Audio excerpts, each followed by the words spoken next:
you want to say, baby, when you're alone in the darkest night.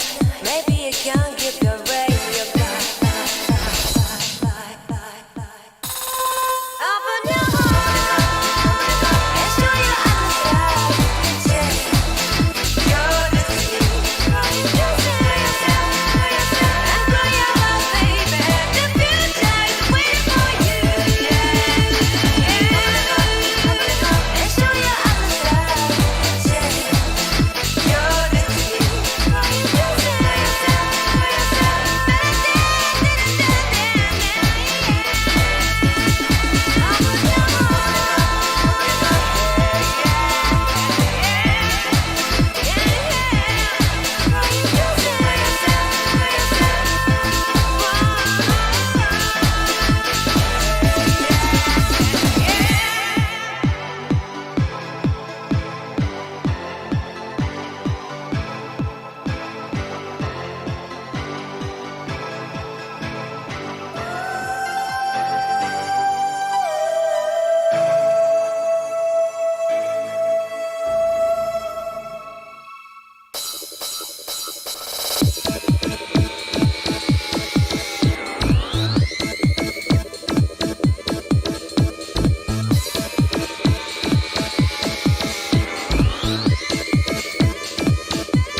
How many B's in iDubbz? It's 3, right? It's 3. 3 B's in iDubbz. How's everybody?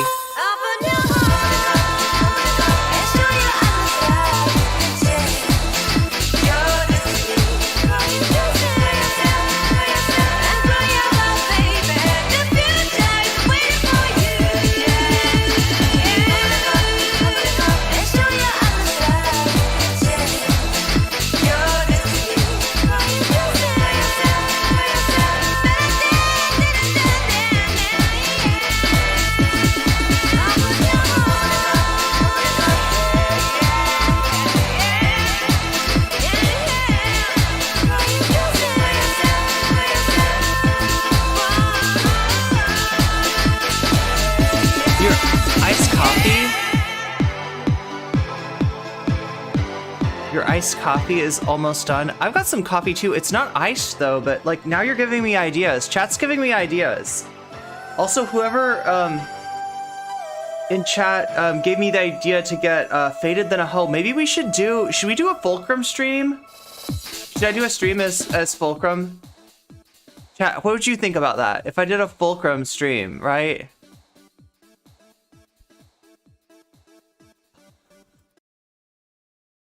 What would that be like? What would that be like?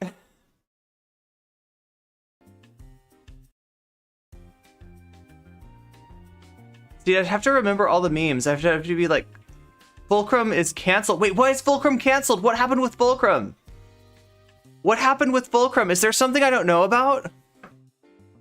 He's friends with Sneeko? Oh my god, are you serious? Still? Even after the Moist Critical stuff? Wait, still though? Still? Yo, that's the weird thing about Fulcrum though. Like, right, so if you ever watch, we're talking about Damien Luck, 985 or something. Anyway, this is a YouTuber who got famous for getting Faded Than a Hoe, taking Smackington from the Benjamin, hitting the blinker, hitting the double blinker, hitting all kinds of blinkers. Oh my god, thank you, Yolkio! Thank you for the gift sub to Stroudy. Yeah, that's just a reminder that you know, we do have the ad break that comes up every half hour now, right? That's what Twitch makes me do to get out of the pre-roll ads, which apparently are even worse. Those are the ads that last forever when you first come in. We definitely don't want those, but as a compromise, we have to accept 2 ads every hour. It kind of sucks, but you can get out of those ads, and that is by subbing up. Like, it's high time you chrome the fuck up. Maybe it's high time that you sub the fuck up. It's only $5. You go to the Ripper Doc, they, you know, do a little adjustment, you get the Sandivis done, and pretty soon you're just David Martinez in here, you know? You're doing amazing stuff with your sub. No, you get out of the ad break. That's the big thing. The other big thing is you get access to the VODs and also this special material that is like only, like, you know, everything that I'm giving to the Patreons and to the YouTube members, I'm also giving to you, right? So that's one way. It's just $5 a month. If you can take care of it yourself, that's probably the quickest and simplest way. Other ways are, if you have Amazon Prime, don't even sweat it, right?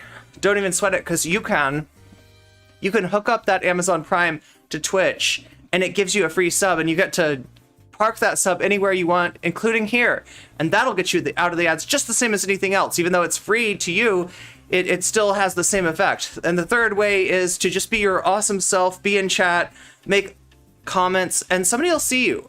Somebody will see you, and just like what happened to Stroudel just now, you will get a gift sub from somebody who's in a generous mood, because people often are, and we very much appreciate those who give gift subs and get everybody out of those get the people that can't afford the $5 out of the ad breaks, because, you know, it kind of sucks to... NCC on trampoline, yes.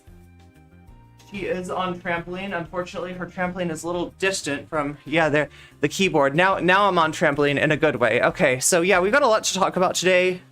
So Vaush did... No, that's not what happened. Vaush talked about digital blackface, right? And this is a specific type of digital blackface. So there's... This can mean a lot of different things, in other words, right? The most, you know, obvious thing that it can mean is people literally that are not black pretending to be black on social media by, you know, the fact that you know, they don't have to,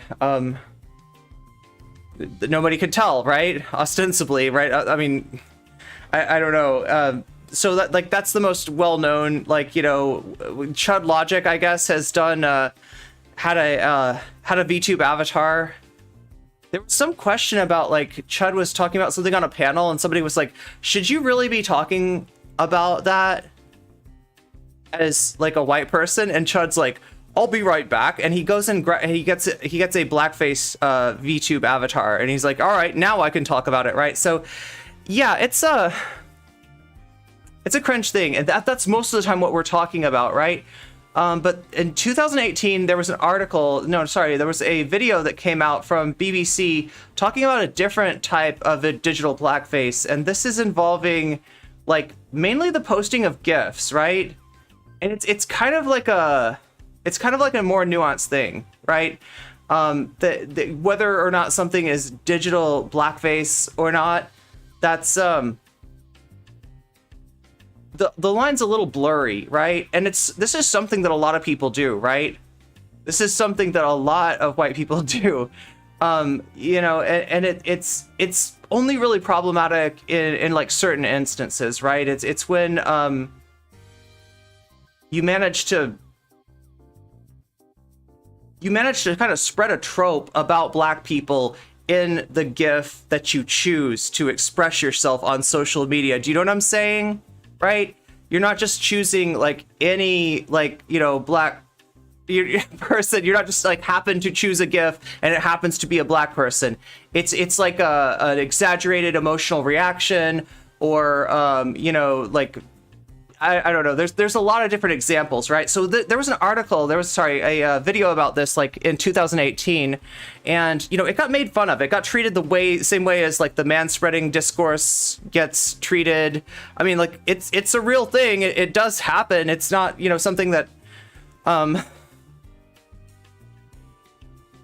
it's not the biggest deal in the world, but, you know, it's definitely something that happened, and it's something that people didn't really think about, like, right? When somebody manspreads, they're not, like, thinking, let me manspread. I'm a man. I'm privileged. I'm the best. I can take up all the space. Same thing with digital blackface. Nobody's thinking, like, hey, I'm going to do digital blackface, right? It's not a conscious thing, but it's kind of like a conversation that needs to start somewhere. If that makes sense. It needs to be brought to consciousness before maybe something can happen, because it is dehumanizing, right? So anyway, Vaush, this discourse was going all over Twitter yesterday, and mostly the discourse was like, oh my God, I can't believe that people think that this is problematic. I can't believe that people have a problem. What, are we not allowed to play? Are we not allowed to post GIFs of black people anymore? Should I just, I guess I'm not allowed to like black music. You know, like, rap playlist is now just Eminem, right? I don't know. People were doing this sort of, this false dichotomy thing, right? The idea that, like, what they're being asked to do in the name of not appropriating is to, like, not ever, you know, like any media involving black people at all, which, you know, some people will point out that's kind of racist. That's not exactly the point. And, you know, most people miss the point, right? Vaush, never let it be said that he can let one of these controversies go on, especially when it's such a stilted controversy, right? So, I mean, the majority of the people posting about it were people that were, like, making fun of the concept, right? Ridiculing the concept, making fun of the CNN article. Yeah, so the 2018, there's a BBC video. In 2023, now there's a CNN article talking about the same thing. Vaush thinks this is rage bait.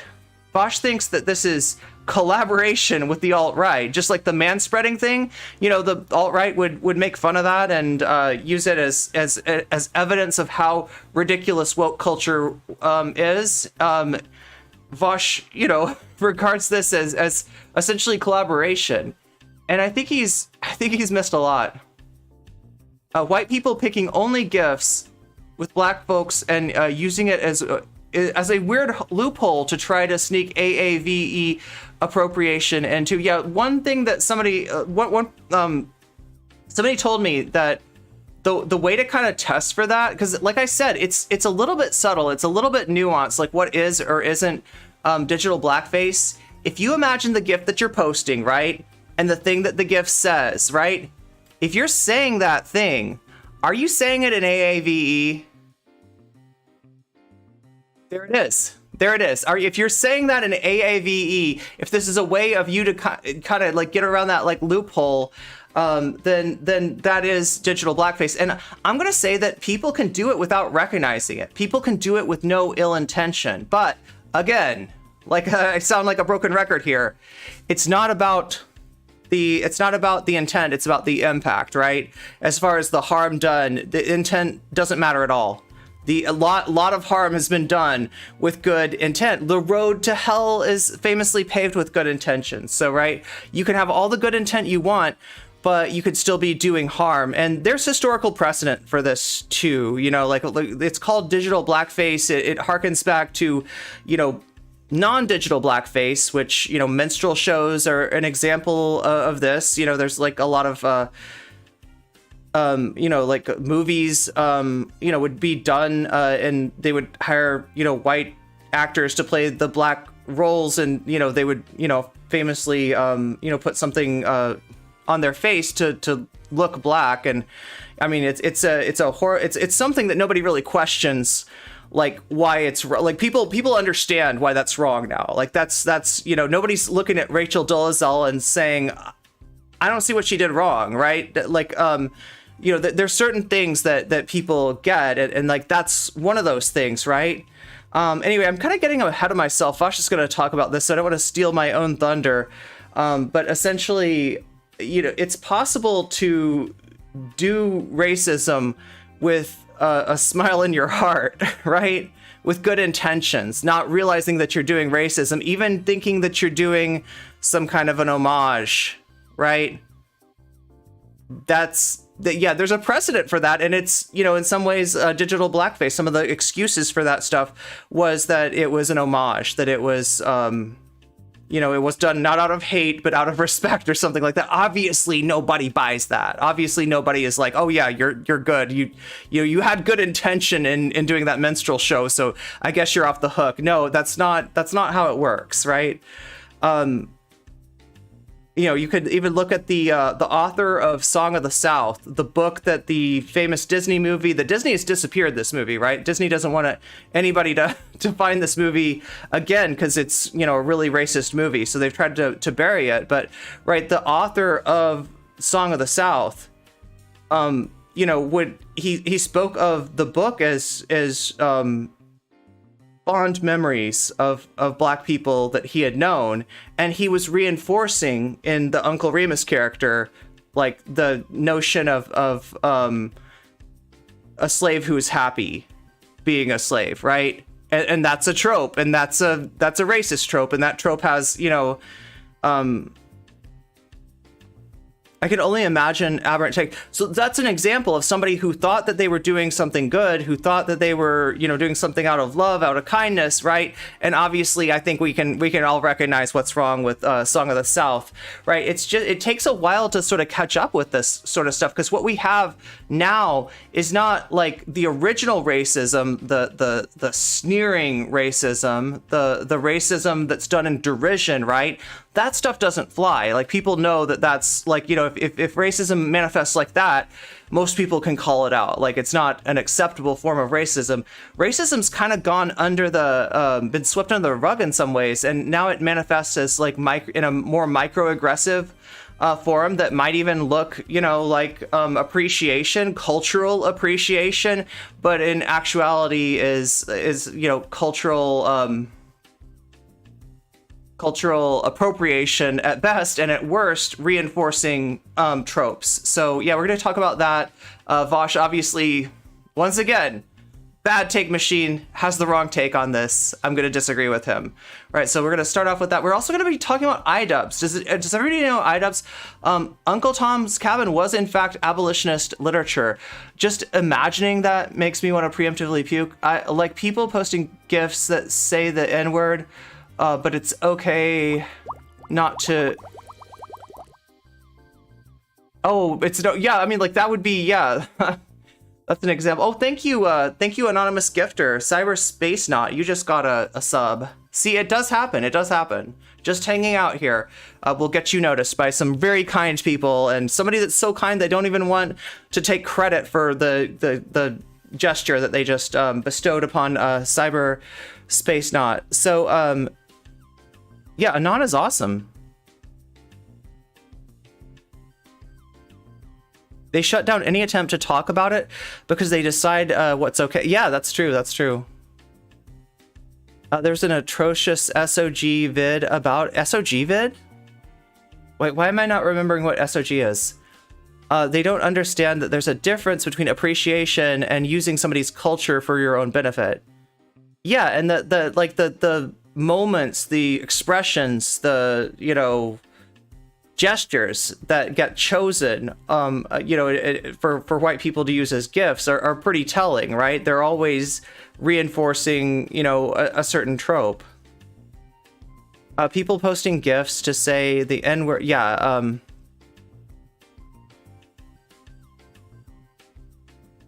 get some ginger tea ready to combat that nausea. So yeah, we're going to be doing that.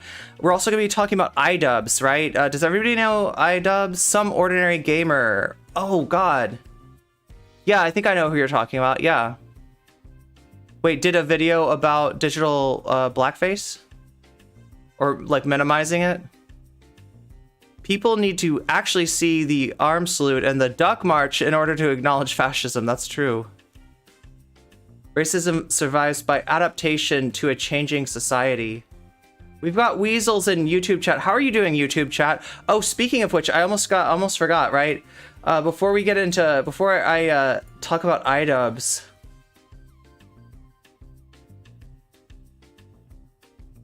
let's talk about this tweet and how you can help me out. So first of all, if you're in YouTube chat, please hit that like button. It helps me out immensely.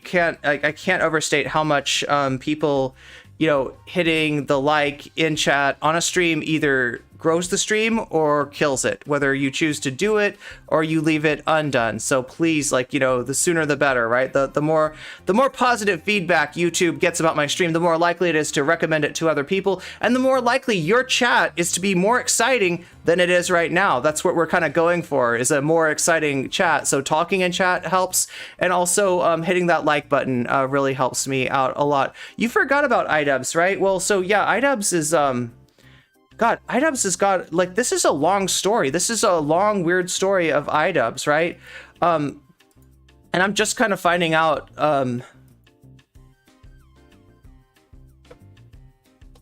chatting excitedly, yeah, booped the like button. Thank you so much for booping the like button. That helps me immensely, right? So yeah, iDubbz was one of these commentary people going back, famous for stuff like Content Cop, also famous for saying the N-word. I would be remiss not to mention that, right? iDubbz was famous for saying the N-word in a very particular way. My understanding is that iDubbz was one of these people that was like, we can't have a word that has a power where you're not allowed to say it, where it's like a forbidden fruit that you're not allowed to go near. We can't allow the word to have that power.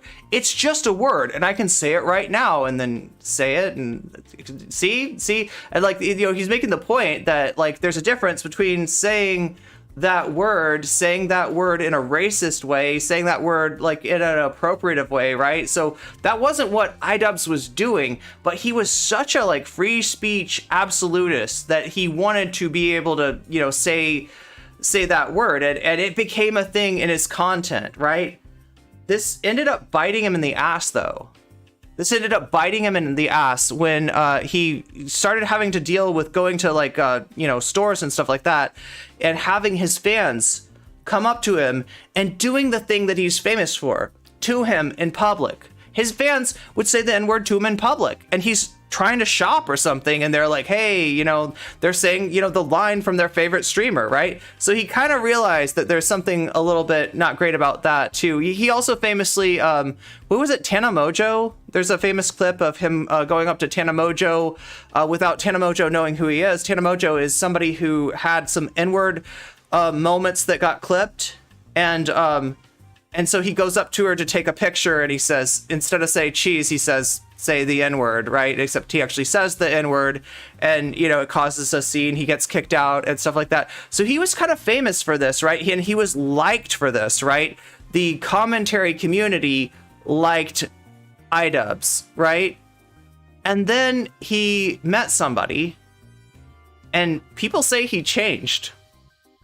People say that he changed after he met his current wife, right? And I mean, it seems like a change for the better, but the commentary community, like, right? I guess you have to get beaten into the commentary community, and then you have to get beaten out of it, because you, like, iDubbz is getting so much heat right now from the commentary community for clips like the one we're going to see where he talks to Anthony Padilla of Smosh. He talks to Anthony Padilla about his old videos, his fans, that, you know, and how, like, how he kind of like moved away from that. The other thing that iDubbz did that really made the commentary community mad was that video on Sam Hyde. I think we might have watched some of that. I think, did you do the R word too? I think that he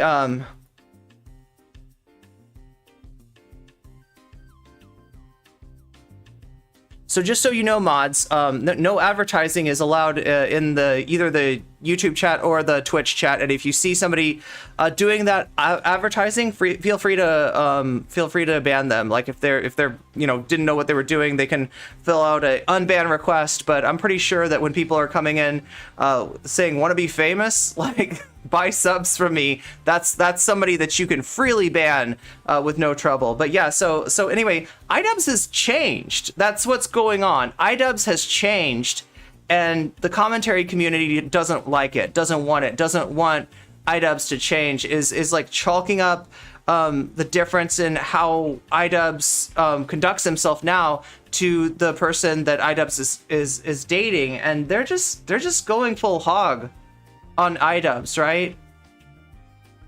And so recently, I guess iDubbz talked to Hasan, and most recently to Anthony Padilla, and kind of gave a sense about you know, what it was like to go through that transformation from being one of those edgy commentary dudes to being a dude that's sick of edgy commentary dudes. So I mean, I think it's an interesting case study. They want their big edgy papa back. They do indeed, yeah. They do, and you're not allowed to criticize Sam Hyde, right? You're not like, what is up with, like, okay, so Sam Hyde is, like, correct me if I'm wrong, but Sam Hyde is like a full-on fash, right? Am I wrong about that? I know people will say he's just being sarcastic, it's ironic. Sam's under like 67 levels of irony, so it doesn't count, right? I don't know, like, you know, if I could, I would watch the old Rebel Girl 2 footage with you, right? But I can't, because it's literally hate speech. Like, he and $1 Million Extreme did a comedy show that the joke was hate speech, right? And Sam Hyde in particular, his joke was a very particular genre of joke. So in the early 2010s, when everything was super irony poisoning, when everything was super irony poisoned, there was a type of joke that people would tell all the time. And the joke went like this. You say something that sounds racist. You say something that sounds homophobic. You say something that sounds bad, right? But the audience knows that you're a stand-up comedian, and they kind of know how this goes. You're going to say something bad, and you're going to keep talking about it and keep talking about it and talk about it. It's going to sound bad, and then you're going to give one little detail that reframes everything. And now you realize the thing that you were saying that sounded homophobic was actually making fun of homophobes. The thing that you were saying that sounded racist was actually anti-racist, right? There's a turn to this kind of joke, right? So Sam knew of the existence of this genre of joke, and he starts off telling a joke that sounds like this, right? It's about a mythical patient zero of HIV, right? A mythical gay man that didn't exist. And Sam starts telling the story of this person purposefully, you know, spreading the virus, right? This is the kind of thing that you would say if you wanted to get gay people hurt, right? But the audience sort of goes along with it because they're expecting this turn to happen. And the joke is there is no turn. It's just hate speech.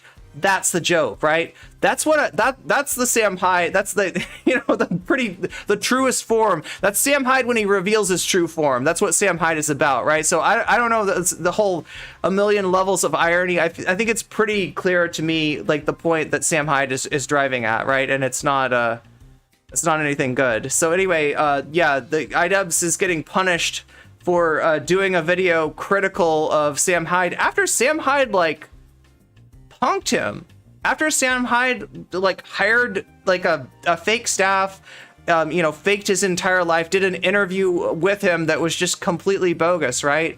iDubbz, you know, kind of not happy with that, and the commentary community is not happy with iDubbz. It's like Schrodinger's joke. Well, this is the thing. It was like Sam Hyde was not, there was never going to be, like, no matter how that audience reacted, Sam Hyde was going one way with that joke, and it was a homophobic way, right? That was the only thing that Sam Hyde wanted to get across. So it's not even Sam Hyde feeling the room and saying, can I get away with saying the homophobic joke, or am I have to reel it back and be like, no, it's irony, ha ha ha ha. No, he was, you know, I mean, that's $1 Million Extreme. That's what they were about. They almost got a show on a Cartoon Network. And the reason I know about Rebel Girl 2, because this is a random comedy show in Bushwick in the 2010s. Why does No Comment Chick know about this, right? I know about it because of Chapo. The people that were hired to introduce, you know, Sam and the rest of $1 Million Extreme were members of Chapo Trap House, right? And it was one of the worst things that they've done. This was before they were Chapo, right? I don't think they even were Chapo at this point, but yeah, it's Virgil Texas and Matt Cushman were there. There were some people that walked out on $1 Million Extreme, right? There were some people that booed and walked out, but there was enough people that were kind of like friendly to them, and either friendly to them because it's like, hey, we're gonna this is a comedian, we gotta let them do their thing, and like, you know, don't get offended by jokes. Either that, or maybe they were straight up racist. But like, yeah, there was definitely an audience there that was that was receptive to that, or at least permissive of that. So yeah, that's iDubbz. And then we're also going to be talking about Citizens United. March 24th is the anniversary of when the Citizens United decision came to the Supreme Court. I don't think it was decided till like almost a year later, right? But Citizens United is just the kind of like the final form of money in politics, right? We're going to go over the story of money in US politics, right? The modern story of because it's always been somewhat of a factor. Money's always affected our elections, but it's been more pronounced since Richard Nixon, right? Since something that happened in the Nixon administration introduced a thing called soft money, and then that soft money has gotten harder to trace, right? And that's the point that we've got now. We've got not just soft money, but we've got dark money. So, you know, it's you know, like not just people, you know, wealthy people and corporations dumping money into the political process to get the favorable outcomes, but them being able to hide who they are and where the money's coming from. So, you know, that's kind of what we're dealing with now with Citizens United. And I'm going to look at it. I'm going to look at it in the sense that Citizens United is bad legal practice. Like, right? It basically says that donating money to the politician of your choice, that's just free speech. That's just you expressing your free speech. That's free speech. It's free speech, right? It's just my money, me donating money to you know, to politicians is just free speech. Yeah, right. But that's the official position of the court right now. So that obviously needs to be repealed. But we're going to look at some stuff that suggests that repealing Citizens United would not solve the issue entirely, that there's more stuff that needs to be done, there's more stuff that needs to be addressed, and you know, that there's a deeper rooted problem in the American political system than just Citizens United. So we're going to look at all those things, as well as what happened in New Zealand. Jessie Gender has a new video on that. Irony Poisoned, watch Inyo Studios, the card says moops. Oh, yeah, Schrodinger's douchebag. Yeah, we love Inyo Studios here. That's the Ian that we like, right? That's the good Ian. Oh yeah, the original N-word. Wait, we got 3 Ians today, right? We got Ian Vaush, we got Ian iDubbz, and we got Ian Danskins from Innuendo. Okay, we're not actually watching. We should watch some Innuendo Studios though. It's great stuff. It's one of my favorite channels on. In fact, you know, if you look at my YouTube videos now, they've got a little Patreon segment at the end of them. And that is a Innuendo Studios figurine of yours truly, drawn by our very own Buffy Geek. So everybody give Buffy Geek a hand. Some of these emotes, the weasel comes from Buffy. Like some of the best emotes that, like oh my god, like actually the challenge is to find an emote that's not from Buffy. The meow, the surprised Irene, the angry cat, the Irene holding the heart, like these are all Buffy Geek emotes. So give Buffy much thanks for that. So yeah, we're gonna get into the wow, very long introduction. I just wanted to introduce all the things that we're gonna be talking about today, just so you know, and that you're not missing anything that's coming up later, because we'll be talking about all that and more today on the stream.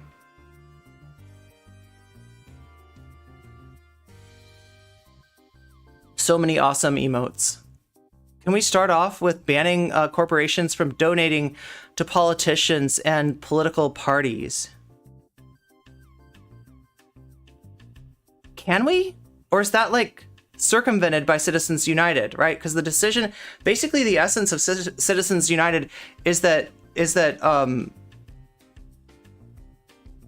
political donations are free speech. They literally see the money as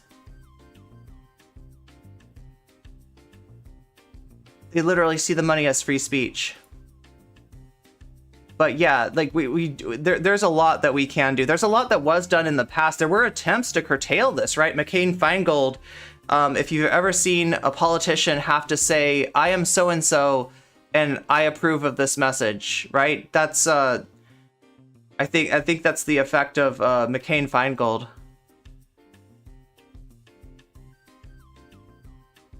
I wish I had that much free. I know. I wish I had that kind of free speech. Yeah.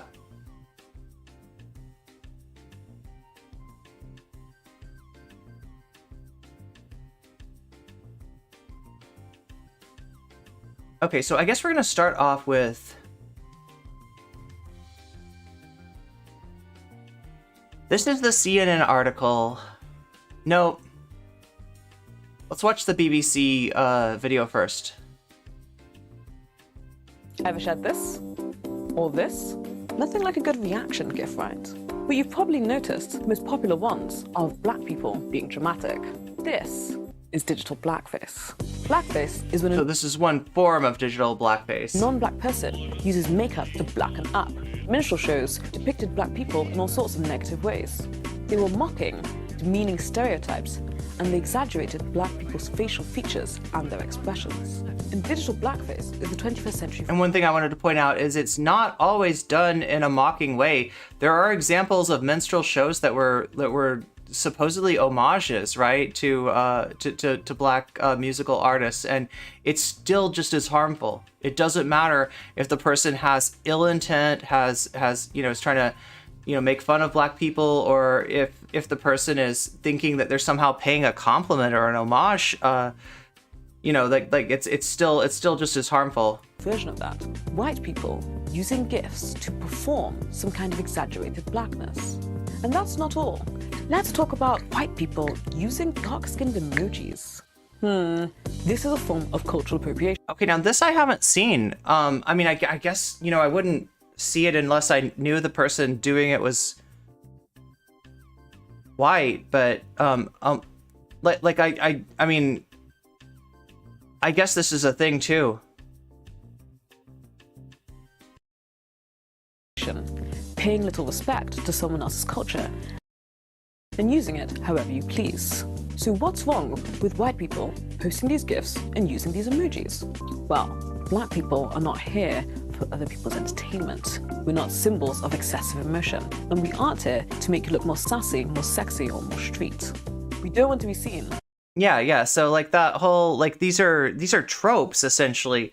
So the reason like what makes this different than just like posting an emoji that happens to have a black person is that you're putting on a trope like a costume when you're doing this kind of thing, right? What did she say? Sassy something or street. We don't want to be seen as having two-dimensional personalities.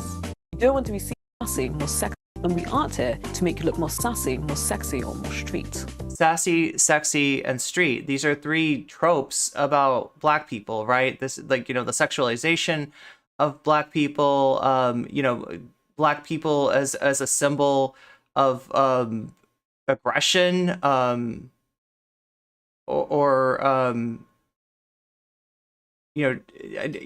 this is like you see how this is like putting on a costume in a way. And like I said, somebody told me that if you want to kind of give this a test of is this digital blackface, like think of the thing that's being said in the GIF and ask yourself in your head, are you saying this with AAVE, right? Because you probably might recognize that, like, what's wrong with that? But a lot of people, probably myself included, like at some point, are posting these GIFs and kind of not realizing what we're doing, right? And so the first step to changing this is to bring consciousness to it. Society won't change as long as this stuff stays unconscious, right? I don't think that white America is, from what I saw on Twitter, white America is not taking this very well, right? This is like, there's a lot of reactions with fragility. There's a lot of, just people kind of being, making fun of this, right? But the first that you gotta introduce this concept into society that this is like some kind of a microaggression before anything can really happen, right? And it is going to be shoved away. It is gonna provoke a hostile response from a lot of people. We don't want to be seen as having two-dimensional personalities. Let us decide for ourselves how we wish to be perceived. Now, I'm not saying you have to be black to post these GIFs, but what I am saying is think about what you're doing. Ask yourself why you're always drawn to that GIF or that emoji. So that's my view, but what do you think? Okay, so yeah, this isn't being stated stridently. This is, hey, just an idea, just putting this out there. What do you think, right? That's the spirit in which this is presented, right? This is the BBC, 5 years ago, 2018, I guess, is when this video went up, right? And we fast forward to today, right? This is the article that got so much attention on Twitter, right? So this is the CNN article.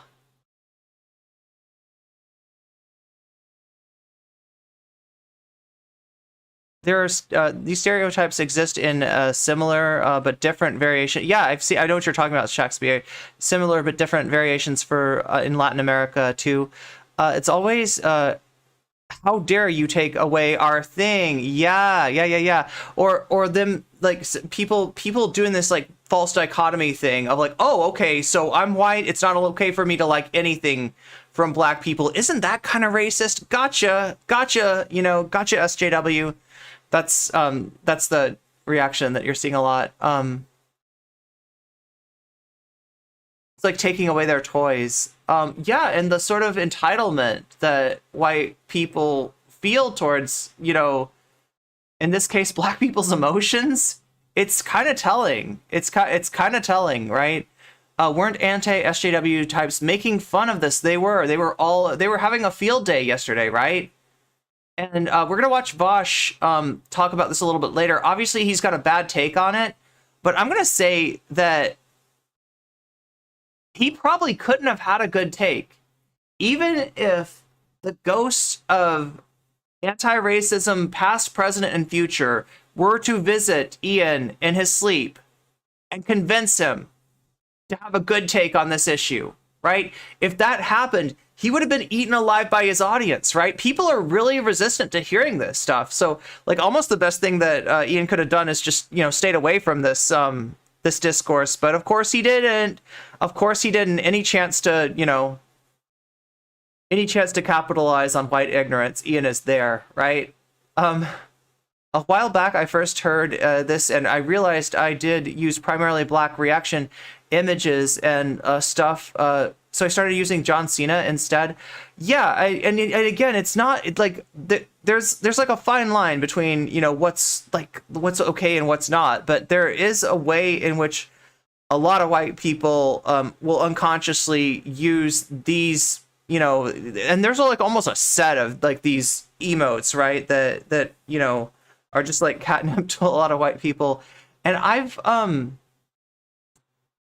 like I said, I might have done this years back, right? I wouldn't be surprised to find that I'd done something like this. So I'm not trying to say this from a high horse or imply like a sort of zero tolerance or imply that, if you do this, you are literally the KKK here. That's not what I'm saying. What I'm saying is that we need to be conscious of this, and we need to start to think about this, and we need to open up the conversation about this, because that's the only way that this stuff will ever get resolved. This the only way that this will move forward is by first being conscious of it. The things that I do remember are like instances where I've been on Twitter, I've been looking for a reaction or a reaction GIF, right? And I type in something, and it's like Ice Cube from Friday, or right? It's one of these emojis, and I think about using. I'm like, yeah, that's kind of what I want to say. But then I think about but me saying this, am I not kind of putting something on here? And is that thing that I'm putting on by using that emoji not a trope? And so I can remember times where I've thought about posting something like this, and then decided better of it, because I've sort of been conscious of this for at least a little while. But I think that a lot of people just go into it without just because that GIF is right there, right? If you type in a lot of things on Twitter in your little GIF applet, right, and Twitter, the first thing suggested to you is going to be one of these images, right? So, not saying, I'm trying to say this with some nuance here, so that it'll be received in the same way it's put out there. It's just a suggestion. Nobody's banning GIFs, right? Nobody's banning GIFs. And I would add that this extends to digital brownface as well. But this has also been seen this is to be seen as an addition, to digital blackface.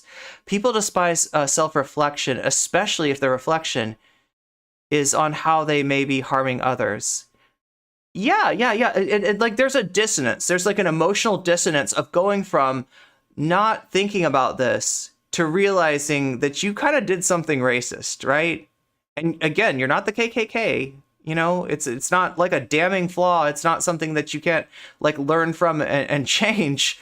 But it is, you can't deny it, right? What the reason your finger's attracted to that particular GIF, right? And that's kind of how a lot of the most pernicious racism expresses itself, through implicit bias rather than explicit bias, through unconscious bias rather than mean-spirited, conscious, derisive, openly racist bias. You don't see that as much anymore. That's not as acceptable anymore, but it's not like our society's not racist, right? It's just that the racism has sort of run and hid in different corners, and it's swept under the carpet, and it's swept into the corner, and it's still there. It's just moved around a little bit. So that's what I think this article was trying to address. And again, this is CNN. This is, legacy journalism, mainstream journalism. CNN, trying to please both sides all the time, right? CNN is not great for journalism, is kind of what I'm saying here. But I think in this case, they make a point.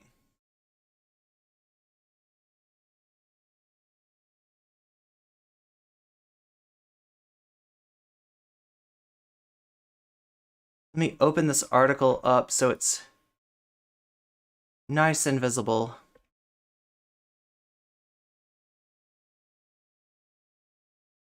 Okay, here we go.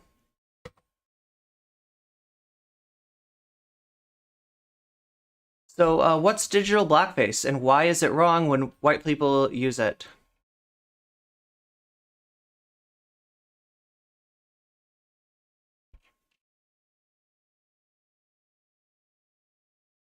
Maybe you shared that viral video of Kimberly Sweet Brown Wilkins telling a reporter after narrowly escaping an apartment fire, "Ain't nobody got time for that." Perhaps you posted the meme of supermodel Tyra Banks exploding in anger on America's Next Top Model. "I was rooting for you. We were all rooting for you." Or maybe you've simply posted popular GIFs such as the one of NBA great Michael Jordan crying, or drag queen RuPaul declaring, "Girl." If you're black and you've shared such images online, you get a pass. I mean, yeah, look, that you're not the issue. I don't know about like the whole pass thing is like, it's not an immunity idol, but what it is that, like, you know, you're not putting, you know, something on, like, yeah, you're not the issue, basically, right? But if you're white, you may have inadvertently perpetuated one of the most insidious forms of contemporary racism, right? And I think they mean insidious in the sense that it hides, that it's not visible, that it's got plausible deniability, that it's unclear where the line is. And that nuance sort of allows people to do things like this false dichotomy fallacy that they'll use of, like, oh, okay, I guess I'm not allowed to, no gifts with black people are banned for white people, you know, like, right? That they'll kind of go with the most absurd version of this as a way to push back, when that's really not what anybody's saying. So what is digital blackface? Digital blackface is a practice where white people co-opt online expressions of black imagery, slang, catchphrases, or culture to convey comic relief or express emotion. These expressions, what one commenter calls racialized reactions, are the mainstay of... I'm curious about this. Are the mainstay in Twitter feeds, TikTok videos, and Instagram Reels. Yeah, especially like Twitter reaction, or you know, like replies, right? TikTok videos and Instagram Reels are among the most popular internet memes. Digital blackface involves white people play acting at being black, says Laura Michelle Jackson, an author and cultural critic, in an essay for Teen Vogue. Jackson says the internet thrives on white people laughing at exaggerated displays of blackness, reflecting a tendency among some to see black people as a walking hyperbole. There's the Tyra Banks image. If you're still not sure how to define digital blackface, Jackson offers a guide. She says, includes display of emotion stereotyped as excessive, so happy, so sassy, so ghetto, so loud. Our dial is on 10 all the time. Rarely are black characters afforded subtle traits or feelings. So yeah, right in the article, it's saying, you know, this is not a ban of black people and gifts. This is not like a, this is not a, it's not an absolute. It's a particular type of it's a particular type of GIF. It's a particular type of expression. It's a particular type of what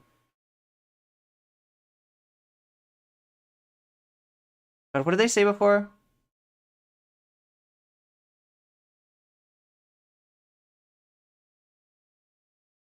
Exaggerated displays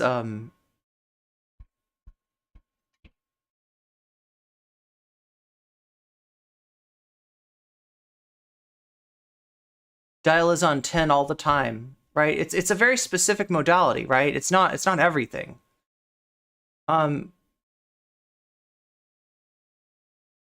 Many white people choose images of black people when it comes to expressing exaggerated emotions on social media. A burden that black people didn't ask for, she says. We are your sass, your nonchalance, your fury, your delight, your annoyance, your happy dance, your diva, your shade, your yas moments. Jackson writes, the weight of reaction gifting, period, rests on our shoulders. Why digital blackface is wrong. Some may say that posting a video of Sweet Brown saying, "Oh Lord Jesus, it's a fire," is just for laughs. Why overthink it? Why give people, there's no open derision intended. You're not making fun of the person. You're not looking down at the person. You're not, you're not being racist in your head, right?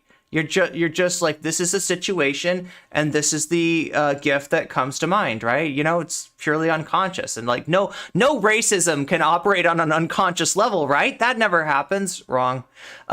Critics say digital blackface is wrong because it's a modern day repackaging of minstrel shows, a racist form of entertainment popular in the 19th century. That's when white actors' faces darkened with burnt cork entertained audiences by playing black characters as bumbling, happy-go-lucky simpletons. The practice continued in the 20th century, and happy-go-lucky simpletons. So, like, right, I was talking about the character from Song of the South, Uncle Remus. That's exactly what the problem was with that, portrayal, right? Oh, okay. So yeah, the practice continued in the 20th century on a hit radio shows such as Amos and Andy. And this is literally a show where some of the actors were white people in blackface, right? To put simply, digital blackface is 21st century minstrelry. Historical blackface has never truly ended, and Americans have yet to actively confront their racist past to this day, Aaron Wong writes in an academic paper on the topic. In fact, minstrel blackface has emerged into an even more subtle forms of racism now that are glorified all over the internet. Wong says that digital blackface is wrong because it, quote unquote, culturally appropriates the language and expressions of black people for entertainment while dismissing the severity of everyday instances of racism black people encounter, such as police brutality, job discrimination, and educational inequity. Defining digital blackface isn't easy. In trying to define digital blackface, it depends on who you talk to. The standard for some is comparable to what one Supreme Court justice once said when asked for his test for pornography. I know it when I see it. This guidance might help. If a white person shares an image online that perpetuates a stereotype of black people as loud, dumb, hyperviolent, hypersexual, they've entered digital blackface territory. And yet, even with that definition, it's hard to figure out exactly what is and isn't digital blackface. This is a challenge that Elizabeth Halford faces. Halford, a brand designer, wrote an apologetic essay in 2020 about how she made a meme out of Wilkins, "Ain't nobody got time for that" catchphrase, and sent someone a gif of singer Beyonce repeating, "I am not bossy, I'm the boss." I've engaged in digital blackface, Halford wrote.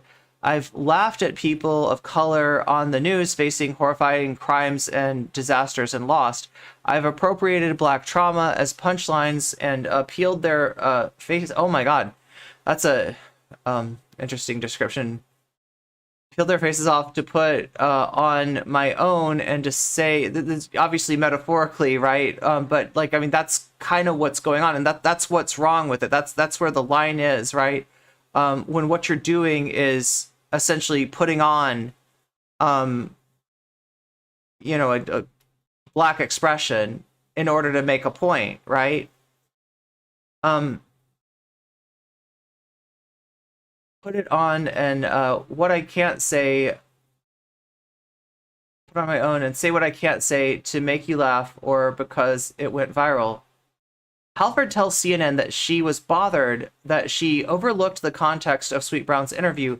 The woman had just experienced a tragedy. I guess we find it funny the way black people tell their story with so much flair.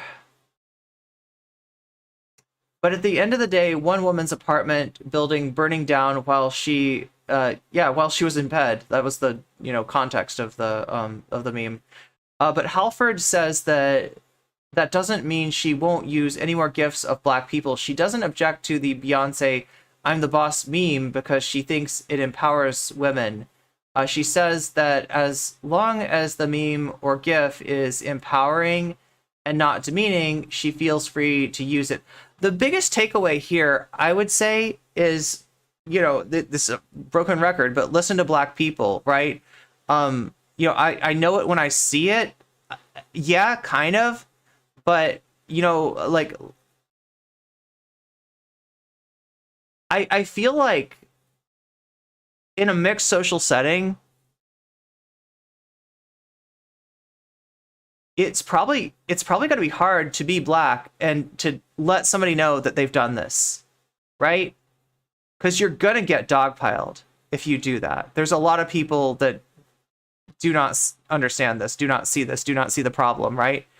So if we could, maybe the first thing we could concentrate on is just allowing that feedback to happen. Like if a black person, if a brown person tells you that what you're posting is problematic, instead of just reacting like, oh, you're just looking for a chance to cancel me, and instead of reacting with that fragility, maybe just listen. Because they're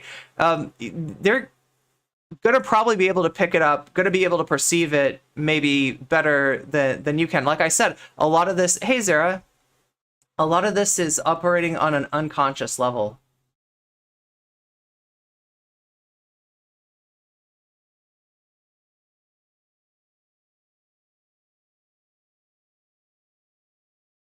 Does this relate to Vimes? Wait, Vines?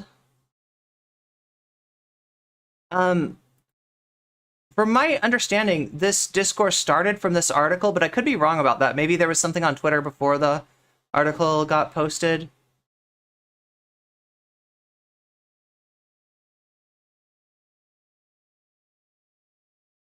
So yeah, I mean, like, we're at a place where this is operating a lot of times at an unconscious level, right? And that doesn't mean that the impact isn't, like, real. That doesn't mean that it's not really harmful, but that there's a lot of people who don't see the problem in their intent, and so the first thing that we can maybe concentrate on is, like, listening to black people about this stuff, right? And just like I said, the test, being, if you're posting a meme, a gif of a black person, and in your head you're saying whatever in AAVE, that's a good clue that maybe you're doing this, right? Even without realizing it.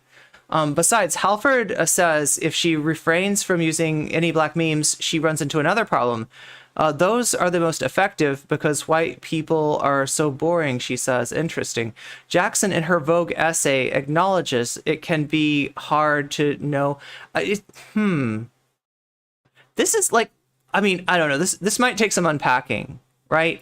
There's something there, though, right?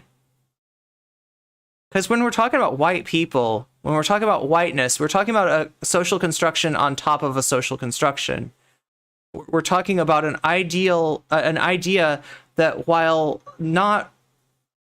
being highly malleable, and you could see this by looking through history of who was and wasn't considered white, the fact that whiteness was not a thing, if you go back past a certain point, you can see it as being synthetic, but that's not to say that it doesn't have power. In fact, it is all about power. It is all about empowering one group at the expense of another group that gets disempowered. That those who are not, considered under that umbrella of whiteness, right? And the greater the proximity, or the further away the proximity to whiteness, the more that, expresses it, that disempowerment expresses itself, right?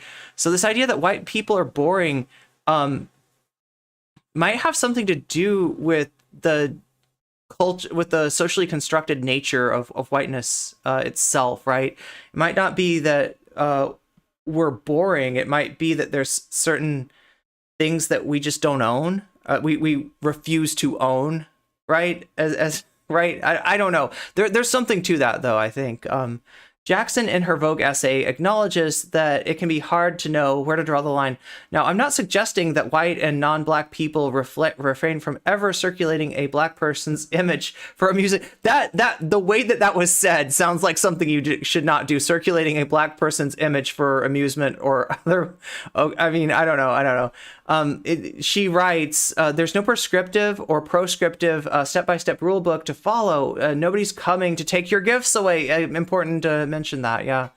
No digital behavior exists in a deracialized vacuum, she says. A white person can spread digital blackface without malicious intent. Important fact, right? Digital blackface does not describe intent, but an act of inhabiting a black persona. There's another description. If you want to know if what you're doing is digital blackface or not, ask yourself if you're inhabiting a black persona in posting it, right?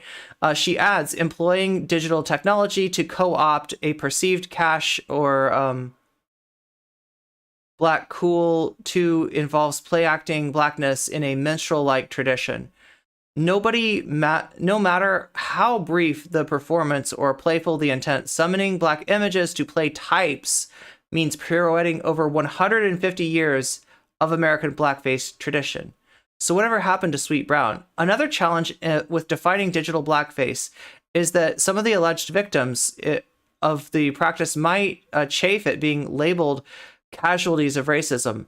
Consider what happened to the woman known as Sweet Brown after she went viral. She hired an agent and appeared on The View and Jimmy Kimmel Live, and an auto-tuned version of her original video. How old is this video? Because I remember when people used to do, like, when there was a meme, people would auto-tune the meme and make a music video out of it. Has at least 22 million views. Sweet Brown did not go public with accusations that she had been exploited, but it had little to do with... did go public with accusations that she had been exploited, but it had little to do with her race.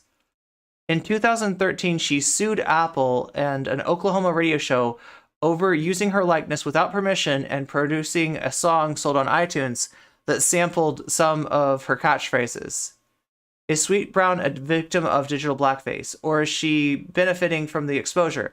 It's a tough question, but in the meantime, if you're a white person who is contemplating using Hold My Wig GIF, or you should consider the advice of Jackson offers in her Teen Vogue essay to white people who play act being black online. Jackson writes, if you find yourself always reaching for a black face to release your inner sass monster, maybe consider going the extra country mile and pick a nice Taylor Swift gif instead. There you go. Taylor Swift. You can always, that nose crinkle goes a long way. It goes hard. So anyway, that's the article that's got had everybody on Twitter up in arms about it yesterday, right?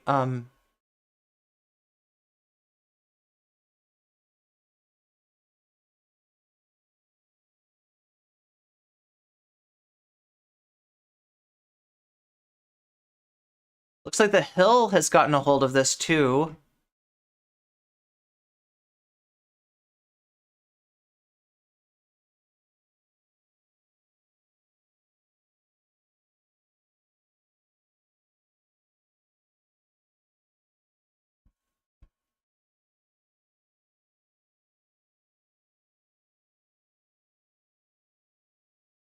All right, are you ready? That a person would post. I want to talk to you all. Wait, this one got a Oh, I thought I saw it. I thought I saw like a BB, like a Wikipedia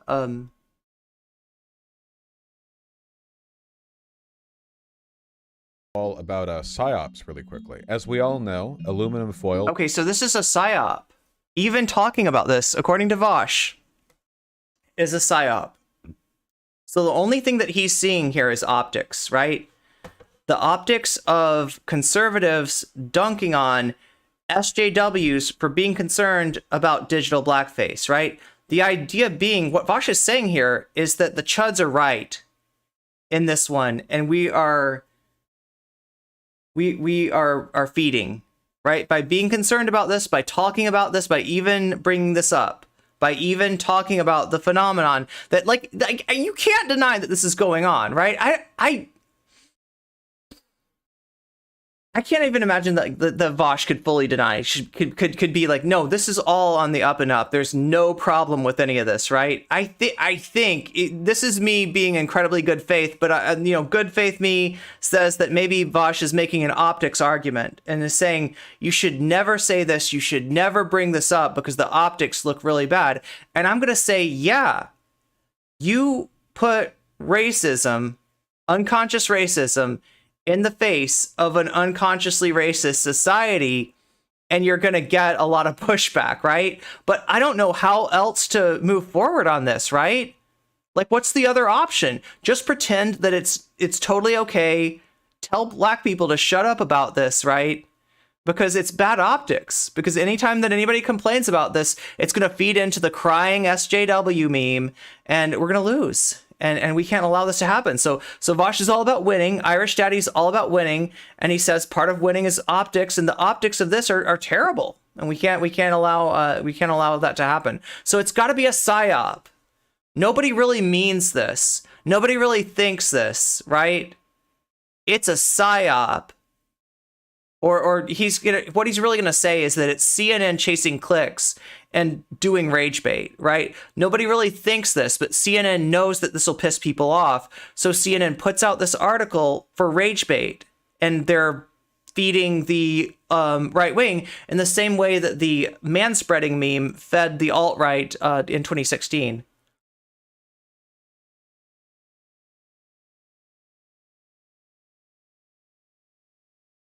Meow. No take is, yeah, it's the take economy. No take is equals no money for Ian. Like, I was not being racist by doing this, and that's not enough. Let me double down on being racist. There we go. Or some sentiment like that. That's what you're hearing. That's what you're hearing on Twitter. Yeah, it's like I was trying not to be racist. Now I have no reason to because you were a meanie, so I'm going to be like, let the racism flow. It's justified racism, I guess. I don't know, right? That's the thought. Another way to commodify black people and our culture. I have done this before. I mean, I'm sure I'm thinking that there's a good chance that I have too. So I'm definitely not trying to come at anybody from a high horse here, or be, you know, hyper judgmental. That's not the point of this, right? The point of this is awareness, right? Awareness that this is a thing. Awareness that that's what you're doing. Now you're conscious of it, right? So when you're unconscious of it, there's a little bit of benefit of the doubt. There's a little bit of grace extended to you because you didn't know, right? But what this article is trying to do, and what people, you know, trying to make this point are trying to do, is let you know. And once you know, you have to. Even if you act like Vaush, and you freak out about this, and you say, this is the worst thing, this is a psyop, I can't believe anybody would talk about this. He's going to think about this the next time that he posts a meme, right?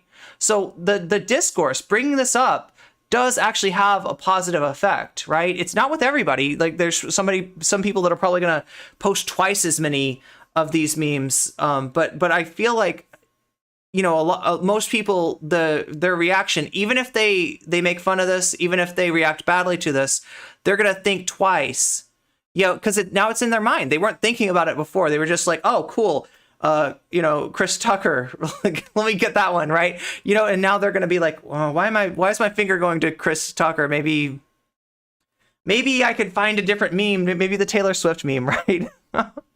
I think even the majority of reaction GIFs I use I used to see being black or brown people as opposed to white people struck me as weird. Yeah, it actually is. Yeah, when you think about it, it is super weird. The thinking guy emoji is very commonly used. I've used it and haven't thought about it like that because it's a common meme. I think this digital blackface stuff is explained poorly, and that's why this idea is kind of misunderstood, in my opinion. I mean, it's not a super comfortable discussion to have, right?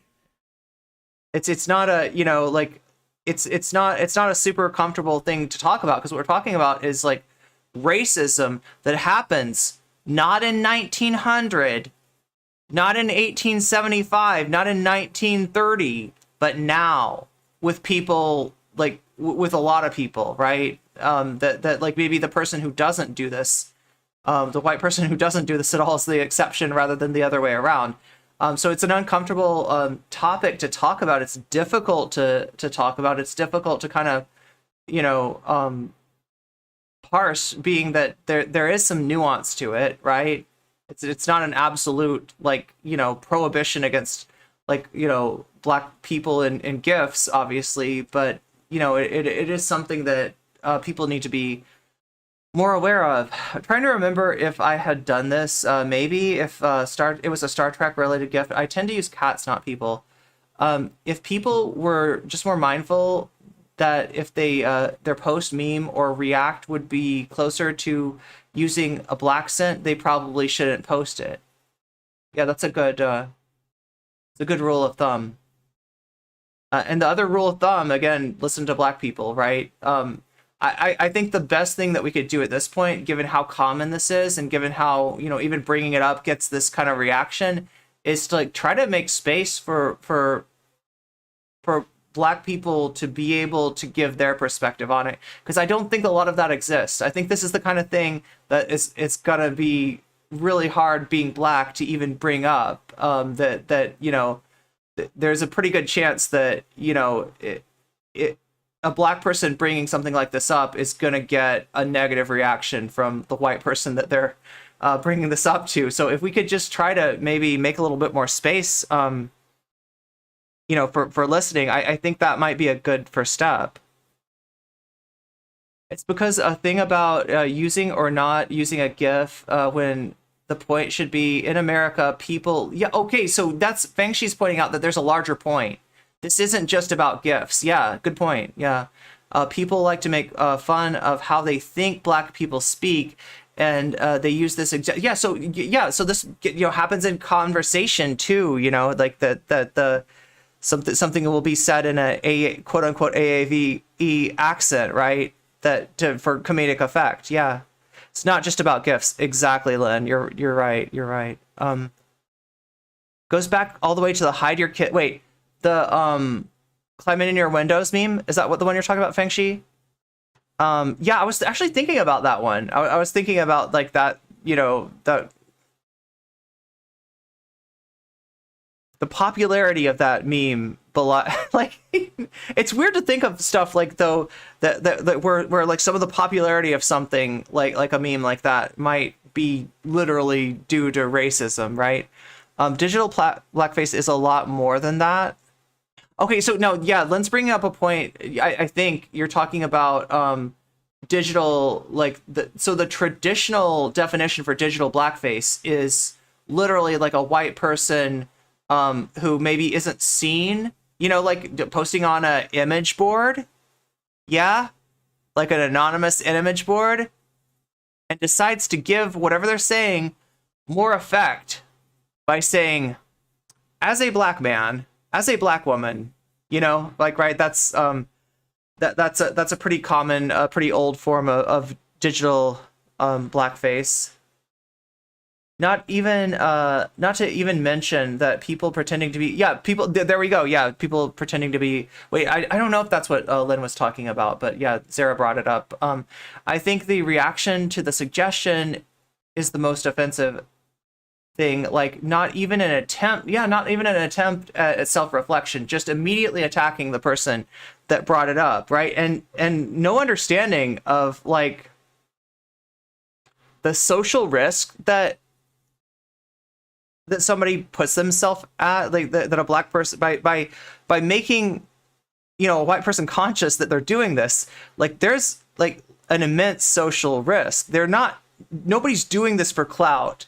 Nobody's doing this to dunk on you, right? Nobody's doing this because it's easy, because it's actually, it's got to be like the hardest thing in the world, right? It's got to be incredibly uncomfortable to bring something like this up to somebody who's actively doing something that you can't really deny that that's not a microaggression. Blackfishing,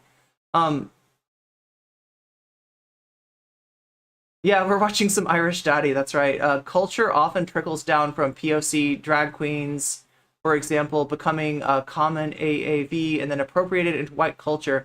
It's something, yeah, and I know I do that. Like, I know that I use language that's come through that pipeline, right?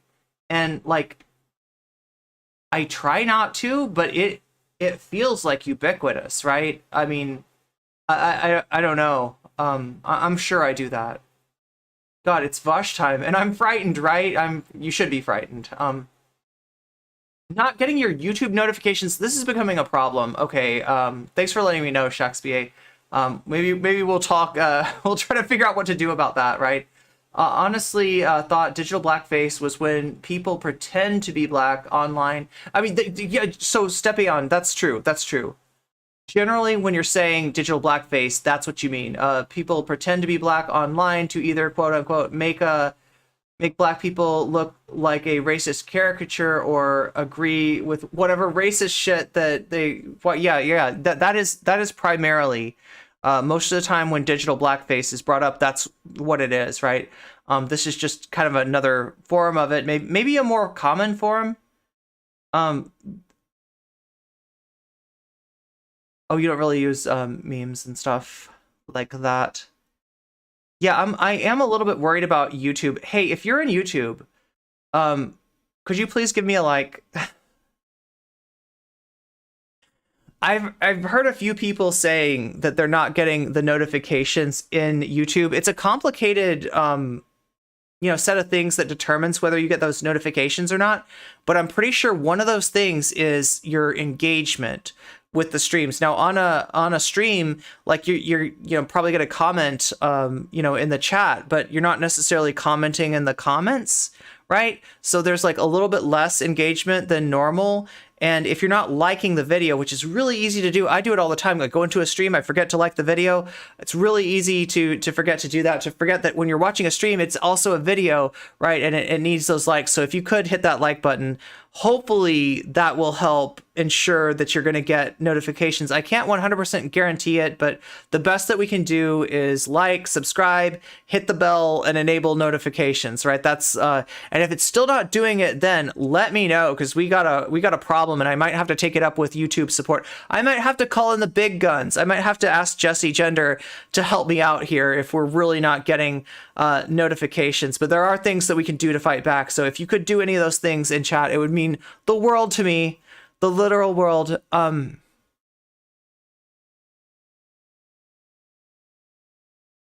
The amount of times I've seen "as a black man" on Reddit, the loud, angry black woman is what these racists always want to portray. Yeah, the exaggerated emotions, the AAVE, the black scent. The most famous minstrel show character was literally Jim Crow. Was named Jim Crow. It's true enough. You do know it when you see it.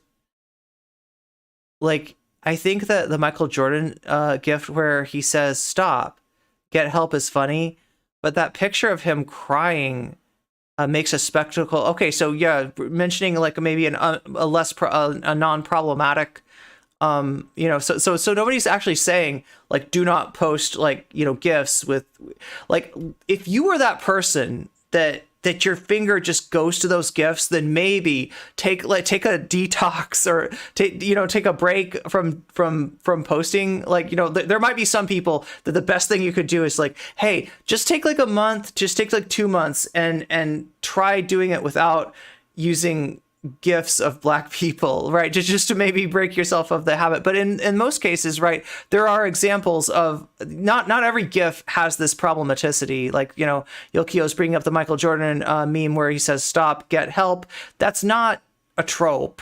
That there's no trope of like black people asking you to stop and get help, like, right? So that one's probably not what we're talking about here. But yeah, some people may need to do the Taylor Swift for a month thing.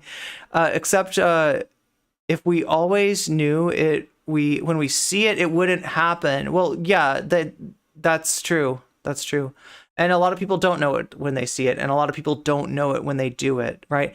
Listen to by POC when we tell you something is racist or offensive. Please, if you're white, you probably don't see it.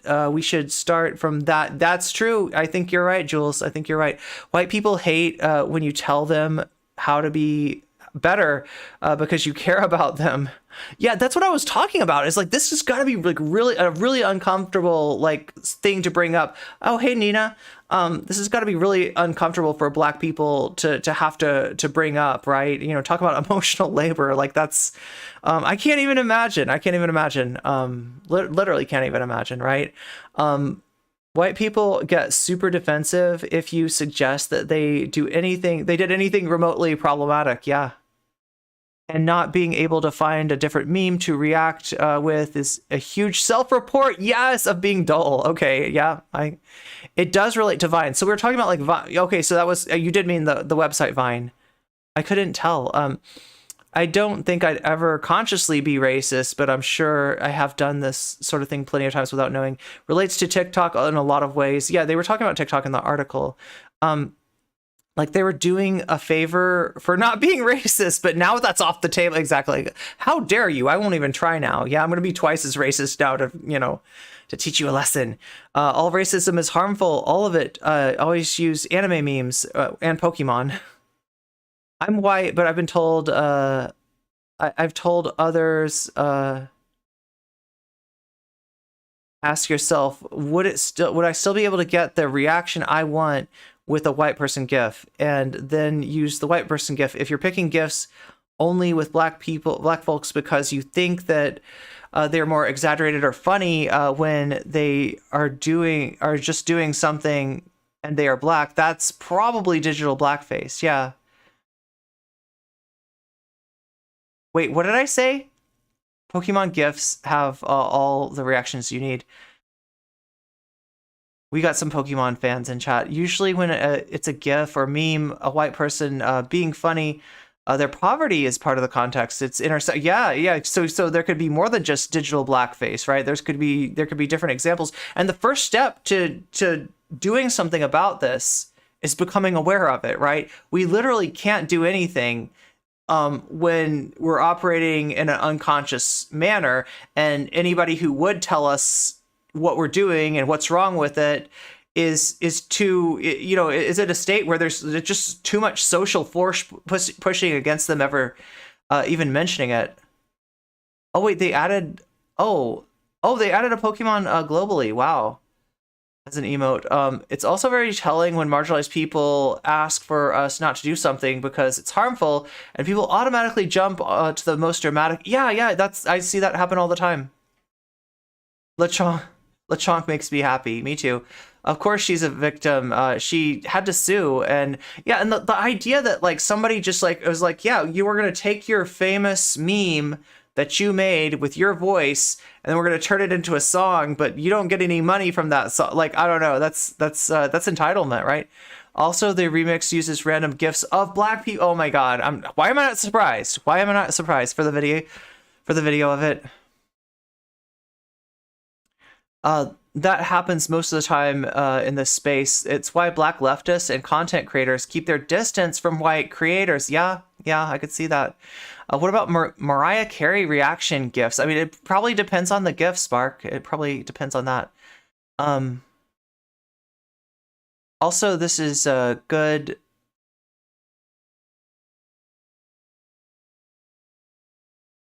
To open discussion as a whole on racism, but people just focus on, they want to take away our gifts. There's a good exercise. Okay, yeah, I was like trying to, sometimes spell check changes your words to weird stuff. Autocorrect is crap, I agree. Things like this are particularly hard to bring up because the dominant group always tries to make it seem like you're complaining about something trivial or just, yeah, like the implication being like you were just literally like trying to own me, right? And it's like, that's not their motivation. I can guarantee you that. It's not the own that you think it is, and it's probably hard to even bring up. I wasn't aware you were streaming on YouTube. Oh yeah, we stream on YouTube and on Twitch, right? So whichever of those is more comfortable for you, whichever of those is a better experience for you, feel free to use whichever one. And like as far as subbing versus subbing on Twitch versus membership on YouTube versus becoming a Patreon, that's all up to you as well. It's funny because like I get slightly more of a cut on YouTube. YouTube is a 70-30 cut, whereas Twitch is a 50-50 cut. But the Twitch subs are $5 and the YouTube subs I think start at $3.99. So it's kind of the same whether you want to do one or the other. I will say that there are some added benefits to the YouTube membership, and that is that you get a longer history of my live streams. So say you want to watch a live stream that was from a long time ago, Twitch doesn't hold on to my live streams, right? So you're going to have to be like really lucky and find like a highlight on Twitch, right? Whereas on YouTube, you can always find the stream. Now, I'm talking about like an 8-hour video, right? So find the stream, find the segment. Sometimes it's a little bit challenging, but it's all there for you if you're a member on YouTube. On Twitch, you get access to all the VODs and I also put up the special content that I put up that's exclusive for people that donate on Twitch too. So it really does kind of boil down to whichever is best for you. That's You've been lurking. Welcome. It's the Morton. I love that chat is so active today. I guess Twitch got rid of the exclusivity. Yeah, they did. They got rid of they weren't really enforcing it, and then they just ended up getting rid of it. Now, if I become a partner, right, then we'll have like I'll have to really decide if I want to, do, like 3 Twitch streams and 2 YouTube streams or what exactly I want to do. I think they allow partners to stream on YouTube and TikTok, but it's kind of weird to do that because TikTok streams are different than, sorry, not YouTube, Twitch and TikTok. YouTube streams the TikTok streams are just like their own thing, right? They have an aesthetic to them, right? And the Twitch aesthetic is not the same as the TikTok aesthetic, but we'll cross that bridge when we get there. Get me to partner first, right? And that's by spreading word of mouth, letting people know that there is a place to come for leftist politics without this dirtbag garbage, without this debate bozo garbage, without this kind of reactionary nature to it, right? You're gonna find a lot of that around Twitch. You're gonna find a lot of that on YouTube, right? It's sometimes hard to just find a place to come for intersectional leftism. I am that place. And, I have friends, you'll probably get rated into another cool intersectional leftist if you're in my stream too. We do exist, right? We do exist. We're just harder to find. And in a lot of ways, we're a danger to people like this. Like we have a target on our back, right? You'll notice this. You'll notice that intersectional leftist streamers get attacked a lot by these like drama debate lords. Specifically because we make them look bad. We are what they pretend to be. Anyway, back to the content already. Wow. Warrant on the head protects us from the 5G waves. But the most sinister psyop I've seen in a long time dropped on Twitter earlier. I actually can't believe this. I'm not joking when I say I can't believe this. I'm not joking when I say I can't believe this. Is so sinister. Yo, Vaush, what is it? What is he gonna let us know? What's the psyop that's going on Twitter.com? Okay.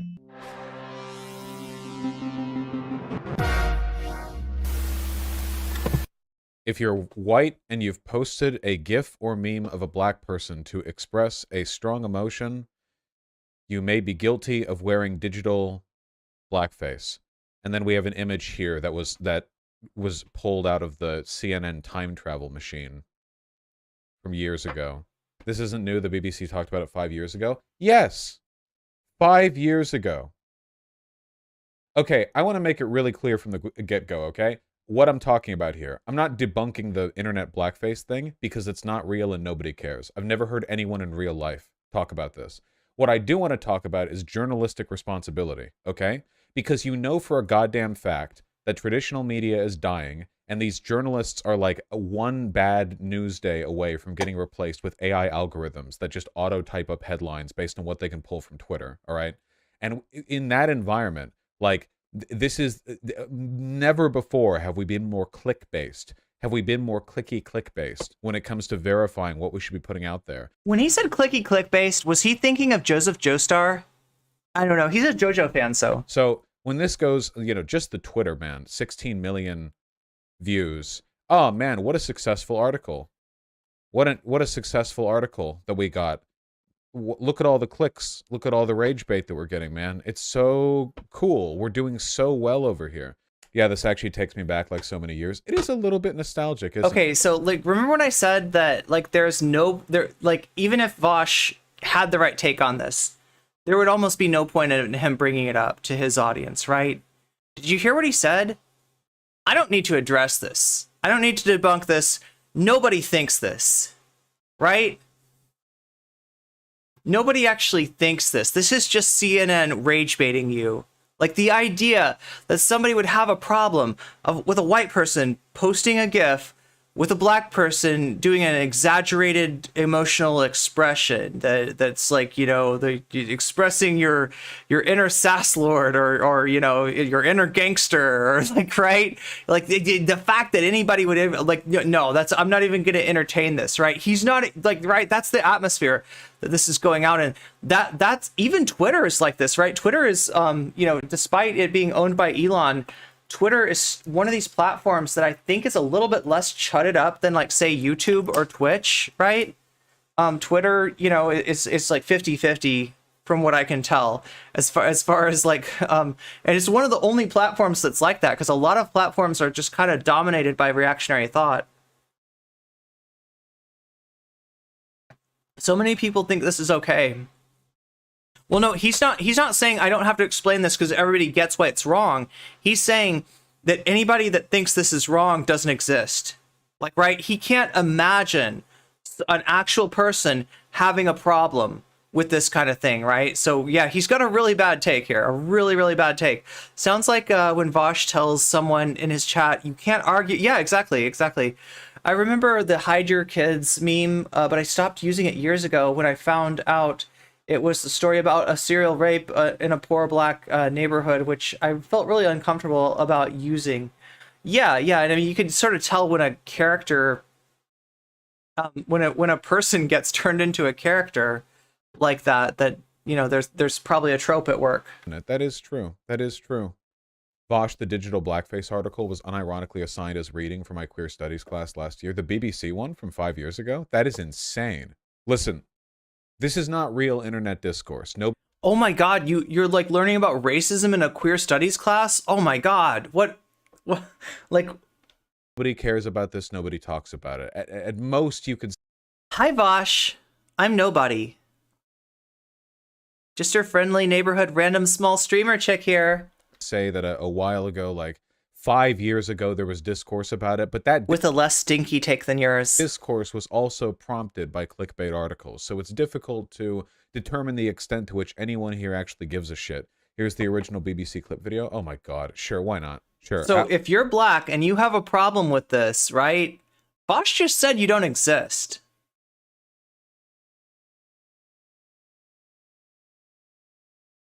Yeah, exactly, Jules, exactly. Do you see what he's saying?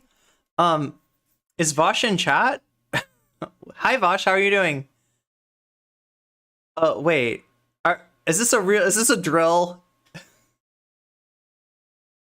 Is this a drill? Is this a meme? You know, it has happened. I don't think Vaush is banned. If Vaush wants to come in here, he can come in here. If he's got something to say to me, he can say it through chat. I'm not, you know, I'm criticizing his video, so you know he's got the right to criticize me back if he wants. Sure. Why? Yep. Why not? Yep. Sure. Let's go right. I don't know if that's back, real though. Right back to the beginning.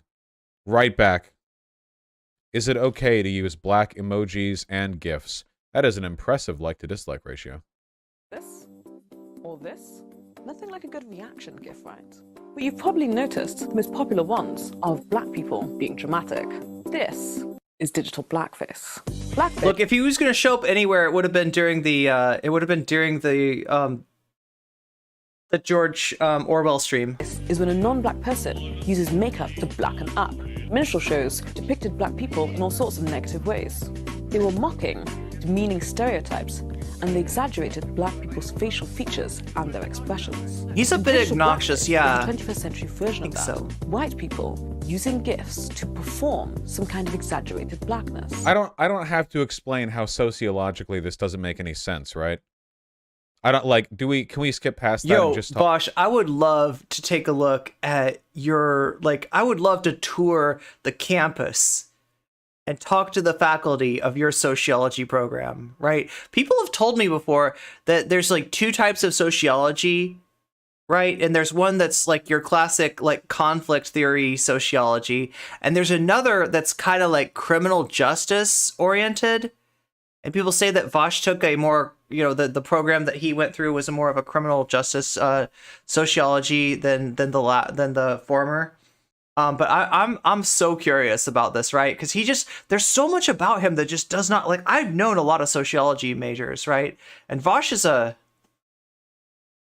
complete departure from these people. Does Vaush even realize that the message isn't that you should only use gifts of people of your own breath? You know what?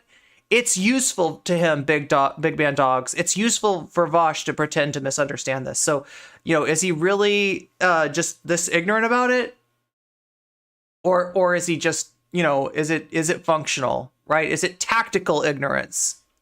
Talk about the journalistic responsibility part.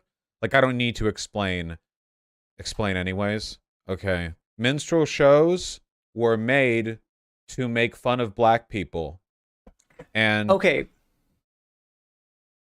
You're talking about intent, okay? Now, I'm not like pre-law or anything, right? I'm not like a legal-minded person. I'm not RGR over here, all right? But listen, like, intent's almost impossible to determine. Intent's where a lot of legal cases break down, right? Because you can't look in somebody's heart of hearts and with a magnifying glass and see what's exactly going on in there, right? So what were the people doing the minstrel shows thinking? Some of them were probably, being hateful, racist, derisive. Some of them at least claim that what they were doing was an homage, that they had great respect for the singers that they were imitating. And that since those singers weren't allowed in the same, like, polite society that they were under Jim Crow, that what they were doing was bringing the music to, to the white parts of society, right? There are that legit, like, thought that they were doing, like, a anti-racism through doing minstrel shows. That's almost undeniable that occurred, right? You got to imagine what the atmosphere was like back then, where like, some people might have thought that even acknowledging black music was, a bit gauche, right? And so these people could have very well looked at themselves as bucking against that racism by doing what they were doing. Now, I'm definitely not apologizing for them. I'm not trying to make what they do okay. I'm illustrating a point. And that point is that you can do racism without any hatred or ill intent in your heart. You can do racism completely unconsciously, and it still does harm. The impact is the same, even though the intent might be completely different, right? So he's missing a major point here. He's missing a major point that racism can happen without a sneering, like, KKK or skinhead kind of person being the actor there. Racism expresses itself all the time implicitly through us, not the expression of explicit racism is a lot less common in this day and age, right? And even back then, where explicit racism was totally normalized, you're still going to have some implicit racism too. You're still going to have some people that somehow think that they're doing a good thing, that think that it's an homage, that think that they have, good feelings towards the original musicians that made that music and towards the music itself, and don't even see, what's going on, what they're doing, that they themselves are the unconscious vessels, the Agent Smiths, to do a callback to an NCC video on Innuendo Studios, as it were, right? Vaush is acting like his bachelor's. Oh my God, he flexes that bachelor's harder than I've ever seen anything get flexed before, right? That bachelor's in sociology, that very sus bachelor's is it's doing a lot of work, let's just say. Also, even in the social sciences and cultural studies, literary studies, you never argue authorial intent. Yeah, because it's almost impossible to divine, right?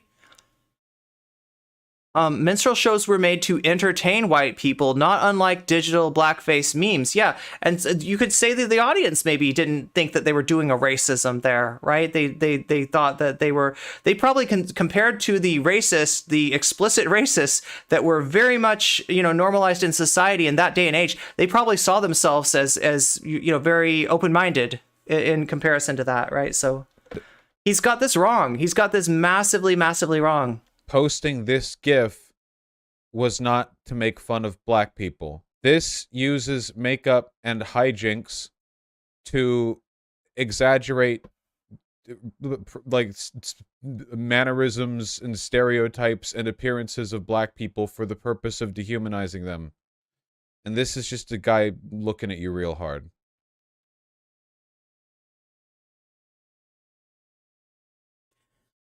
It's a reaction meme, Vaush. It's not just a picture, right? Reaction memes are posted by people on Twitter and in other places. Right, probably started with the image boards on. Yeah, this has gotta have started with image boards, right? The reaction meme, right? Instead of posting a typing something out as a reply to something, you're gonna post a picture that's gonna illustrate your point, right? So when you're doing that, it's like the picture is what you're saying, right? So, there's like a difference there between that and just like, I like this picture from this movie and here it, right? It's a little something different that you're doing that. And that's why the person in the article we read was talking about the idea of like putting on the expressions of white people, putting on the expressions of black people, because they see them as saying more of what they're saying than anything that a white person could do. So if you are posting a black person giving a hard look, right? And you feel like you got to post this person giving that hard look because a white person giving a hard look wouldn't be as hard, wouldn't be as aggressive, wouldn't be as edgy. What are you really saying there? Are you saying, because it sounds to me like you're saying there's something intrinsic about black people that is more aggressive, that is more dangerous, that is harder, right? Like, like that there it is right there. Thanks for making the point for me, Vaush. Is Vaush for blackface now? Vaush is arguing against seeing the kind of shenanigans, the kind of hijinks, the kind of stuff that like white people commonly do with reaction memes, where they take like a reaction meme of a black person with an exaggerated expression, exaggerated sass, exaggerated menace, exaggerated, and it always kind of relates to a trope, right? So there was a CNN article trying to bring this up, trying to talk about a what's called a form of digital blackface. The other would be obviously the person saying, as a black person, and you're on an anonymous image board, and Black Anon is saying to you there is like, I agree with the racist shit that Nick Fuentes said. There's a good chance that it's not really a black person, right? So that's an example of digital blackface, somebody claiming to be black on the internet when they're not. That's one form of it. This is another form, and this is something that doesn't get talked about a lot because like this is so common. This is so common. And I said before, I have probably done this at some point. Like, I don't know, probably is not I am not talking to people from a high horse of somebody that is, I'm sure that I would never do anything like this and I'm perfect and I don't have any implicit bias in me. Oh my God, I know that I'm riddled with implicit bias, but the fact that I'm aware of that kind of puts me one step ahead of somebody who's not, right? And that's what this discourse is about, is bringing some awareness to an implicit, unconscious expression of bias that is all too common, right? And obviously Vaush's reaction to this is, holy shit, this is a psyop. Nobody could actually think this. This is a gift wrapped up in a package and a bow to the chuds, right? Like this is the stereotype of the rabid SJW, right? This is terrible optics, right? And I'll agree with him on that. It's terrible optics, but the reason that it's terrible optics is because this is so unconscious. This is so common. There's a lot of what we call the camaraderie of the accused with this discourse, right? I wouldn't be surprised if most white people have done this stuff. In fact, I would be more surprised to find that most white people have not done this stuff than I would to find the converse, right? So this is something that, a lot of us are guilty of in some way, maybe, some in a greater way than like others, right? And as such, there's going to be a natural reaction to this of just like, get that away from me. How could you accuse me of doing a racism when I wasn't thinking about racism? I wasn't, a sneering, like, KKK person or a violent skinhead in my heart. So I wasn't doing any racism because that's what racism looks like. And in reality, the way that racism expresses itself in modern society, racism 2.0, doesn't tend to come with that kind of, explicit cruelty, right? It tends to express itself in a way that's a little bit more unconscious, right? And this is an example of that, right? So yeah, racism 2.0, right? And it's still racism and it's still there. It's just kind of moved around. It's just like kind of swept under the rug. It's swept into the corners. Like, the floor is still dirty. Like the racism is still there. It's just been kind of like moved out of the way. So the place that where you expect to find the racism, you're not seeing it anymore. And you're like, wonderful new society we have with no anti-black racism. But it's still there. It's obviously still there, right? Welcome to the stream, Polaris Ursa Major. Thank you for the follow. If you only use images of black people to show sass, aggression, foolishness, etc., but not love, comfort, care, then you are biased. Yeah, you're biased and you're expressing bias, and that's the Agent Smith kind of. So if you haven't watched it already, go to my YouTube, not right now, right? But go to my YouTube later and find my Innuendo Studios, the cost of doing business reaction video, right? I think that I brought up something that Ask Vera and I used to talk about, right? Which is the way that racism expresses itself through white people who aren't conscious of that racism. And the metaphor that we came up with was Agent Smith, right? In that, like in the Matrix, Agent Smith, the evil, he's like an agent of the. What the fuck is Agent Smith? He's a program. Yeah, he's like a program, but he's like an evil program, right? And he could come out of anybody at any time. Like anybody that's not like out of the Matrix, anybody that hasn't taken the red pill can get Agent Smith, right? And racism's kind of like that. And the red pill in this case, this is a tall order. This is a lot harder than just swallowing a pill, would be dismantling your whiteness, right? Would be taking the social construction on top of a social construction that is whiteness and unpacking it completely and dealing with it so that it no longer operates on your system. I don't know any, I can just speak for myself, right? I haven't done that yet. I'm not close to doing that yet. That's a lot of work, right? So until that happens, I gotta know that racism has the potential to express itself through me at any time. And that's why I mean, it's one of the reasons that I try to listen, right? Because I know that I'm not always going to see it. All right, I got that. There we go. Very nice. Well done. We've done it. We've done the difference. Gifts to perform some kind of exaggerated blackness. And that's not all. Let's talk about white people using dark-skinned emojis. This is a form of cultural appropriation, paying little respect to someone else's culture and using it however you please. So what's wrong with white people posting these GIFs and using these emojis? I didn't realize people's skin tone was a culture. Like, I still haven't seen John Wick 1. Not their race or whatever, but their actual literal level of skin tone. That's pretty impressive. Didn't realize that was a cultural This is in line with his tactical N-word shit. Yeah, and there's some like the irony of him using this, like, and saying that this is a psyop, right? So what he's essentially saying is that this is an example of people feeding the right? You're serving it up to them on a platter, right? And I will agree that the optics are bad. I've explained why the optics are bad. The optics are bad because we live in a white supremacist society and racism is baked right into that cake, right?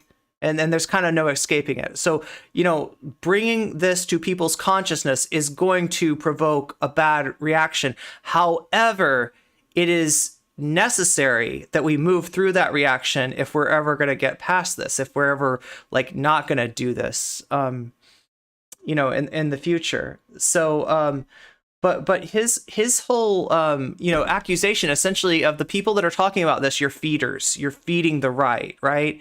It's kind of funny coming from somebody who literally weaponized misogyny against J.K. Rowling, the thing that she accuses, trans activists,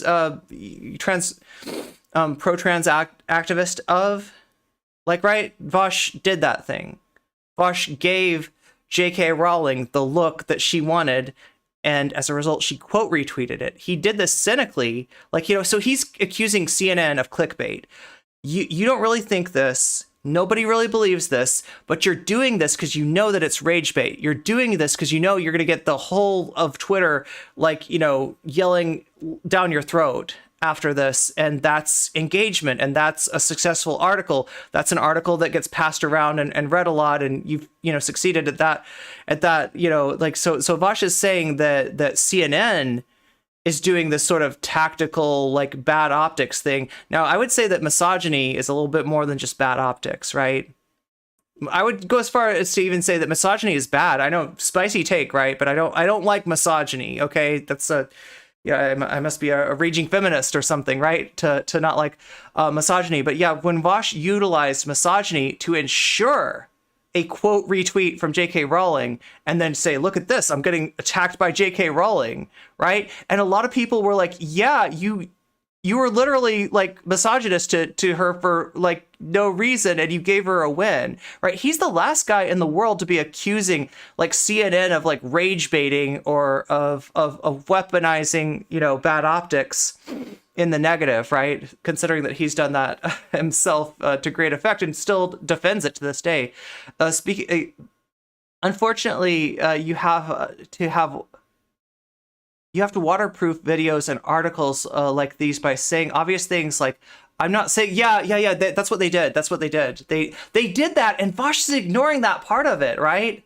This wasn't a blanket take of hey, white people, stop using any GIFs with black people in them, okay? Okay, you racist white people. We see you. We see you. We see you trying to be racist, right? The article doesn't imply that white people are being consciously racist.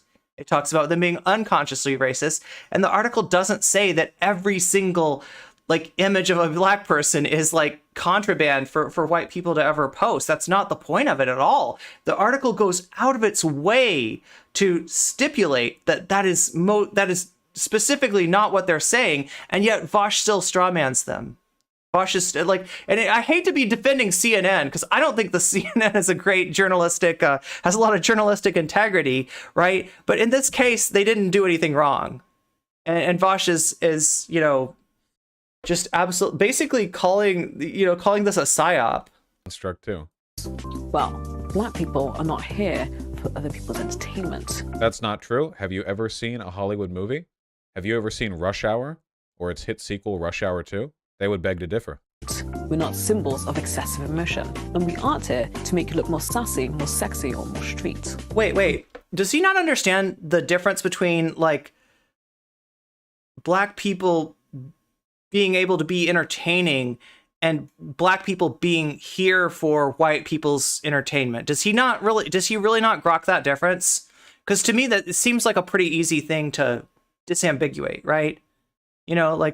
Being here for the purpose of, the white people's entertainment and frivolity of, what is the word? Frivolity, yeah.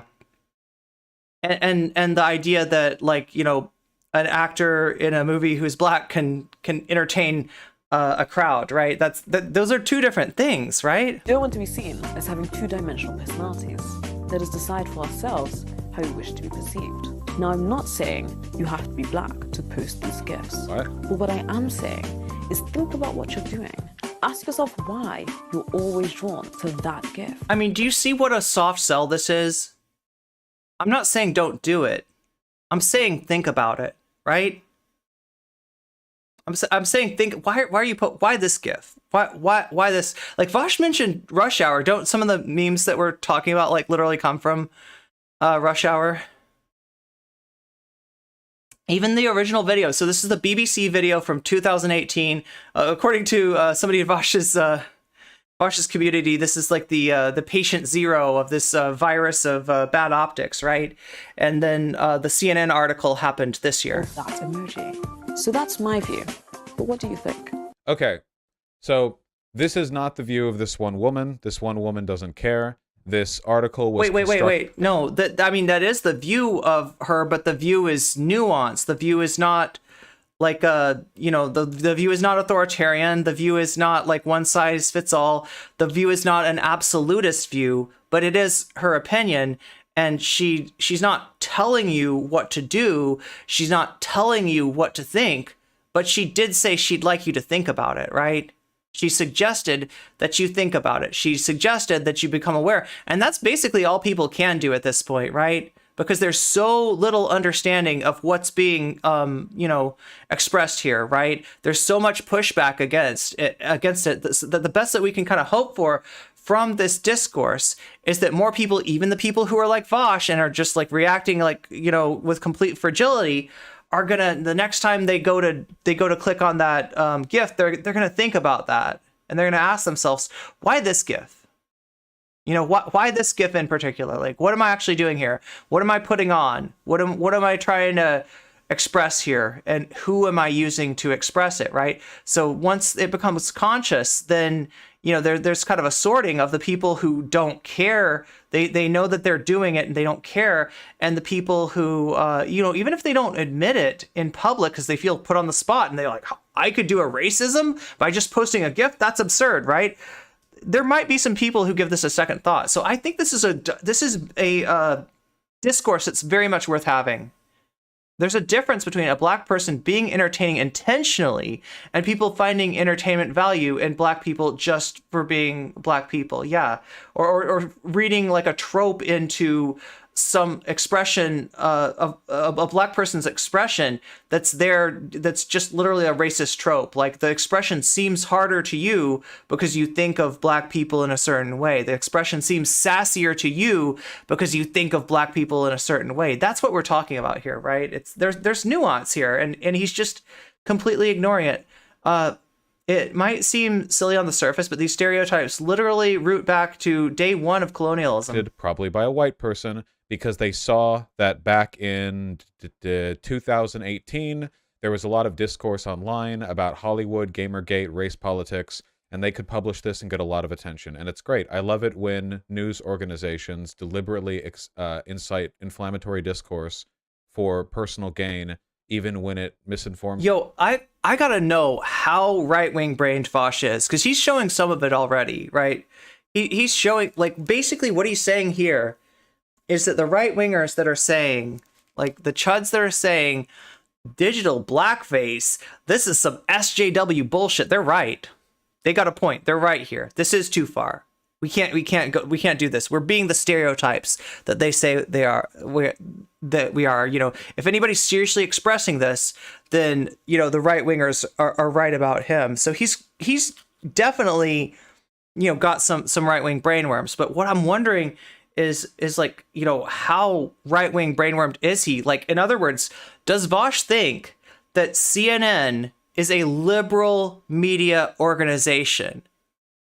Does anybody out there think that CNN is a liberal, like, right? If you watch Fox News, like, if you're a Fox News viewer, you absolutely think that CNN is a liberal media organization. In fact, some Fox News viewers think that Fox is a liberal media organization because they're sort of anti-Trump. They'd like to be more anti-Trump than they're able to be.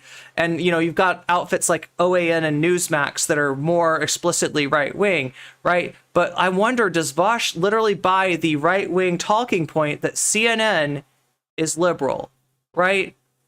I don't even think MSNBC is liberal.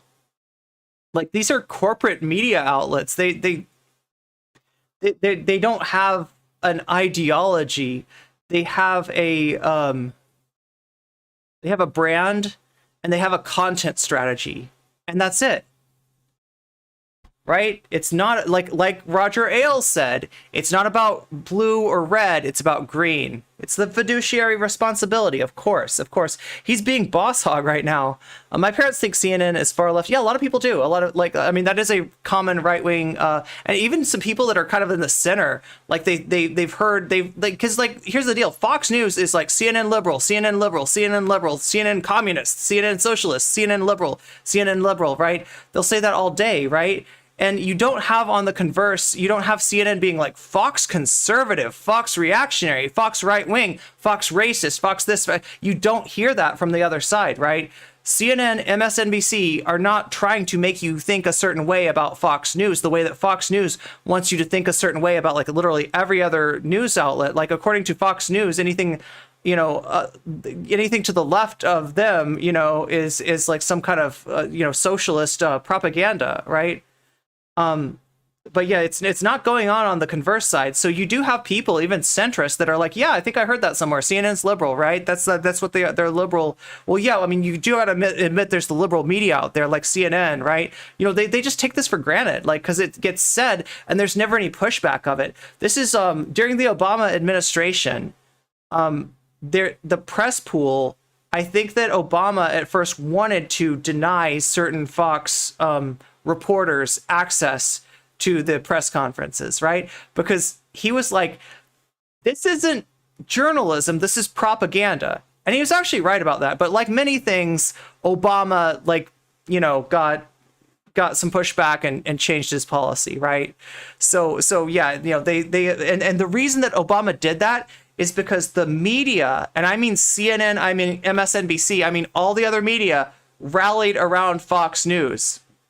And they said, like, if they can deny one journalist their credentials, they could do it to all of us. And we have to stand together, because even though I don't like the Fox News journalists, and even though I might see it as a little bit propagandistic, and I don't think they do good journalism over there, like, they're journalists, so, comrades, right? And B, I might get fired by CNN. I might get fired by MSNBC. What if the best offer on the table for me is Fox News? I better be nice to Fox. So I'm going to go on the record as defending Fox when Obama tries to take them out of the press pool, right? So, yeah, I mean, there you have it, right? On the other side, you have, like, CNN and MSNBC kind of kissing Fox's ass, and then Fox being like, CNN liberal, MSNBC liberal, everything other than us liberal. Everything is super liberal. People and worsens the general culture that we live in. It's really great. There was a Twitter thread that kicked it off. There's always somebody with a bad opinion on Twitter. Do we even need to read this, man? There's no reason to. This is it's an illegitimate point. I sometimes wonder if I should read through articles, right? Because it's a little bit boring for people. I know people would rather see me react to videos, but this means anything, and none of it matters. I felt bad not reading the art, since the article is this is the article in question. I would have felt bad not reading it. What I care about is the fact that there are people at news orgs who not only, like, so... Yeah, exactly, Black Phillip. Corporate propagandist solidarity. This discourse, the reason I called it a psyop is because shit like this does nothing but reinforce conservative talking points. There are conservatives who are still going on about, like, the man-spreading thing, which, by the way, thank you very much. What was it? What was the news? So what do we think about manspreading, right?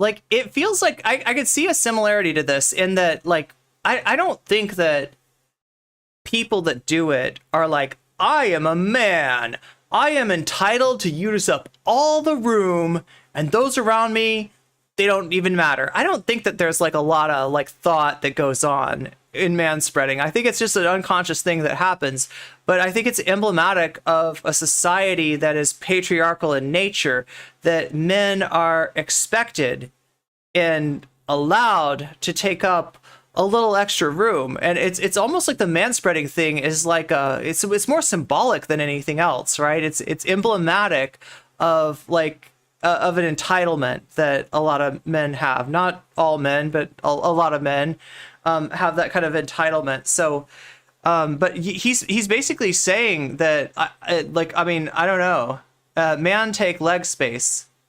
So Vaush's argument is that conservatives are racist and we shouldn't upset them. Yeah, don't scare the normies. I mean, like, a lot of this comes down to optics, but also I think that Vaush really doesn't see a problem. Like, he thinks the conservatives are right here. Okay, I'm gonna go out on a limb, right? I don't know what's in his little heart of hearts, right? And you know, you don't even know what's in his intent by what he says, you know. But based on what he's saying here, it's leading me to believe that he really doesn't see a problem with this sort of thing. It's not just about optics for him, but the optics are what he's most concerned with, right? He's saying because this is good optics for the right and bad optics for the left, it's something that normies don't readily understand, that we shouldn't bring it up. Like, because he's got a very electoral politics sort of mind, right? He's thinking, like, whichever side gets considered the most ridiculous, gets considered the most aberrant, out of step, out of tune, out of touch with your normie on the street, that's the side that's going to lose. So that's like literally all that Vaush is concerned with here. And I do get the feeling that he doesn't think this is real. Site. What was it? It was daily. Was it? No. It was what was it? It was the what was the one? What was the one that was doing it nonstop? BuzzFeed. That was it. BuzzFeed. Yeah, BuzzFeed with the nonstop videos and articles, the man spreading nonstop, constantly for years and years and years. It kept coming back over and over. Or that one woman who made a chair that like forced you to sit with your legs closed or open, which is, by the way, the easiest woodworking project in the world. And the BuzzFeed people published that over and over and over and over again, unironically feeding the alt-right. I would consider this to be a degree of like malicious disinformation that if Vaush, you're not allowed to talk about feeding the alt-right or you know, the right wing in general after what you did, after the stunt you pulled with J.K. Rowling. You are absolutely a feeder. That is effectively just like open collaboration with the far right, because the only purpose stuff like that. Whereas Vaush's strategy is just to preemptively surrender to the alt-right, preemptively surrender all this stuff to the right. Like, we're not even allowed to talk about it. We're not even allowed to acknowledge that it's happening, right? It just no. That does is give bait to people on the far right to point at it and go, ah, look, the crazy woke culture, soon all our freedoms will be taken away. Look at this, they don't even... Not a feeder in the fun, sexy way, true. Posting black people at all. It's like they're the ones in favor of racism. Vaush, here's the chair. Yeah. Oh yeah, here it was. Look at how they look like shit, too. Wow, nice woodworking, you stupid bitch. Oh my god, that's... Nice woodworking. Can we get that as a sound alert? Nice woodworking, you stupid bitch. Really, Vaush, really? Like, I can't believe he's literally mad about this, right? So, like, it's one thing if what he's saying is that, like, that I don't know, if he wants to say that the discussion of manspreading gets overly emphasized and it's like not an optic win, or I don't know, like, I mean, that's one thing, but like, he's literally mad about this, right? He's having the right-wing reaction. That is his, I'm not even going to say inner chud. That's Vaush being a chud. Vaush is a little bit of a chud. Okay, can we agree? Vaush is a little, maybe more than a little bit. Maybe he is so mad. He literally can't. He's literally mad about this. Like, it's not just he's mad about the fact that it's bad optics and it's going to make the left look ridiculous, and then maybe Biden's going to have a harder time getting elected next election cycle. He is literally mad that that somebody went. It's like the easiest woodworking project you could do. There's no skill in that. That's not real woodworking. Listen. My dad would take me with the planer and the, I don't know, what are different woodworking tools? The hammer. I don't know a lot about woodworking, to be honest. But maybe I'm a stupid bitch too, right, Vaush? Maybe I'm just a stupid bitch who doesn't know how to make a chair. That's like the easiest thing you could do. You just take the little wedges, put them on either side of the chair. Like, they kept on showing it over and over again. And like, he's so mad about this. He's so mad about this, right? Some sort of saw. Thank you, Yokio. Yes, thank you for thinking of the obvious thing that doesn't even come to mind. Look, I had shop class at some point. I did shop. I did some shop, a little bit of shop. I wasn't good at it. I thought I was gonna hurt myself most of the time. I was scared of shop. Honestly, shop scared me. Right? I would have so much rather like not had to take that class. What's up, Dragon Princess? Meow. And Neville. He is hard sucked in 2016. A boring machine? Oh, a boring machine. Wait, it like kind of bores a hole. Sounds like Jordan P. Yeah, something that Jordan B. Peterson would say. Well, I mean, he's got a little Jordan B. Peterson in him. He does. He really does. But yeah, I was so scared about shop because like I remember the first day of shop, they go over like all the machines and they like talk about like, you know, like now this stuff is no joke, okay? You could really hurt yourself. We had a kid in here. He thought he was so smart and he cut his arm off. And you could be just like that kid if you're not careful. So always follow the direct, you know, I don't know. But like I have ADHD, okay?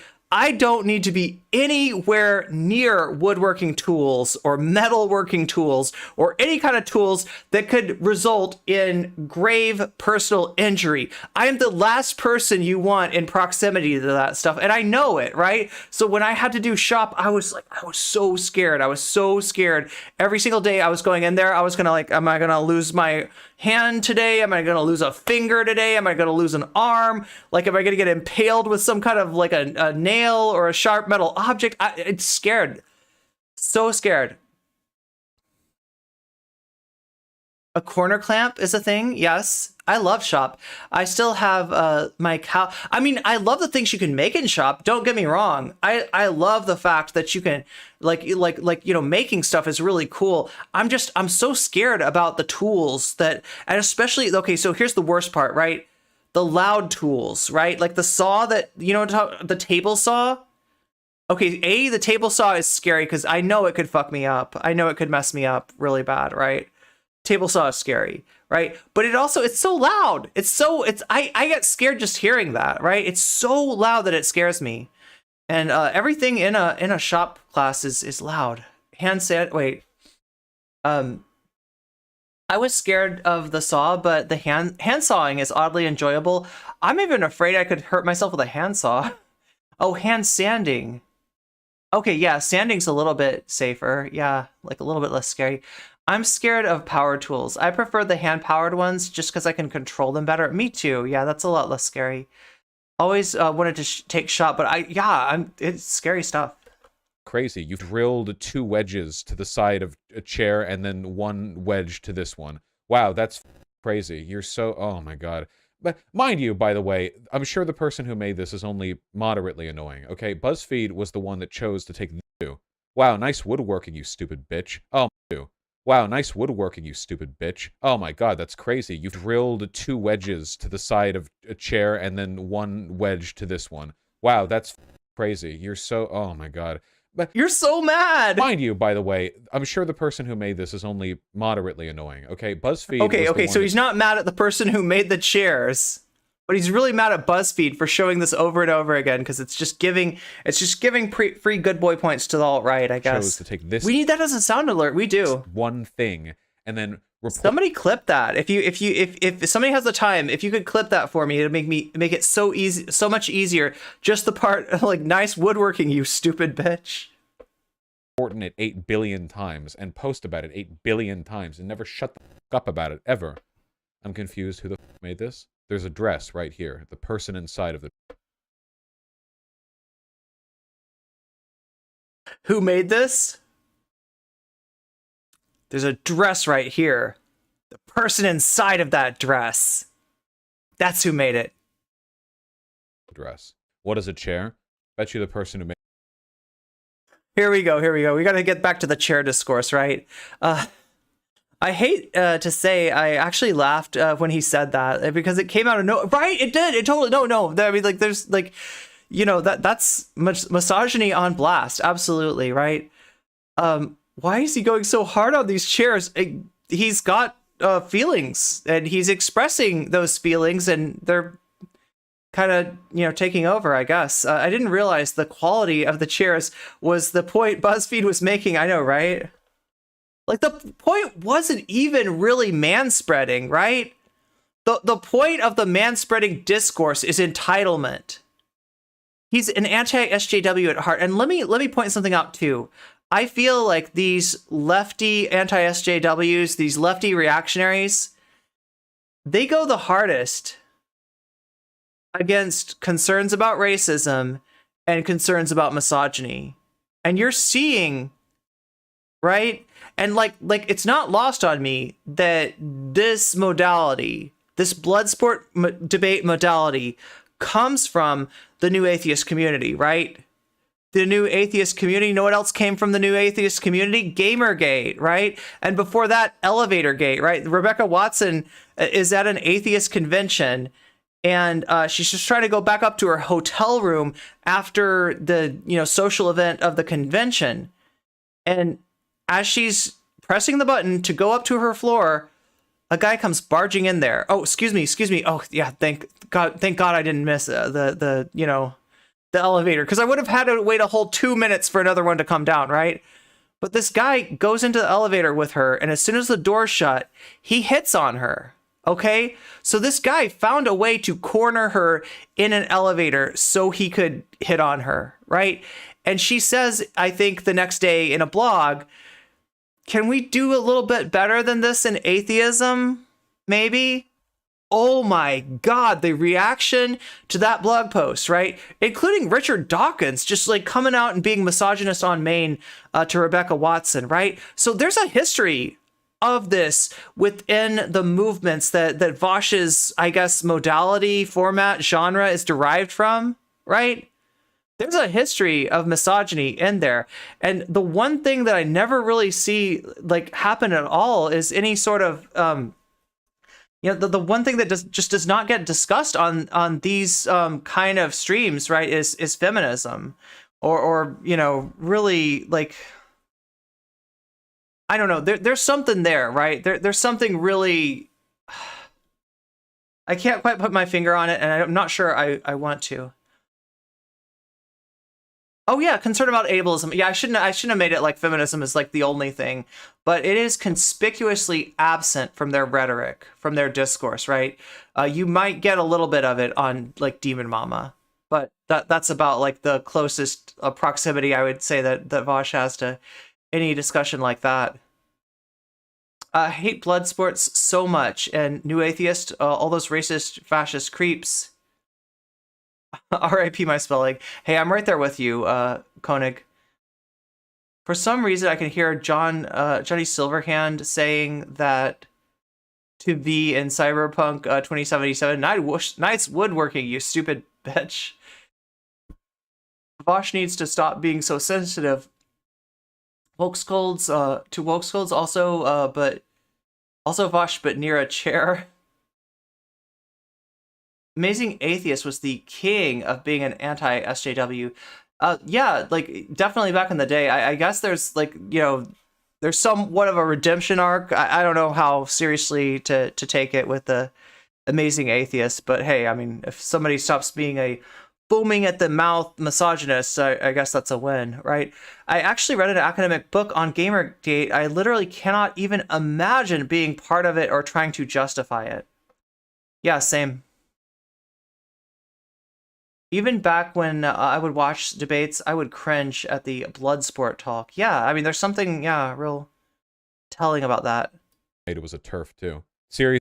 We need to, invent a word for a reverse woke scold, a sleep scold. Seriously, you ever want a direct parallel on, like, the link between man-hating and being a turf, okay? Because man-hating. Now, listen. Like, TERFs do appropriate feminism, right? TERFs justify their transphobia under the guise of feminism. But I feel like Vaush is justifying his misogyny to some degree under the guise of defense. In fact, that's literally what he was doing with J.K. Rowling.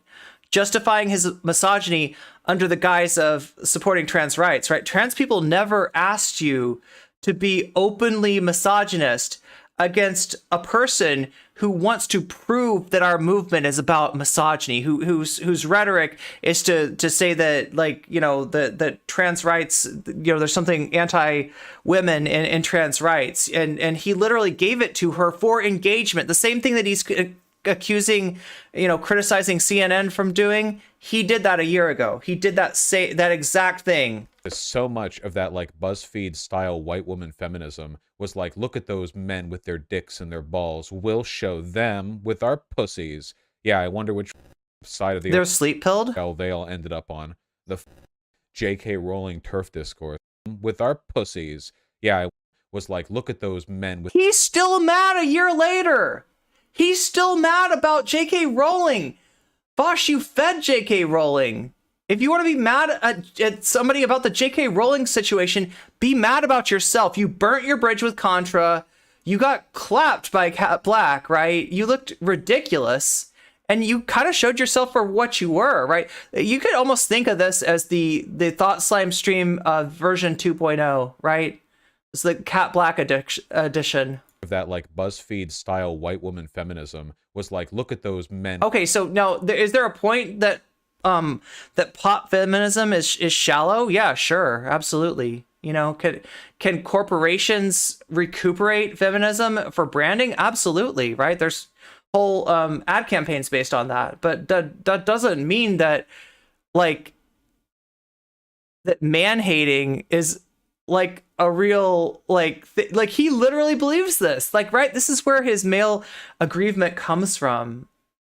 That he literally believes that like white people and men are discriminated against, and that we need to start talking about that, and we need to de-emphasize like discussions of misogyny and racism in favor of misandry and reverse racism. That's his thing. With their dicks and their balls, we'll show them with our. Okay, what the fuck? That like BuzzFeed style white woman feminism was like, look at those men with their dicks and their balls. We'll show them with our pussies.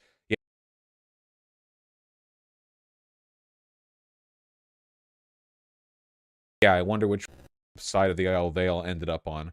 The J.K. Rowling turf discourse. Yeah, we have to stay focused. We have to stay focused. Okay. So anybody that had a problem with him about his misogyny, right, about him literally feeding J.K. Rowling to get clicks, to get attention, to get engagement, right? You're basically a turf, according to Vaush, right? He's trying to do a wedge. He's trying to use feminism, anti-feminism, as a wedge issue, right? Like the idea being that you can choose trans rights or you can choose feminism. Nuh-uh, Vaush, you can choose both. That's what third wave feminism is about. I consider stuff like this to be collaborationism. I am not joking. I do not think there is only. I don't think there's any. There's more and more Darvo from Vaush lately too. Have you noticed that? Reason that a Why is he so obsessed with genitalia? Nobody was talking about genitalia. Person would post something like this except for money. I don't think it's a reflection of any sincere personal opinion. And what's more, if you are profiting, the worms in his brain eat any and all nuance off of the spread of far right talking points, which I think this is. Wait, because the sure as shit is not like a left. Who's profiting by the spread of far right talking points? Mr. calling everybody woke scolds? Leaning talking point. This is just like chum to throw to the sharks. If you're promoting, they will not pick you, Vaush. Or disseminating media that benefits them, I think it's collaborationism. I do. What are you up to, John Blake? What's your game? What's your story? Oh yeah, dude. I'm sure this like 55-year-old black guy with a neck as thick as his lantern jaw has a very strong opinion on digital blackface and this. Wait, is that the author? Is that who he's like? Is he? Who's he showing? Yeah, John Blake. GIF. And this girl, I'm sure he has a very strong opinion on all these things, and he definitely the chum bucket. Vaush is a plankton confirmed. Wasn't just like told to do this, probably by some white guy.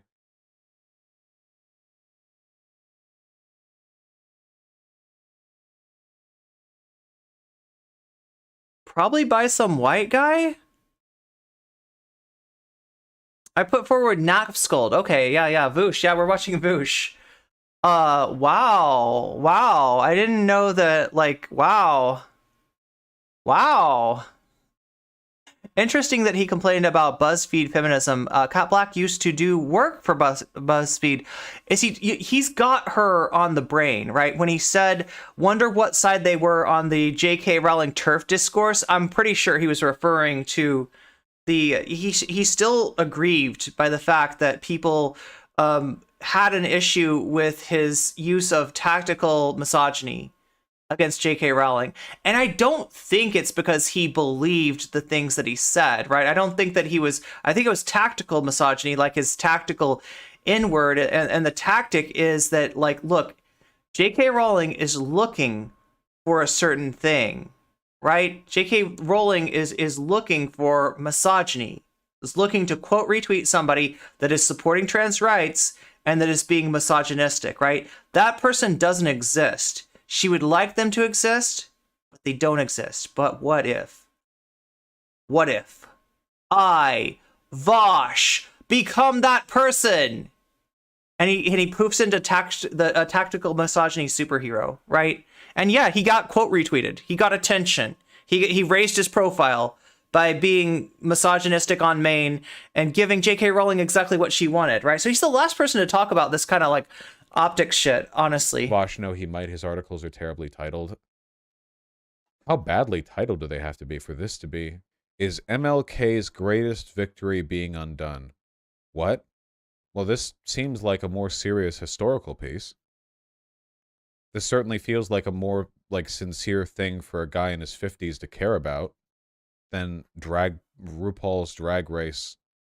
So he's like the author. There's no way that the author really thinks this. There's no way that he has a problem with this kind of use of, there's no way that he's bugged by, this kind of micro. Well, I mean, Vaush doesn't even accept it as a microaggression, right? Like with him, it's literally just memes. That's what Vaush is saying here. He's saying it's literally just memes. Gifts. Yes, I saw the. How do people think Vaush is a lefty? Good question. Bigfoot one. How Game of Thrones is like America. It's funny how he gets mad when people keep on bringing up his debate against Professor Flowers. Racism without racists. How Jimi Hendrix's race became his invisible legacy. I refuse to believe. Wait, where is the digital blackface article in this list? It's at the bottom? Down further? Oh, I thought this was like a different section. Oh, I see. Oh, wait. So are these like big fancy articles and these are like the little articles? Why is Bigfoot nervous? America's so far right that if you squint, you got he looks kind of lefty. I guess you'll just have to Google to find out. It's like one of those magic eye puzzles, right? That if you look in just the right way, you could see hammer and sickle jump out at you. You may be seeing a more woke Santa this Christmas. Uh-oh. Woke Santa. Nice to meet you. I'm trans Santa, he says. He looks at the teenager and asks, pronouns? They, them, the teen answers, looking up with surprise.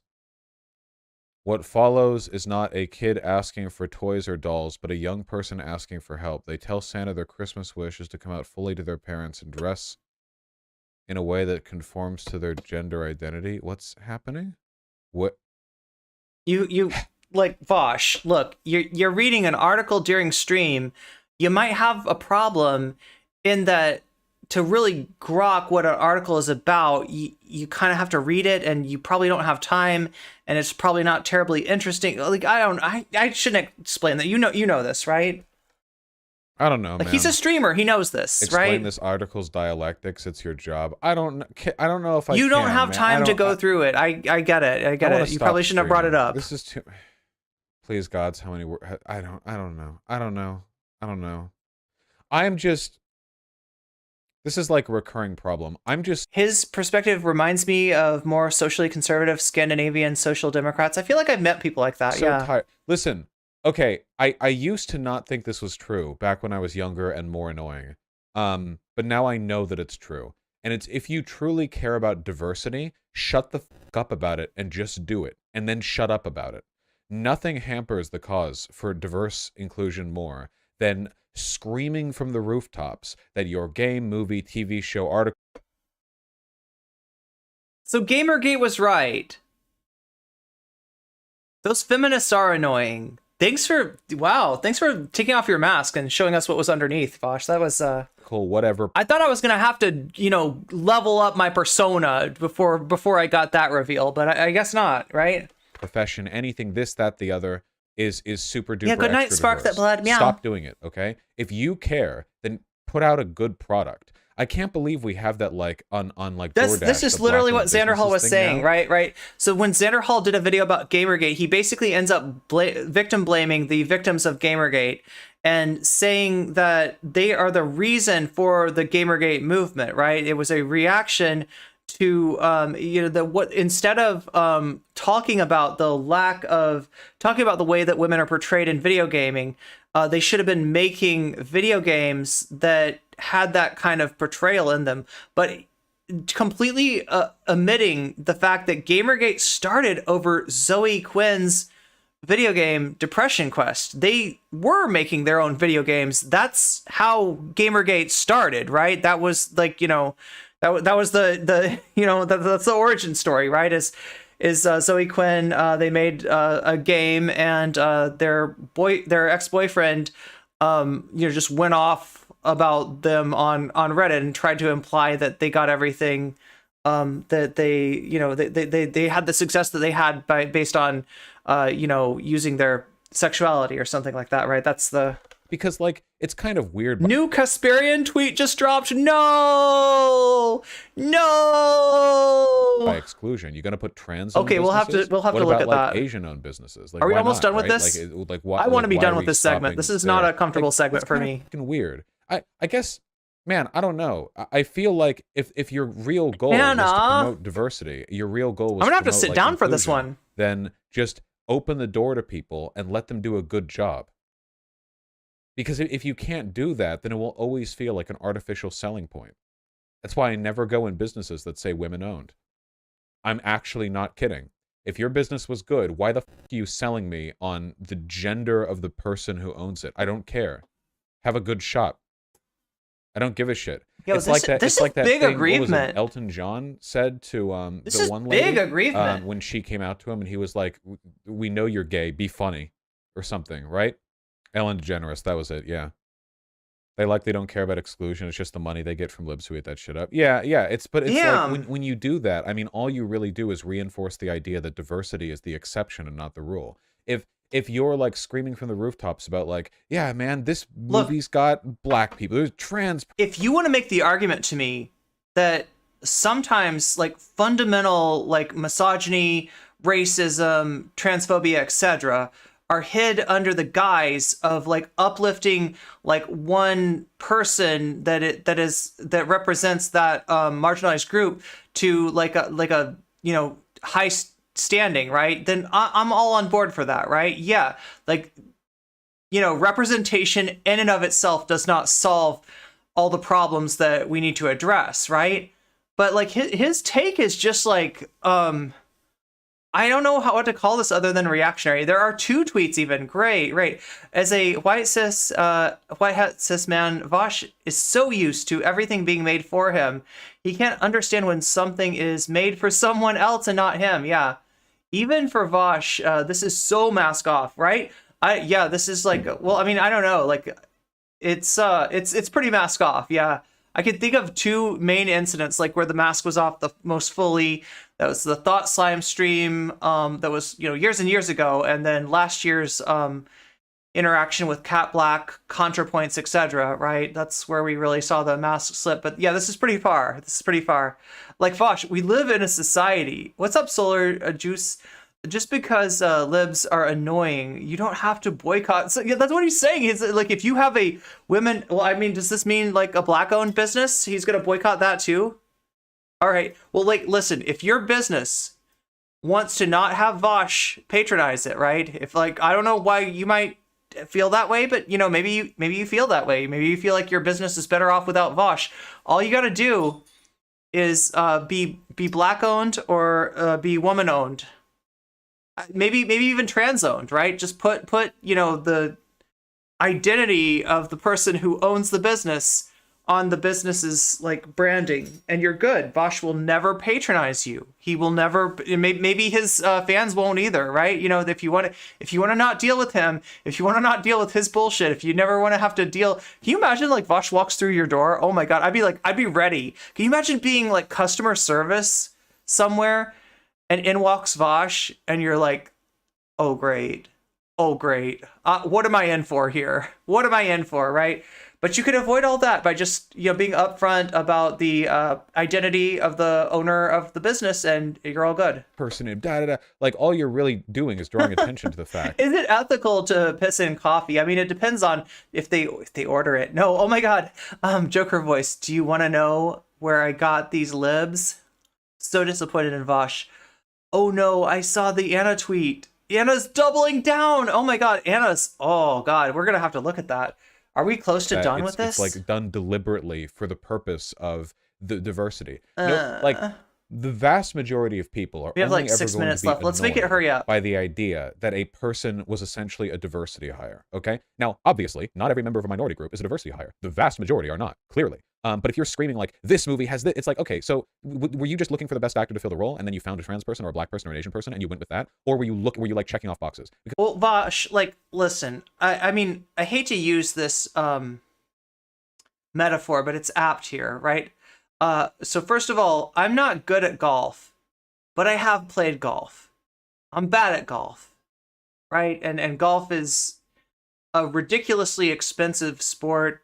It's very elitist and, you know, just like, I don't know, right? But I have played golf, and I remember I had something called a slice in golf. And a slice is when you hit the ball and because of the way that you swing, the ball goes to the right of wherever you were hitting. So you're hitting the ball in this direction, and it goes like that direction. It kind of like curves in that direction. That's called a slice, right?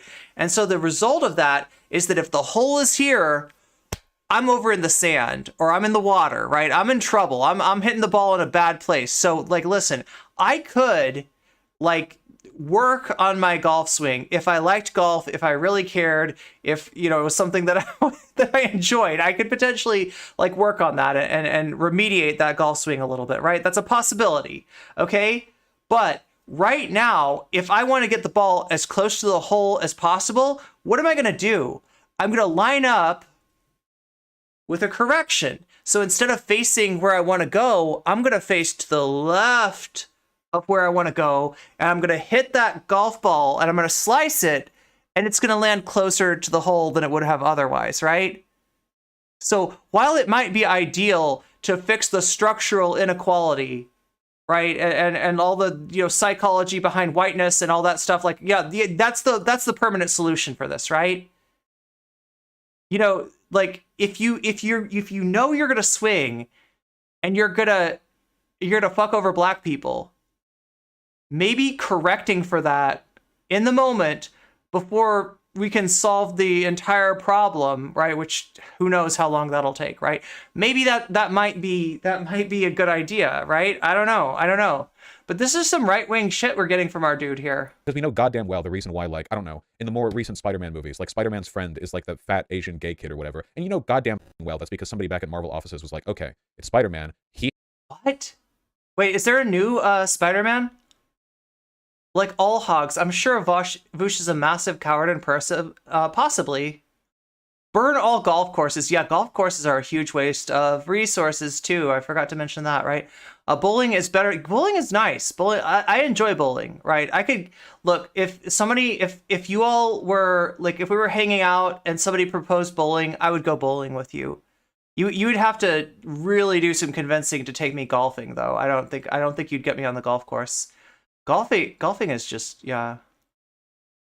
Hello, Vaush. Welcome to my woman-owned restaurant. Wait, Vaush, don't leave. Oh, well, bye. Like, what is that? Oh, Willy Wonka. No, please, don't go. No. It's like that. We could go bowling sometime. I would love to go bowling. Yeah, I like bowling. Bowling is comfortable. You sit down, you know, you have some kind of a beverage, some kind of an adult beverage. You know, you eat some food, you eat some nachos. It sounds like a good time to me. New Spider-Man is far less white with the supporting cast. I had my own ball and shoes before my wrist surgeries. Oh, that's right. Sometimes, yeah, people wear like the braces. Yeah, I guess bowling can be hard on your wrists then. What about mini golf? Though, Irene. Yeah, mini golf is fun. I'm not good at any kind of golf. I'm generally not good at sports, but I will play some mini golf. Mini golf can be fun. He has to stay a white boy because we're Combine the slurp juices with the apes. not doing the Yes. Miles Morales thing. So we're gonna dump all the woke points into his friend, and also we're making Gwen Stacy black. I don't give a shit about, you know, What? into his friend, and also we're making Gwen Stacy. Well, that's because somebody back at Marvel offices was like, okay, it's Spider-Man. He has to stay a white boy because we're not doing the Miles Morales thing. So we're gonna dump all the woke points into his friend, and also we're making Gwen Stacy black. I don't.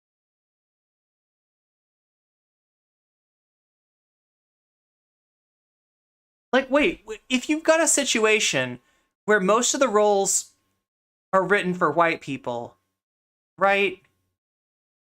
And you look at Hollywood and you see it's pretty white, right?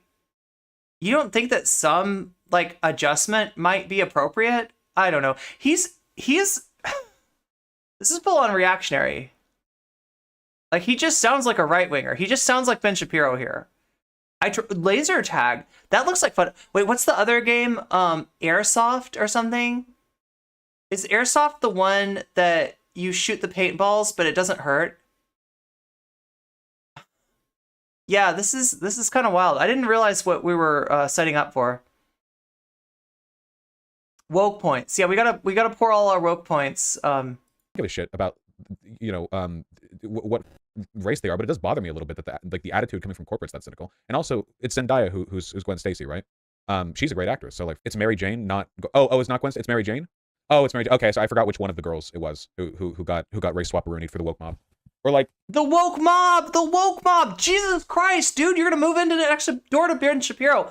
Vaush, why don't you just get a job? You and Anna could just go to work for the Daily Wire. Or like Black Ariel in the just go ahead and do it. Are you peeved about Black Ariel? Are you really mad about Black Ariel? Just go ahead and work for the Daily Wire. They got a spot for you, I'm sure. Little Mermaid live action thing. And none of you believe. Nobody believes. Nobody on Earth believes. Let's be real here. Nobody believes, okay, that they chose a black actress for Ariel because that was the best role, like the best person they had for the role. Not saying she's bad, but we know why they did. And low-key, black people aren't great at acting. Can we be honest? Like, what are you saying, Vaush? This is like...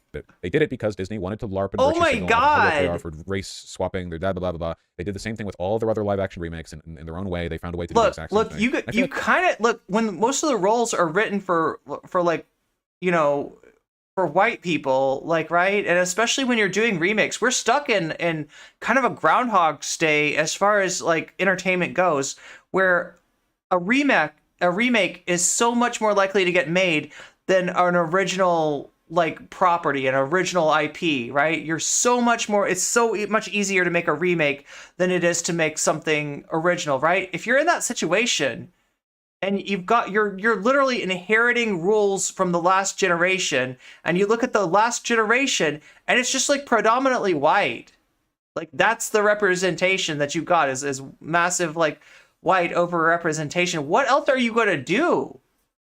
What else? How else are you going to fix that? Vaush is the quartering, right? Vaush, why I left the left. Well, actually, mermaids would be translucent. Oh my god, I remember that. Yeah, but that was a Matt Walsh, right? I don't give a shit, but it does bother me. Yeah, exactly. Two races, white and woke, white and political. Exactly. Yeah. Choosing a black person for the sake of it is bad, therefore we should choose a white person. There we go. That's his logic. That's his logic. After all the whitewashed Asian roles, y'all can chill out about Black Ariel. Right? It's really disruptive for like actual diversity as a cause. She's a terrible actress too. I don't know. It was Ben Shapiro. I don't know anything about her skill as an actress, so I can't speak to that. It's Michelle Jones in this universe. What, black women can't be called Mary? Clear. Okay. To be fair, her voice is incredible. I don't know. Okay, whatever. I got tired midway through thinking about this. Liberals. I mean, Knuckles literally said this in the Sonic TV show. Yes, I'm familiar with that a little bit. Isn't this all just corpo virtue signaling? I'll tell you though, I actually don't mind it when they go even further beyond, because I don't actually mind Lin-Manuel Miranda doing the whole haha, what if I did a rap historical play where all of the founding fathers were black and shit, you know? I don't have a problem with that at all, because it's like so upfront about the intention. Wait, Hamilton. Like that's his fig leaf. Is like I do like Hamilton though.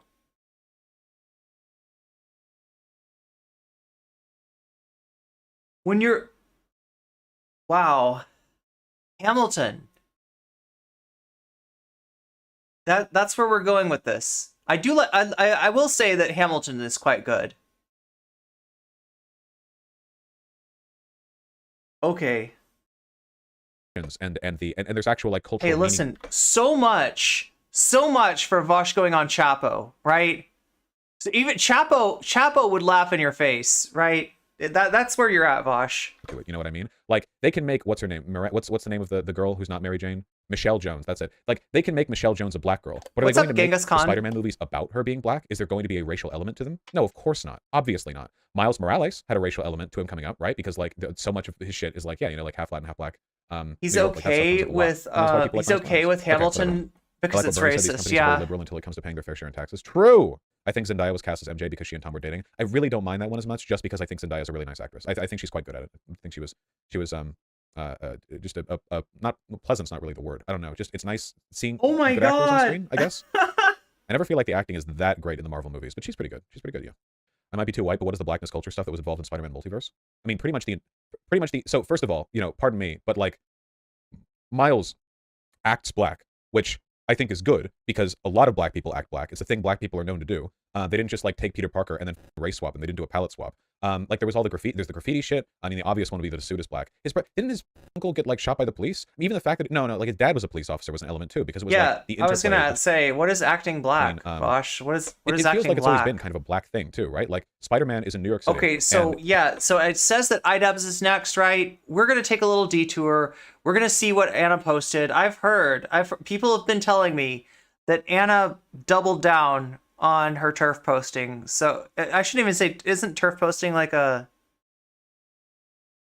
ironic Twitter account? I shouldn't even use that term, but yeah, that literal turf posting. That's the police are always after him, even though he didn't do anything wrong. I don't know. Is I it feel like, yeah, rapping, there's- right? I haven't re-seen the movie in years, but there's a lot there, I think. Yeah, and he was embarrassed about his dad being a cop, right? Yeah, and then he gets like instructed by Peter Parker, a white guy, and he goes to like, that super ultra preppy high school, you know? Vaush, how do you act black? Open parentheses. This is not in good faith, close parentheses. Thank you for warning me ahead of time. That actually saves me a lot of effort.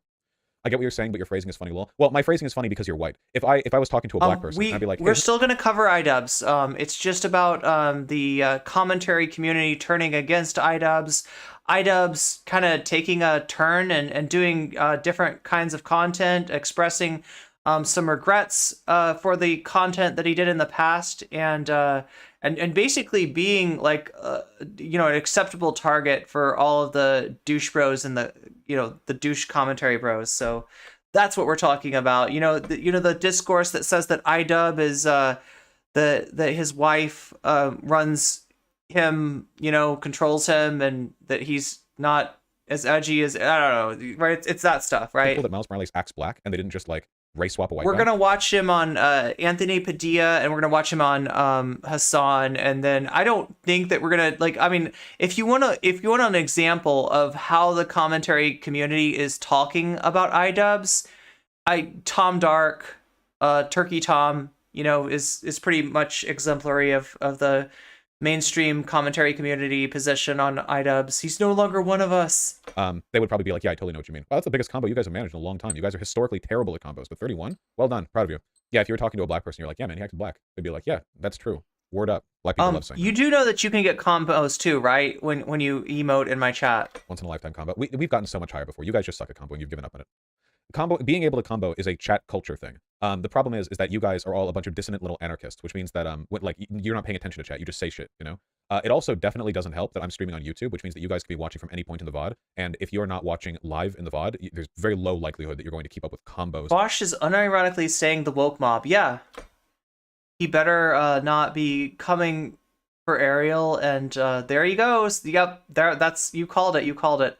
Obviously, the natural course where casting the best actors would be, they'd all be white. Yeah, if we're doing the best actors, right? Mermaids are not real. The white Ariel, it will still exist even if after the remake comes out. Yeah.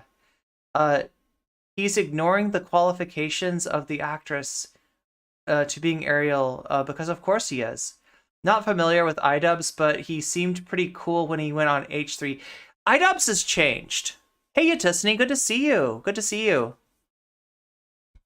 To something that isn't even like temporally synchronous with where you are in the video. Yatisni is a very old friend of the VOD, and if somebody would, I don't usually straight up ask for this, but if somebody would give sub Yatisni, I would be very happy about that, right?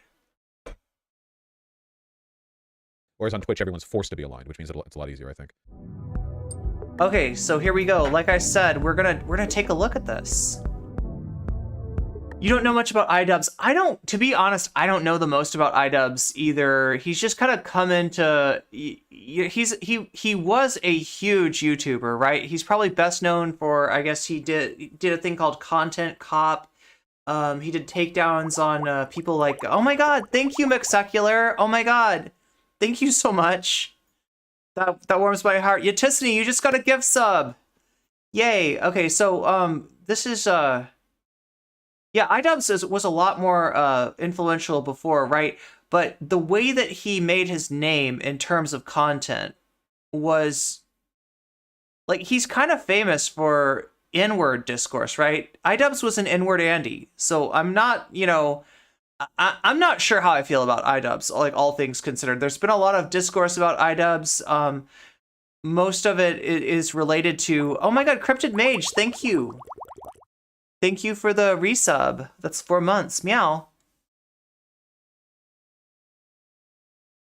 Time to cover the other. This is the other Ian. The I in iDubbz stands for Ian. So, that's it's another Ian that we're talking about, right?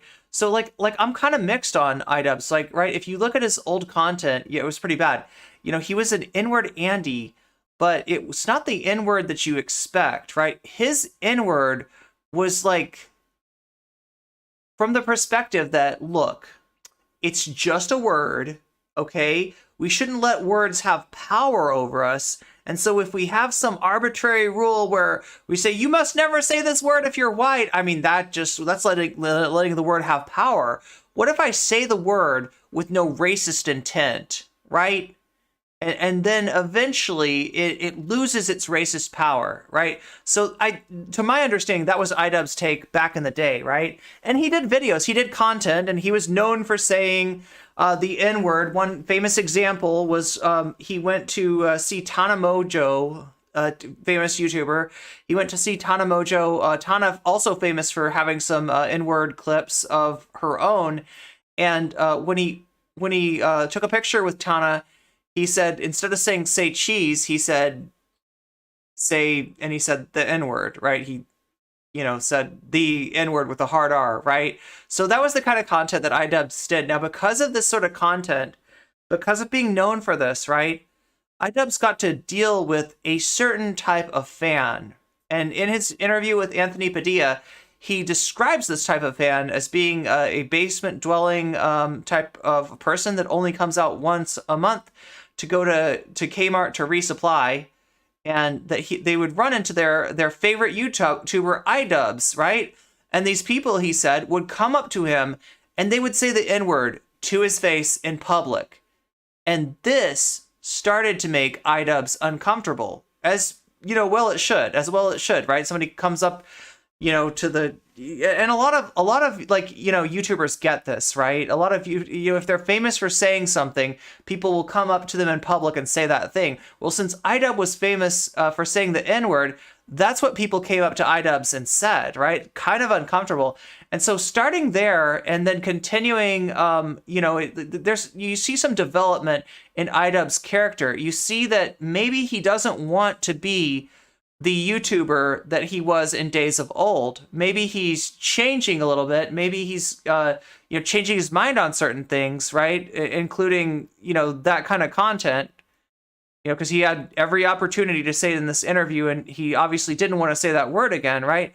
And then it kind of culminates with him, you know, getting married and doing a takedown of Sam Hyde, right? So he did Content Cop, right, where he would take down other like YouTubers, right? And this time he takes down Sam Hyde.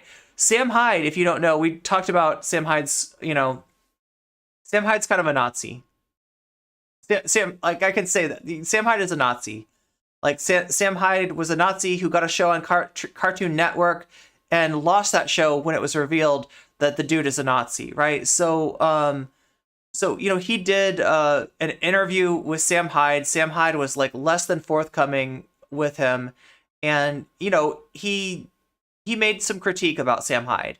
So with this, with him not doing the N-word content anymore, with him not being an edge bro anymore, with him expressing some regret, expressing some disdain for his former fans, the commentary community has put a target on iDubbz back, right? iDubbz, according to the reactionary weirdo like YouTube commentary community, iDubbz is like a SJW and a cuck, doing what is, for being perceived as doing what his girlfriend wants, right? And so, that's kind of where he's at right now. His new content doesn't get the same kind of views as his old content because he's fundamentally changed what he's doing.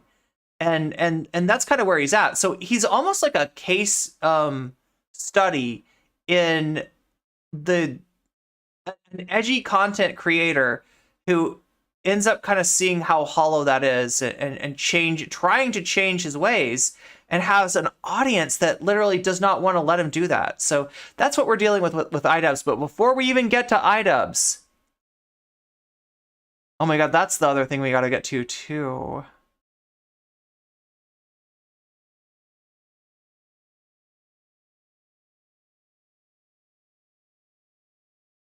Before we get to iDubbz, there it is. Thank you, Polly. Okay, so we got 2 new tweets from Anna Kasparian. New Anna Kasparian turf tweets just dropped. Let's take a look. Let's see what we're dealing with. Are we ready? Are we ready to see Anna Kasparian's cringe?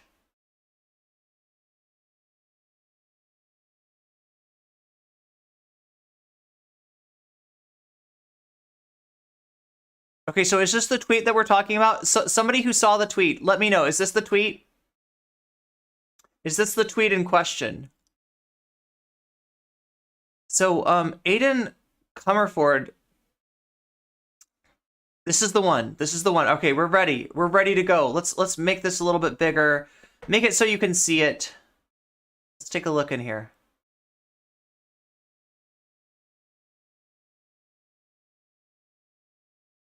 Okay, so, Aiden Comerford says, "Hi, Anna Kasparian. What do you want AOC to say instead of people who menstruate when she's talking about people who menstruate that is trans inclusive and doesn't offend you as a woman? You said there must be a better way. What do you think it is? Good question."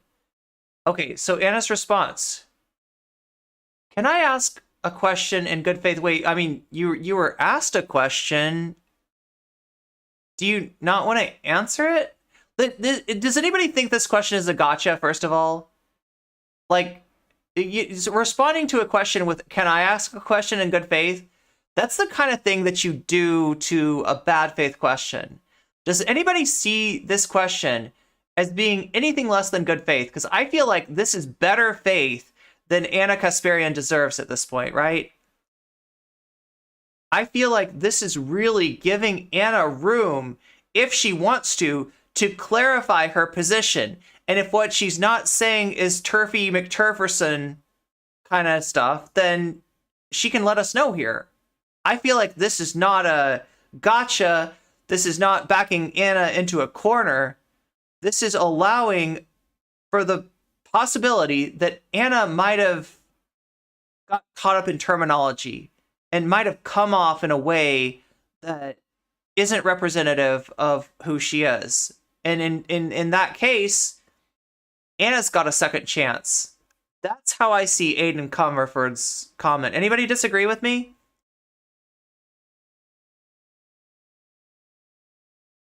Complete illogical response from Anna here. What's up, Wesley? Good to see you. Are we reacting? Wait, what did Jeremy do? What maybe we need to add the quartering to the docket for today, right? Maybe we need to talk about the quartering. Right now we're dealing with Anna Kasparian in fresh into her turf arc. This is just Anna from the old days. of being edgy, being an edgy atheist who said politically incorrect things along with Jink. I never experienced this, Anna. I remember, because I was a fan of the Young Turks like a long time. Like the Young Turks was one of the first political shows that I watched, right? And I have to admit, I admired Anna. That's embarrassing to say, like, right? I'm embarrassed. I'm embarrassed to say it, but I was an Anna Kasparian fan. I liked Anna. Back in the day.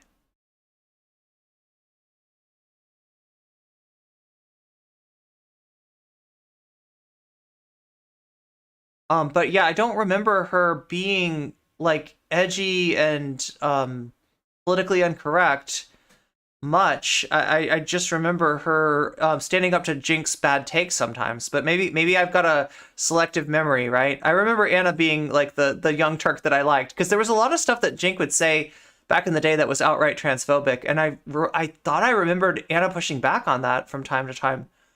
It was direct, maybe confrontational, but that's Anna's brand. Like, we know what happened to the internet atheist community, and a lot of them are turning into reactionaries. Anna sounds like Anna is saying cis women collectively own menstruation, and give it to trans men as a treat. Yeah, she could have said, actually, yeah, you're right, B. Yeah, this isn't a gotcha at all. This is a reasonable question and a ridiculous response from Anna. Well, I haven't even read the response, but it sounds like some people in chat have. Some of you in chat could not wait to open your Christmas present, right? I'll get to it in a second. I can't tell if she's really this ignorant or what. I think it could be taken as bad faith, but it doesn't really matter. She could still answer the question and clear this up. Yeah, if she's not really a TERF, this is a perfect opportunity for her to show that.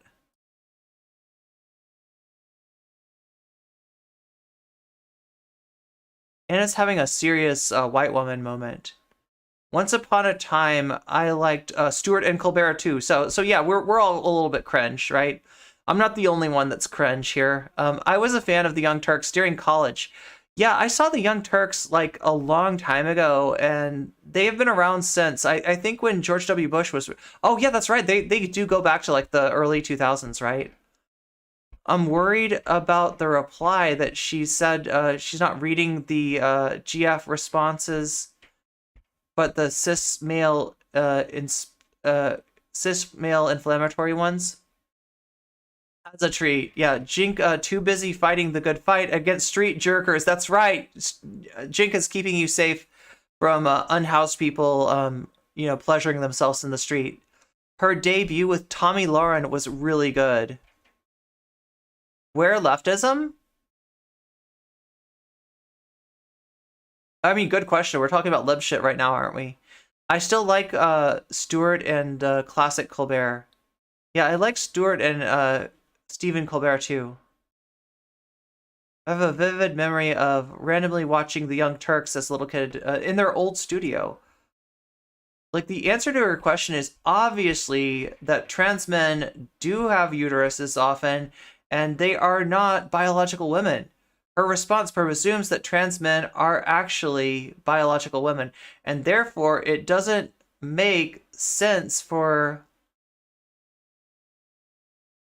that term to offend them, which is, yeah, this is the thing. It's like, I do see, like, reactionaries, trying to use that language, biological woman, biological man, right?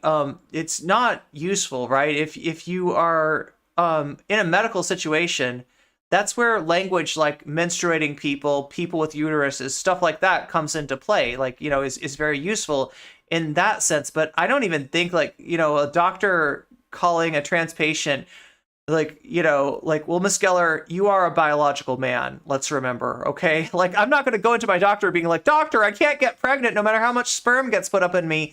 And the doctor is going to be like, well, Miss Geller, you are a biological man after all. Like, like, I don't have to ask that, like, right? I don't know. But even if I did, have a silly question like that, I don't think that most doctors would would use that language to my face. I don't think that most people would use that language to my face. I'm thinking that the only reason that Anna or anybody is using that language is because of the separation that the internet provides, right? I'm not there in the room with you. And so you're gonna call me a biological man all day, but I don't know if you'd say that to my face, right? I don't know.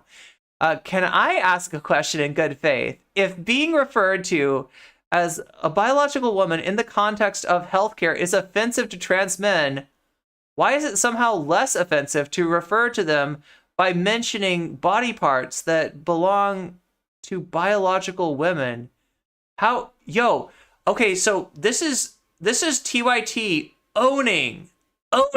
absolutely owning the Ben Glebe, fiasco, right? If you remember a few weeks ago, Ben Glebe ran into problems using this kind of language, biological man, biological woman, as a excuse to deny, trans women the right to participate in sports, right? It was nasty, and a lot of people thought, given that TYT does have at least one trans host, that maybe this was something that TYT would correct. Maybe this is something that TYT would offer a statement on, offer some clarification, have Ben Glebe, and Ben Glebe did end up apologizing at some point, right?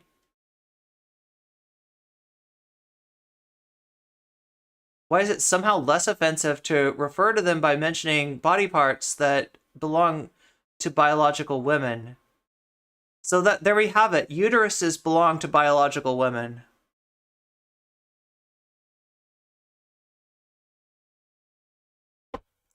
So, intersex community. I want to talk to you all about PsyOps really quickly. Intersex community, I'm sorry, you don't exist. You just got erased. You just got Thanos snapped by Anna, right? God damn. Okay, so wait, are there two tweets here?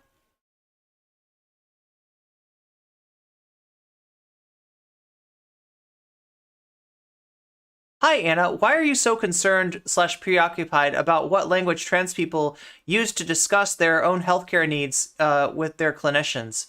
Trans people are acutely aware of their biology. It's part of being trans, but however they discuss it is their business. And then this is Aiden Comerford responding, did you ask trans men about this before you tweeted about it? I'm not trans, and you should be having this discussion in private with trans people. But in my experience, most trans people appreciate trans-inclusive language, which is probably why AOC uses it.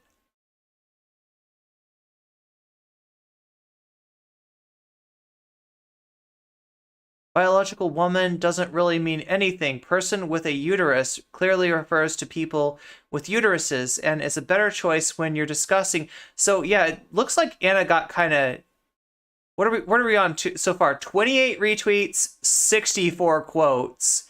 Yeah, I'd say that Anna's on her way to having a bad time on Twitter. Although honestly, like, on some level, I gotta say that she knew what she was doing. She has to know what she's doing, right?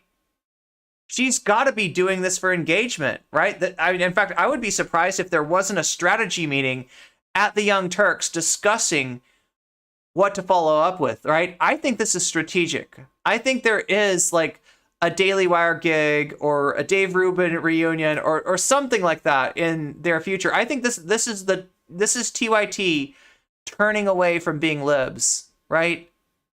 I think maybe their heart wasn't even in it to begin with, right? I don't know. Am I off?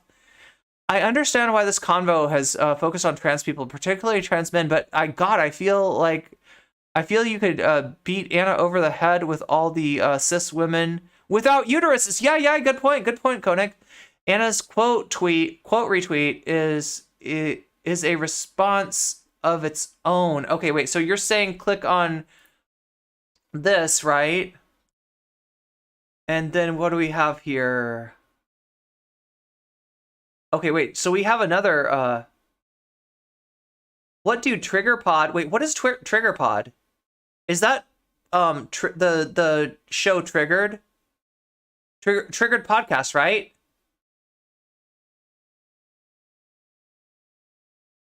Trigonometry. Yep. That's what I thought. Okay. So what does Trigonometry, J.K. Rowling, Cenk Uygur, and Anna Kasparian all have in common? They all shove their success in people's faces when they get criticized. It is nothing to do with left or right politics. It is simply privileged taunting the underprivileged. Okay, so that's the... Is that a ratio? Not exactly. Ratios are generally, the most obvious ratio is, let's say I make a tweet and Yatisny, you find something that's really wrong with my tweet. My tweet is ridiculous. I'm being ridiculous, right? And you post a reply to my tweet, and maybe you even say ratio, right? Maybe you even say ratio, right? Now that's a reply to my tweet. My tweet, being a primary tweet, should get more engagement, should get more likes, should get more everything than your tweet, right? Unless you're like way bigger than me on Twitter. But let's say that you post ratio and you're not the only one that sees my tweet and hates it. And everybody else who hates my tweet says, fuck yeah, Yatisny, and gives you a like, right? And I've got like, gives you a like, gives you a retweet. Your post has got like, 1,000 likes. My post has got 100 likes. That's a ratio. Like that's a classic ratio. There's other things that are called ratios, but I mean, I guess they're a little bit more gray. But that's what I think of when I say ratio. I know what a ratio is, but I just was wondering, if the replies got way more likes. You literally meant, is that a ratio? Let me find that for you.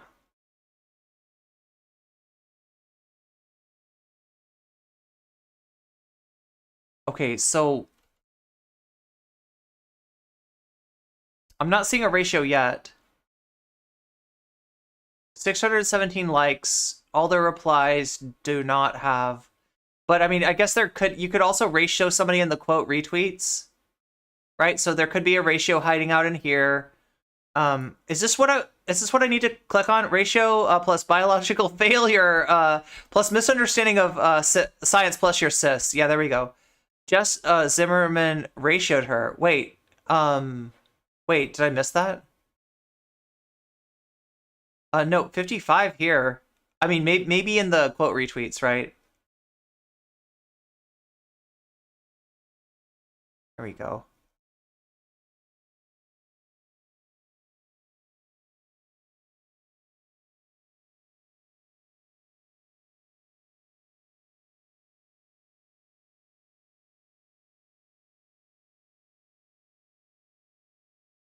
Okay, so this is this the initial? Okay, so yeah, they tweeted out.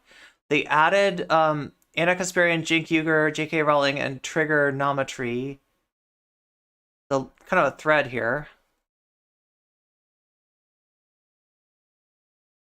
And this is more of a comment about when somebody disagrees with you and your response is like, I got more followers than you. What do you think, 100 follower Andy? Why you're nobody. You're nobody, right? That's what's being talked about here. So you've been a huge part of everything we've achieved. There's a few things we enjoy more than pissing you off with our success. I don't know who that is. Constantine Kissin. J.K. Rowling, kind of the same thing. Read the most recent royalty checks, and I find the pain goes away pretty quickly. Cenk Uygur, he has my number. My favorites are these bitch moves where people ask others to correct us. Are you complaining to the manager, Karen? I got news for you. I am the manager. Of course. Of course. YouTube, Facebook, Pluto. Okay, so yeah, there's more. Yeah, it's kind of the same thing, right? So they're not showing an example from everyone, but this is Anna replied to this. Can't speak for everyone included here, but I think it's more a response to the weirdos on here who delight in people losing their livelihoods over disagreements. Interesting. This sounds like some Twitch politics. This is familiar to me, right? When I had an issue with what Dylan was doing with his platform to trans people by bringing on a transphobe and letting the dude just gish gallop tropes, right?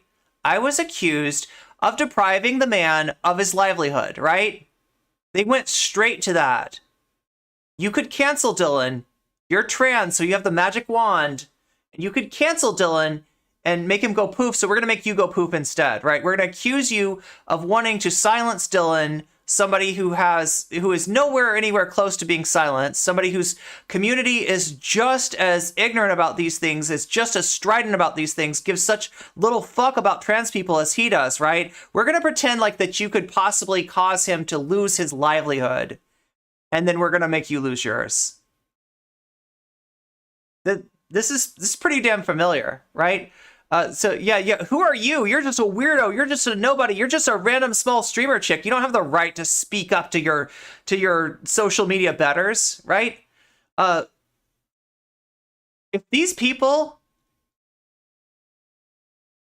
social media nobility are not careful with this kind of rhetoric, they're going to get a social media revolution. They're going to meet the social media Jacobins. They're going to face the social media guillotine, and it won't be a joke, and it won't be, it won't be an exaggeration. Like, right?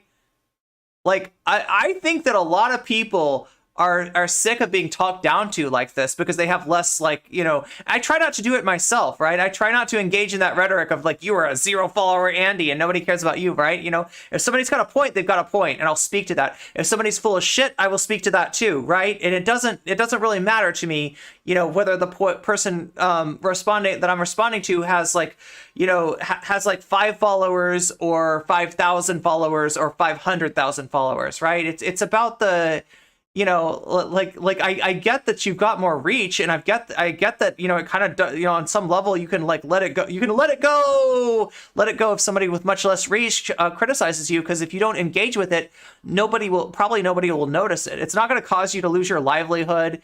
It's not going to cause some catastrophic failure of your media empire or anything like that, right? It's just but anyway, Anna Kasparian is too good, too strong to be talking to us weirdos, to be talking to us 0 follower Andys, to be talking to us 100 follower Andys, even to talk to like a 3,000 follower Andrea such as myself, right? She's too big, she's too important. She doesn't need to be trifled with by the riffraff. Like this is like French aristocracy like rhetoric that we're seeing here, and you know what that gets you, right? I mean, I'm not talking about in real life, I'm talking about in social media. You know what that gets you, right? The thing about Twitter that's different than other forms of media is if Anna Kasparian appears in the paper giving a take about, trans women, she might face a contentious interview in the future, but she's not going to face her public, right?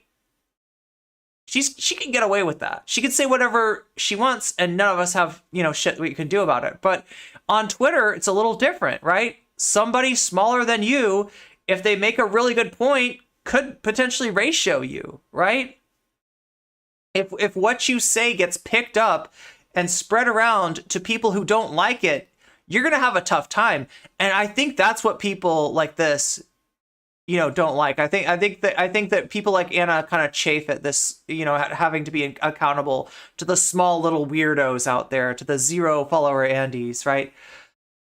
I think it's more of a response to the weirdos on here who delight in people losing their livelihoods, really. So Anna's going to lose her livelihood. It's not in the cards. Like, Anna, you might deserve that. Right, and the more this French aristocracy rhetoric you throw at us, like, the more I'm going to say that maybe you deserve that. But you're not going to get it. It's not realistic. It's not going to happen, right? The cancel culture is a myth. Cancel culture is a lie. Cancel culture happens to marginalized people. Cancel culture happens to 0 follower Andys, right? And when we're saying cancel culture, what we're really talking about is getting harassed off the fucking internet. That is not going to happen to you, Anna. That is not in the cards, right? Okay, people losing their livelihoods over disagreements. In some cases, like with Jink, you can't get him fired. I'm sure that drives you crazy. Wait, am I missing something? Is there another tweet that I'm missing? Am I honing in on the right tweet, or am I being silly? I love that on Twitter you can be both terminally online and too small to, yeah, you can at the same time, right? It's a superposition. I can't speak. It's a superposition, straddle.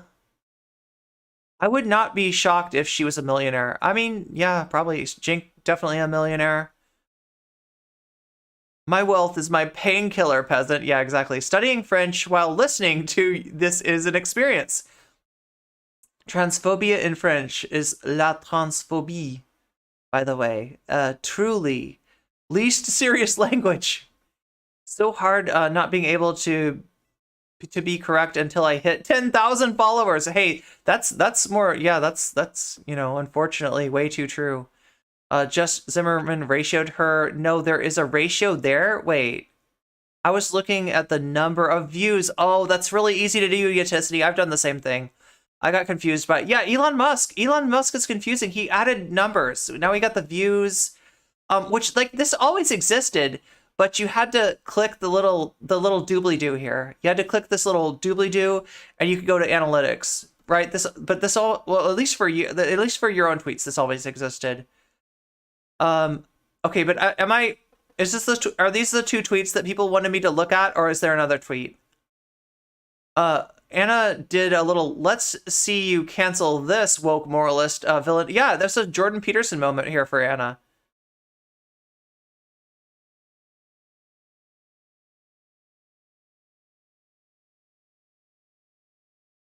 YouTube chat, what do you got for me? 3,000 follower Andrea. Yeah, exactly. That's what I am. That's what I'm here for.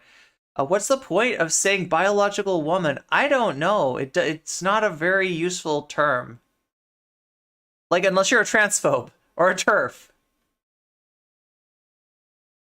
Completely illogical response from Anna here. Jessie Gender's reaction to the initial, yeah, we watched that. We watched that the other day. Jessie's reaction to Anna's original tweet. Like, the answer to her question is obviously that trans men do have uteruses and they are not biological. Yeah, it's so easy. It's so easy, right? If she gave a fuck about the trans community, it would be so easy to, you know, she'd be fine. She would be fine. That's not where she's going, though. She's literally navigating to a more rightward position because she's some kind of reactionary. And I guess we'll find out, like, how reactionary. Is she a Bill Maher reactionary? Is she a J.K. Rowling reactionary? Only time will tell, right? Only time will tell. Where does Anna end up? I have such a GPT brain right now. I know that is off topic, but you've been talking to Chat GPT and Bing Chat a ton lately just to learn how that stuff works. It is very fascinating. Save yourself from the robots, right? True. Her response presumes that trans men are actually biological women. That's what she's saying. That's literally what she's saying. That's literally what she's saying, right? And like I said, would she say it to your face? I don't know. But she's saying it here on twitter.com. And yeah, I know, right? She's definitely wrong and bad. The point of saying biological women is to distinguish trans women from cis women, to deny womanhood of trans women or the manhood of trans men. Oh no, but they have to be right. They have a right to be rich and unscrutinized, just over just a difference of opinion, like whether trans people are the gender they are. Yeah.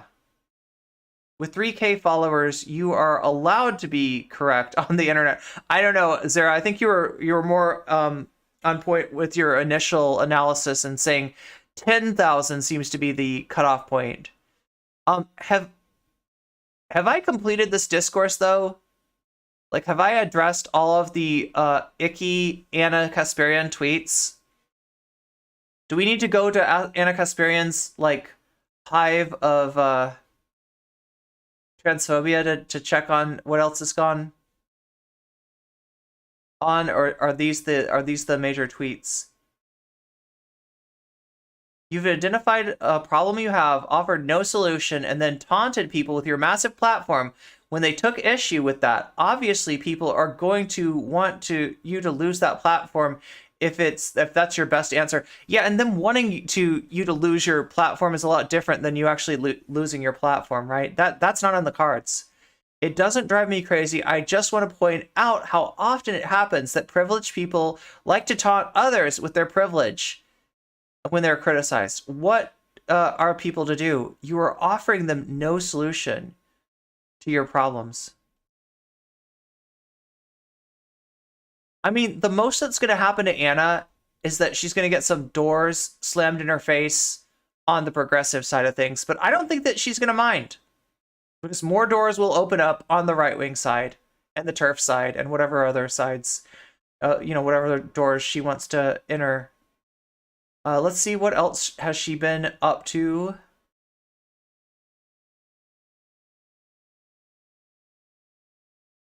Arguing with Ian Chong Miles.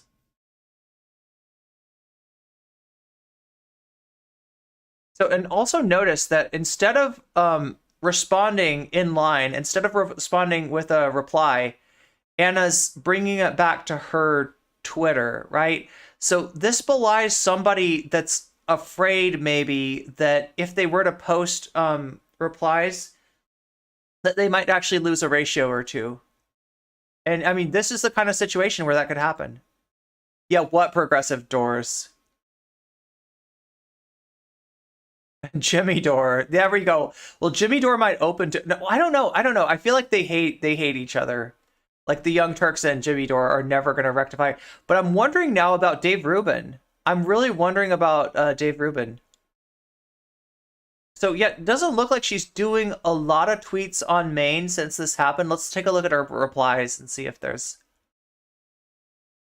anything else going on here.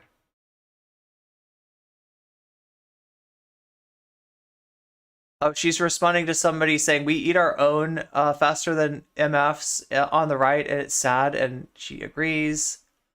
Because of course you agree. You are unabashedly threaten the lives of trans people, but hey, at least your money is safe. Oh my god. Oh my god. Thank you, Air0900. Thank you, Air0900. Thank you for the follow. What's up, Quills? Dore sexually harassed Anna. Yeah. Dore sexually harassed Anna. Dore is gross. Jimmy Dore is gross. And no matter how reactionary the Young Turks get, I don't think that they're gonna rectify with like Jimmy Dore. So that's definitely not in the cards. But you're gonna see them pop up in more and more right-wing places. That's my prediction.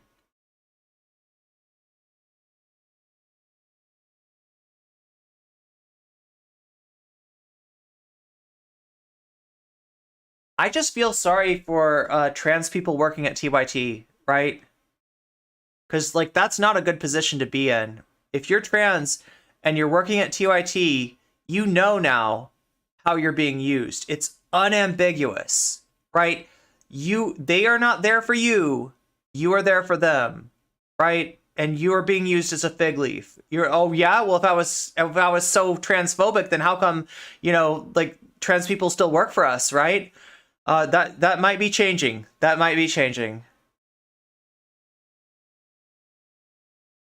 But it's a tough position to be in, and I don't envy anybody that's in that position, especially if their like financial well-being somewhat depends on being associated with the Young Turks.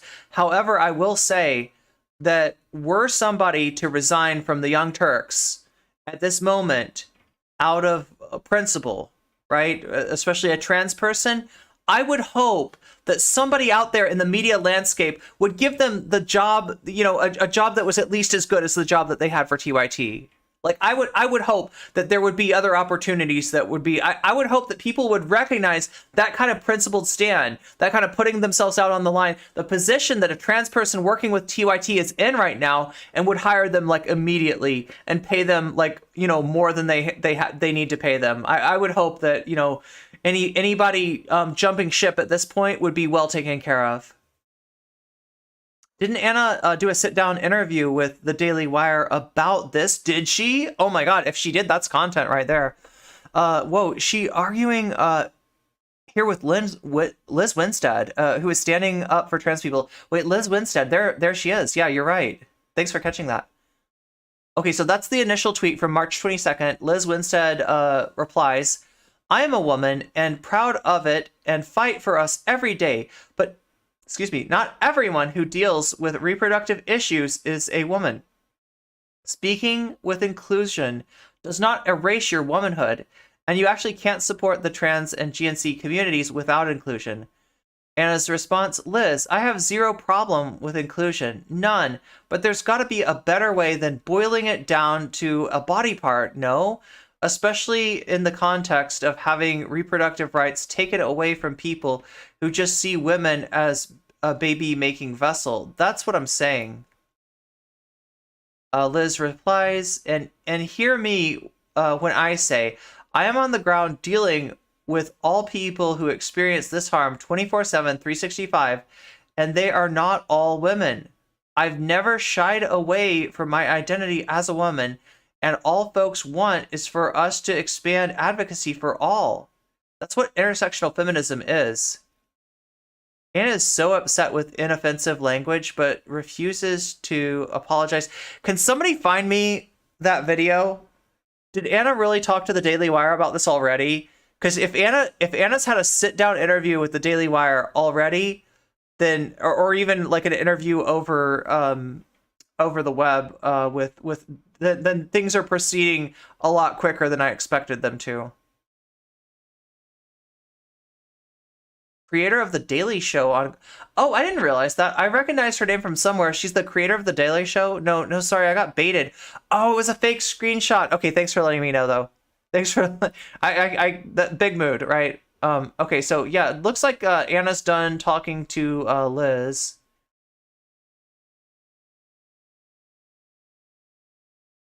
I think I covered all the tweets, right? Let's make sure.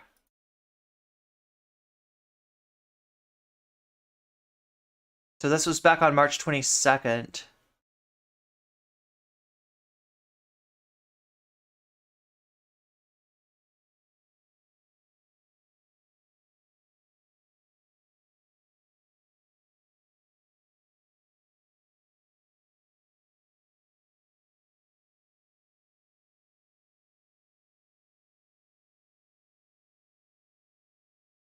This is so frustrating. This person says, so now because some lawmakers failed to protect your rights, you repeat the talking points of those who actively took and are trying to take more of them away. Anna, I say what I think as an independent person with an independent mind. I don't care what the right or the left thinks. We're already veering into centrism here, at least rhetorically. I would suspect it's a little further right than just centrism, though. Where we'll end up. And I've made myself clear on being against any policy that harms the trans community, but maybe respect my personal boundaries. I feel like, Anna, if your personal boundaries are infringed by trans-inclusive languages, by trans-inclusive language, right? Then that's not an issue of boundaries. That's an issue of entitlement, right? And that's an issue of erasure. Your personal boundaries are crossing trans guys' personal boundaries. Your personal boundaries are crossing intersex people's personal boundaries. Your personal boundaries are crossing women with, like, are crossing the boundaries of like cis women without uteruses, right? That's a you problem, Anna. That's a you problem. Okay, that's enough of Anna. So I guess we'll get to the iDubbz thing now, and then the other thing we need to do is take a look at... Oh my god, that's the wrong one. I'm just ahead. Okay, well, Vaush cringe, Anna cringe. Let's see about iDubbz. I mean, iDubbz is going to be cringe too, but maybe moving in the right direction at least. Hopefully.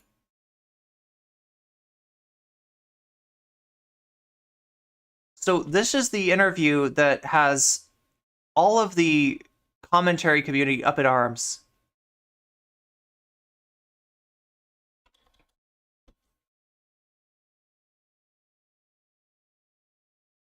And you might recognize Anthony Padilla. He was one of the Smosh.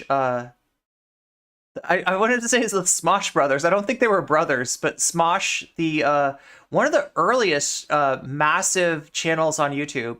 Smosh, who did a lot of comedy, and they did the Pokemon theme song, and then they got a takedown from Nintendo, so they did a parody of that song called "Try to Sue Us Now." That was really fun. I don't know. I remember liking Smosh back in the day, but I honestly have not followed them in a long time. Basic cable drama similar to streamer drama. Had some fans like TLDR, Anna made because Anna bad. Anna mad because Anna bad, yeah. Her personal boundaries shouldn't affect what other people are called. Exactly, that's what I mean. Is like when you're claiming an issue of personal boundaries, and those boundaries are crossing other people's personal boundaries, that is an issue of entitlement. There were quite a few human beings that I interacted with. In person? Yeah, in person, that just sucked. They just sucked because I attracted a lot of people who sucked. What do you think happens when one of the most controversial and cynical figures on YouTube reevaluates their entire life? And why has he never talked about the things that happened in his childhood before? I'm Anthony Padilla, and I spent today with iDubbz to find out. Hello, Ian. Oh, hello. Oh, hello. Yeah, I didn't know that that's what you were doing. I know, it was either I was going to attack you or I was going to shake your hand. Right. I'm glad you trusted me, though. This episode is sponsored by BetterHelp. Wow, I gotta level up my my interview skills, right? Did you see that? That was a power move. I could learn something from Anthony, I think, right? Can you imagine if I was like that in interviews? I'm glad you trusted me. Yeah.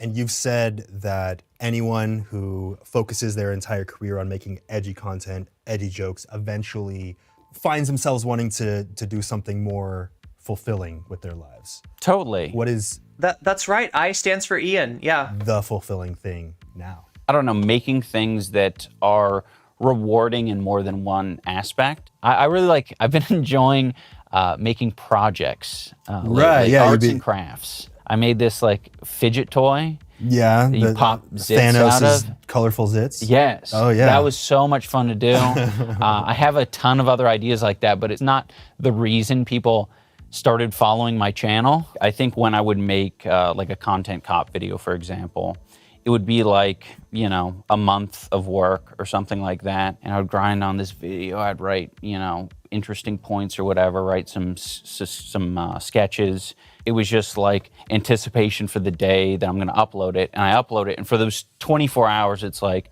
oh, cool, there's a lot of comments, the video's circulating. Why would Jink, a former right-winger, hire actual leftists? Well, yeah, I mean, you're right. They never were leftists. Good point, Carlos. Dave Rubin, Jimmy Dore, and now Anna make the turn. Look, I mean, Jink's making that, like, Jink's definitely, you know, along board with that. I think it's TYT that's making a turn.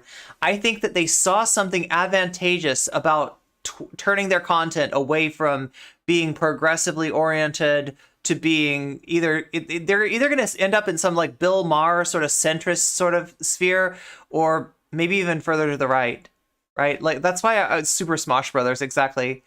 What's up, Bubble Bobble? Yeah, good day to you too. Trans men with uteruses, I should say. It's like a dopamine rush. Yeah, it's a big rush, it's a big hit. Yeah. You know, you'll have other creators messaging you saying like, oh, this is so awesome. I've been wanting to have someone make a video about Keemstar for ages. That guy's such an asshole. And it feels... Wait, just imagine if you have two Ians in the same room and they would fuse into one person. Are you talking about Patara fusion, or are you talking about the fusion ho kind of fusion? Which fusion do you mean? So yeah, that would be interesting. You know, you actually could end up with two Ians in a room. Vaush seems to be trying to get Ian to come on with him, right? Hasan has had him on, and there was some. I want to watch the Hasan interview because, like, I got some weird vibes from that. It almost sounded like Hasan was talking to him as being like on the left in some way. And as far as I know, iDubbz is apolitical. Like, I don't see like lefty in iDubbz, but Hasan kind of indicated something like that. I'm wondering what happened in their conversation, right? And Vaush is talking about how the left would never allow iDubbz to be rehabilitated, right? But as far as I know, it's not on the table. Like iDubbz is not a political content creator, so there's iDubbz being kept out of the left, out of the online left, is not going to be an issue, right? So I don't even know what Vaush is on about, but maybe there's something in the Hasan interview that'll show me what he's talking about. I guess it would be more like Patara earring fusion than the fusion dance, because I doubt iDubbz and Vaush would be able to do the dance. Oh yeah, you're right. Vaush doing a synchronized dance, probably not going to happen. I don't know. Good and rewarding for like 24, 48 hours. And then it's kind of like, all right, like that really didn't do much of anything. It's not like you impacted the world in any sort of way. Phase shift fusion is when they melt into a puddle together. Oh, that sounds kind of hot. Keemstar's still doing, what he's doing. It's just like entertainment. It's kind of like a similar impact to like bad reality TV, where it's like, that was entertaining. But it's disposable. Yeah. In your Joke Police video, you said, hey, dumbass, you did something stupid in the past. You could be criticized for it. So do you welcome that same kind of criticism back at you? Totally, yeah. I think it's valid. Just like, I guess, like Keemstar, Jinx, or whoever I made videos about, they're completely valid in saying, like, it makes me uncomfortable. I don't like it. Not that Keemstar's ever said that.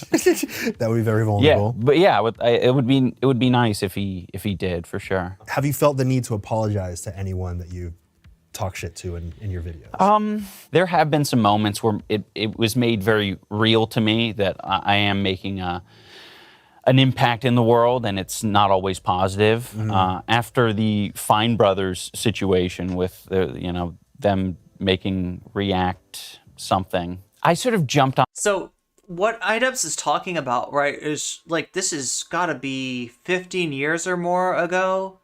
The Fine Brothers were they were like a channel, and they would do videos that were like adults react, or like kids. It was like kids react to, adults react to, elders react to. So kids react to, like, let's say a song from 20 years ago. Kids react to an 80s cartoon, right? You take kids from today and you say, hey, look at this 80s cartoon. What do you think, right? And they make comments. They would react to it, right?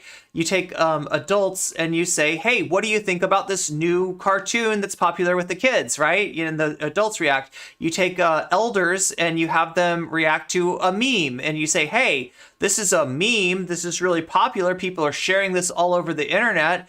What do you think of this newfangled meme, right? And like, I mean, I'm talking about stuff like even stuff like Shrek is Love, Shrek is Life. If you remember that, they would have people, they would have adult, or like, did they ever do an elders react to Shrek is Love? They definitely had a content creator, or like YouTubers react to. They'd have different groups of people reacting to different things, and that was the meta. I don't think they came up with it. I don't think it was like, something that they invented, but they did make it popular.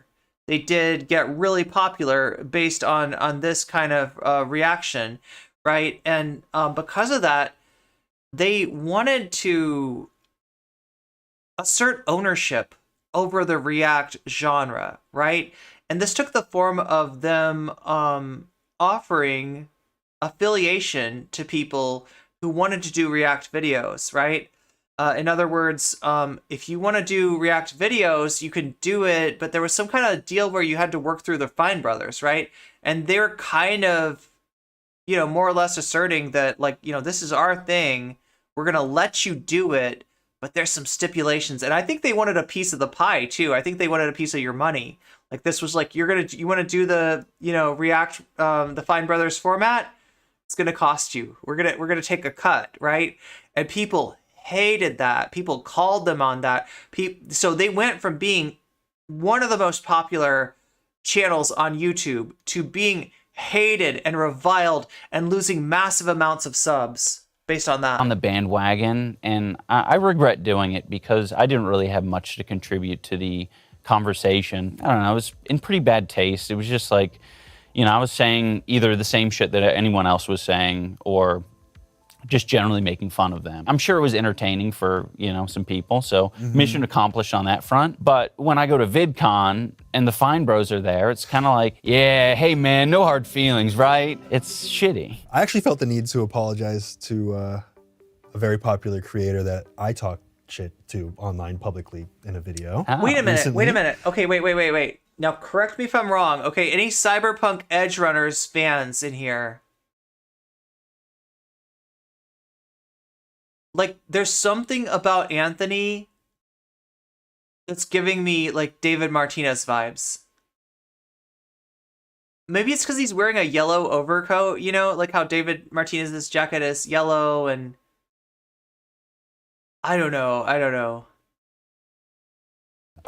Do you mind sharing? Yeah, sure. There was, the time period of 2017, 2018 where it was so popular to make videos criticizing people. So I spent a day. Wait, and doesn't David Martinez have the where you see where Anthony's got his tattoos? I feel like isn't that where David Martinez's little I don't know what they're called, like those little things that where they like steal the stuff from. Oh my god, I can't even think of what this is called in Edge Runners, right? I am planning on watching that. Okay, I don't want to. No spoilers, right? No spoilers. But yeah, he kind of looks like the main character. With Jake Paul. A little bit. Like, I'm going to bring in his fans and kind of ask them questions about why they like him. And, I kind of got the point across where it was like they liked him because he was obnoxious, I guess, and they didn't really know why otherwise. And that was kind of the point of it. And I remember, I released it and I was kind of trying to prod a little bit. So I put this little clip on Twitter and tagged him in it. And my girlfriend at the time was like, yeah, but what was the point of it? And I was like, to show that I couldn't think of anything because it was like, people already talk shit. Yeah. What am I contributing to this? He got super pissed about it and he DM'd me and called me an imbecile and he went on. So in reality, it's this, right? Making a commentary about a popular YouTuber is going to get some engagement. It's going to get some more views than your normal videos would if it was just about random. If he was talking about a random small streamer chick, in other words, he wouldn't get as many views as he does talking about Jake Paul, right? So that's already, it's already kind of hyped up, right? But if you then take a clip of that and you post it on Twitter, right? And you @ Jake Paul, and Jake Paul gets mad at you and makes a statement like this, now you're getting a lot more eyes on you. So that's what he's doing, and that's what I think that's why he has this reticence, is that he's thinking that just me as a person, I wouldn't normally it's one thing for me to make this comment, it's one thing for me to have a opinion about somebody, but for me to kind of put it in their face like this, it's not something that I normally do. But I am doing this because of content brain and because of engagement, and I want to grow my platform, and right. So I think that's what Anthony's uncomfortable with. His brother's podcast, Logan's podcast, and pulled up the clip and he talked shit about me back. I don't want to just be another Anthony Padilla that was on Smosh. It's an angst of someone who once was becoming irrelevant and being angry that the new generation is being received more than themselves. That was kind of a rush too. It was like, ooh, we're both talking shit about each other. And that kind of just sat with me for a while where... What's funny is that people don't know the difference between something like this, right? And something like having a real issue with how somebody's platform impacts your trans people, in my case, or you know what I mean, people don't seem to see the difference between having a real, in fact, this is the weird thing, having honest feelings about something, being real and acting real on the internet is actually weird, is actually considered weird, right? Because, in the minds of people who are career-minded, in the minds of people who are content-minded, right, you can have a disagreement with Dylan. You can bring Dylan on to, to talk to him about that, right? And you can argue with him. But if you press the point any further, you're just stupid. Because he's so much bigger than you, and no matter how right you are about the argument, you're never going to win versus somebody with like 100 times your platform, right? So why even bother? Why even bother? What you're supposed to do is you're supposed to bring him on and like a boxer, all right? And then in the 9th round, when he hits you, you're supposed to go down. Well, what if that punch doesn't take me down? Or what if I go down and I get back up and I knock him the fuck out? That's what people didn't have that's what people were really upset about. That's what people get upset with Paulie about, right? Is that me and Paulie, we punch above our weight class, right? And you're not allowed to do that in content creation. And you're not only going to deal with the person that you're punching on, but you're going to deal with all their friends. It's like wrestling. All their friends, all of Kitty's killers jump in the ring with you, right? At that point. And you know, they won't let you make that, you know, like, if you really look at what happened with me and Dylan, that was like a face turn, right? I had been complicit with people like that. I had been complicit, like, I mean, not nice, not agreeing with, but you know, easy enough to get along with people like Chud Logic, with people like Vaush, with people like Destiny, right? I had been somewhat complicit. And it was at that moment that I decided I couldn't take that anymore, and I wasn't just gonna sit down and let Dylan roll over me like he'd done to Kevin, like he'd done to Chud Logic, like he'd done to everybody else who brought this up with him. Because I wasn't the only one who had this problem with Dylan, but I was the only one who wasn't smart enough to take the fall. So I mean, like, this is a real thing in content creation. It's a little bit different at his level, because honestly, neither Jake Paul nor Anthony Padilla are going to knock each other out. Like, right? They're both going to be fine. They might lose some subs. They might gain some subs, right? They might do better or worse, but they're not in the situation where they can be silenced. They're not in the situation, you know, where, you know, because if one person dogpiles the other person, then the other person's going to dogpile them back, and it's just going to be a big mess, right? So it's like a limited engagement, right? But it is kind of the same thing, right?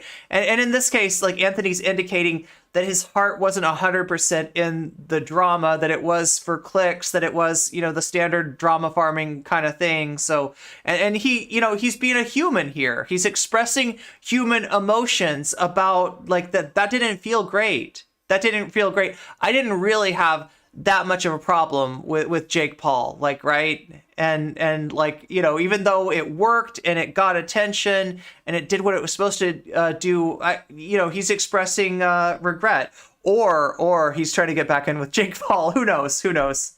You could never tell. Like that. Actually, the shooter in Nashville was trans. The few papers who are covering it early are being extremely phobic, but I believe they were a trans man. Really not looking forward to the reactionary screaming that all trans people are spree shooters. Yeah, that's scary stuff, right? Sorry to hear about that. Yeah, that's didn't feel that good, so I reached out to him recently, and I finally responded to him, and it's like 5 years later, and I was like, hey, sorry, you know, I was coming from a point. And like I'm saying, like, without like having followed Anthony's career and or even Jake Paul's career, without a good understanding of both of these content creators, it's like impossible for us to like tell, like, was this about Anthony really feeling bad about this, or was this about, you know, something else, right? Because it could just as easily be like, you know, it's effective, it's advantageous to me at this point to ingratiate myself to Jake Paul. There's literally no way we can tell, though. Where I was really lost. I had left Smosh. I didn't know what to do with myself and my career, and it was really popular to commentate and talk shit about people. You were just right there front and center of everyone talking shit about you, and I felt like, you know, that was my thing, was to contribute in that way. And he actually responded, and he was like, hey man, no hard feelings, I get it. You know, we can all grow from things that we did and said in our past. It was so amicable in a way. I felt this release of tension that I didn't know I was holding in the back of my head, of this kind of guilt of just randomly punching down. Yeah. And overall, would highly recommend, 10 out of 10. Yeah, it makes a difference to be very vulnerable with people. See, like, I mean, he's talking about something in the past. I don't know, like, where he was at the time. I don't know where, like, Jake Paul was at the time. You get the feeling from Jake and Logan that like they're reacting like this is Anthony being jealous that we are the new thing and he is the, you know, yesterday's thing. He's left Smosh. Smosh had a brand identity that maybe Anthony Padilla by himself didn't have. So like going from that to that, right? But Anthony's saying that he felt like he was punching down. So that's kind of interesting too. Maybe he was still, you know, maybe Jake was still on his upsurge, and it's hard to tell. Cool. And I think that's kind of like what maybe a lot of like commentary channels, that's certainly something that I was like, you know, having a hard time with, like being vulnerable. Even this like interview is like very, it's still difficult for me to do because I'm like, I don't want to talk about my life, my personal life. That's less to do with, I would say it's just more of like a content strategy or like being online strategy. Do you think that came from talking shit about others? You didn't want to be a target yourself and you didn't give them any ammunition? Of course. And that made a huge difference. I would say that, you know, a lot of the people who wanted to chat shit back, it's like, yeah, you can't really say too much. You know, this interview is an example of that. It's like plenty of people can reference it and be like, oh, see, you said this here. What about that? And, you know, I'm at the point in my life where I'm fine with it. Plenty of it is like, you know,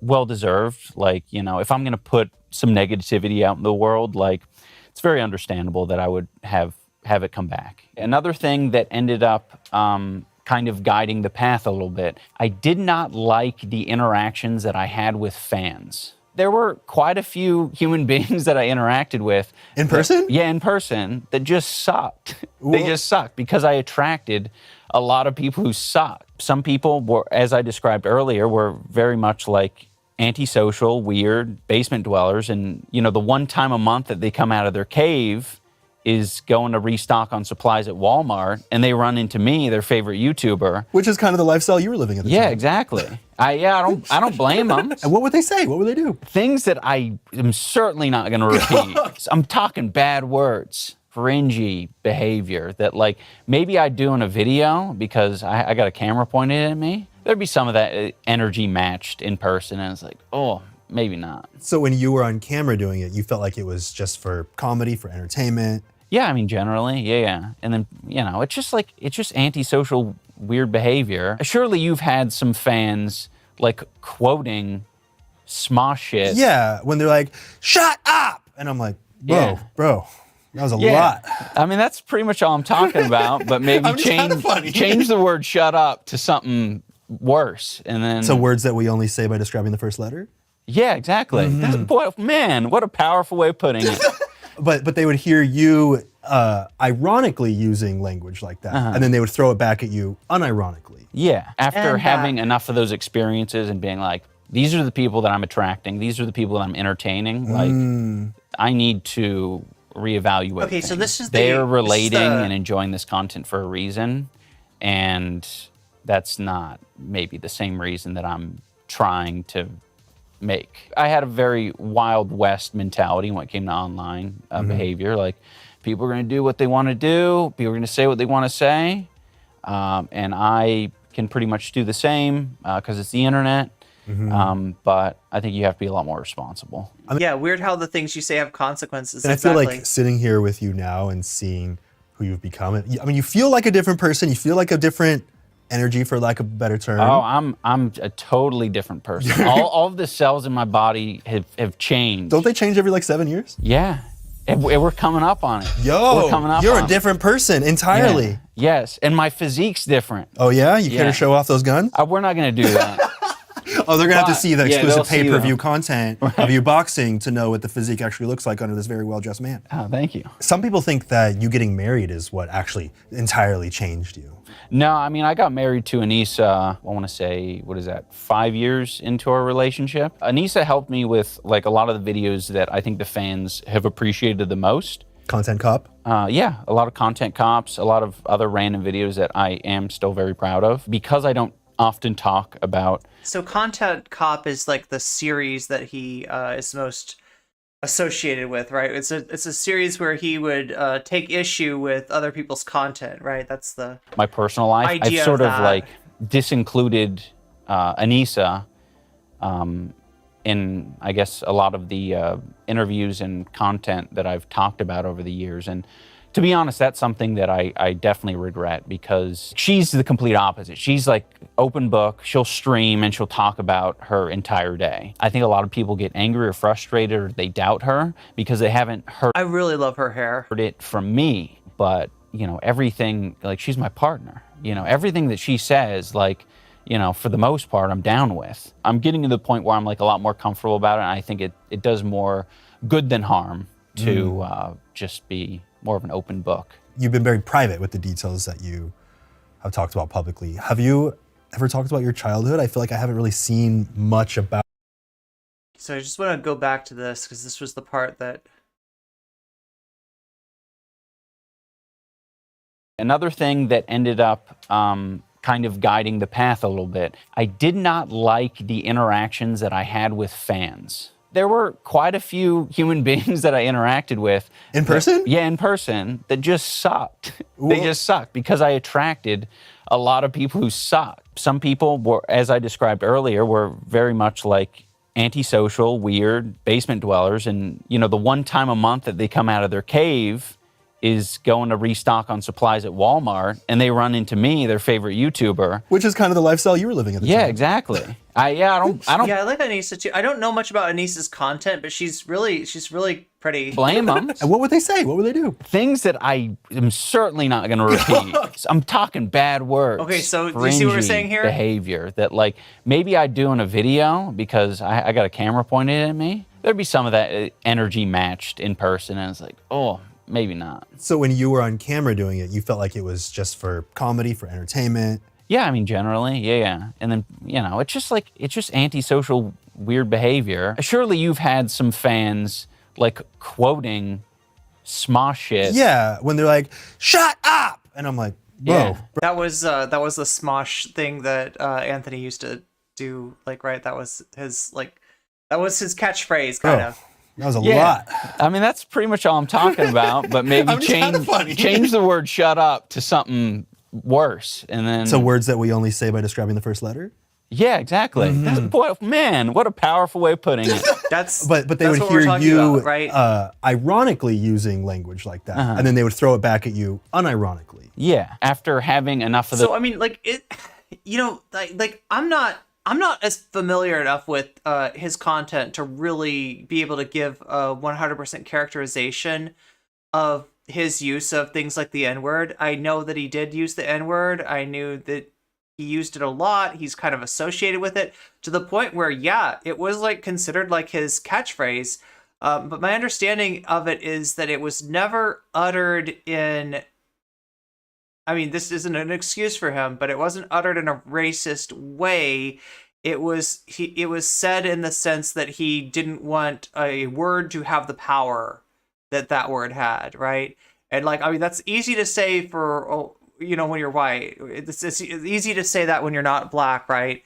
I don't think it's possible for me to understand the power that word has. There's no way that somebody can dehumanize me to the level that word does, right? So, I mean, it was cringe from what I've seen of his excuses, you know, for like his reasoning behind using this word. It was really cringe. It was literally like a free speech argument of like, we can't allow this word to have this much power, and maybe if we just say the word enough, eventually it'll lose that power and it'll just become another word, and it'll like, right? It was just this weird cringe, you know, attitude. It was this free speech absolutist attitude. So he would get fans who are weird and off-putting. How could that be? Yeah. Well, so like, right?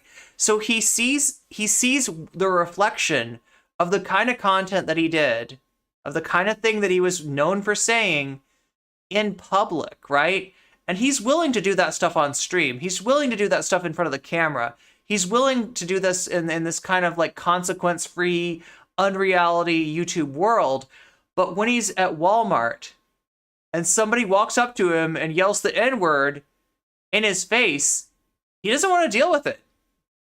And maybe that was the beginning of him wanting to do different content. Because like if you see, you know, the content that he used to do versus the content that he does now, it's very different. And the content that he does now doesn't get nearly the kind of engagement, doesn't get nearly the kind of views that his content did in the past, right? When you build a YouTube channel, right, you're getting subs. You see that number go up. You know what I'm talking about, chat. When somebody gets bigger, they get more subs, right? That's generally how we judge a YouTube channel's size. There's other ways to look at it too, but I won't bore you with the nerdy analytics stuff, right? In general, we think about like number of subs, right? So you think of every person that's subbed to him, or even just like every person who's interacted with his videos, every person that the YouTube algorithm knows is a potential viewer of future iDubbz content, right? If they get into his stuff because he says the N-word, because he's edgy, because he's that guy, right? And then he does content that's fundamentally different from that, what's going to happen to his numbers? What's going to happen to his viewership, right? He's not going to attract those same people, right?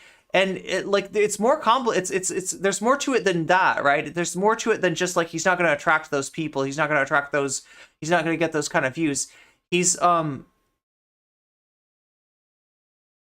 odds with his audience, which means that he's at odds with who he used to be, and in changing like who he is and his content reflecting that, right? You know, he's dealing with kind of the ghost of his former self. Now, like, I feel like there's different paths that he can go on, because here he's saying, I saw my fans, they were cringe. I did not like them, right? It's more than that, though. Like, so saying, I saw my fans, I didn't like them, is saying to your followers, y'all are a bunch of weirdos. Y'all are a bunch of losers. Like, right? I don't like you. I don't like you coming up to, you know, like, I'm not like you anymore, right? Right? So that's going to make his fans mad, right? First of all. Second of all, the whole thing with Sam Hyde is like a darling to these people.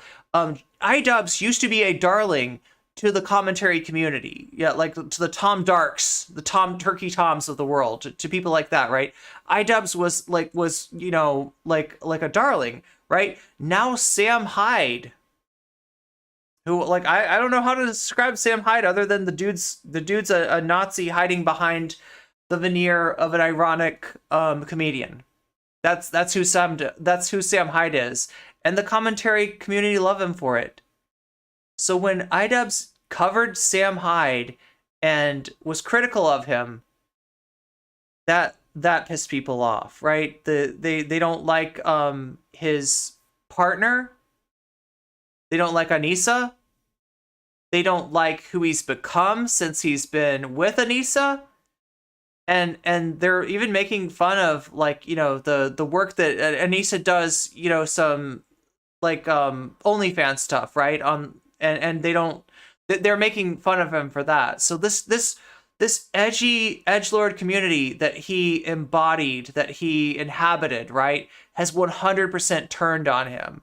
From him just growing as a person to some extent. Now, he hasn't done the explicit, like, I apologize for my former content, at least that I've seen, right? That might happen in the Hasan interview, but it's not happening here. So it's not explicit, right? And that's what I mean when he's got a choice, right? He could, you know, make those apologies. You know, he could own up to the ghost of his former self and really, you know, try to change, or he could just kind of like leave it like this, which is like, I'm not really about that anymore. And we'll see where he turns to. Anissa seems like a million times better than he has ever been. I will say, the wiki I made that I shouldn't have is pages about real people have inappropriate. Hey, what's up, Sarah? Good to see you. Meow. If his audience is so mad, they should really get him back by subscribing to her. Yeah, wait, her OnlyFans? Yeah, this is Those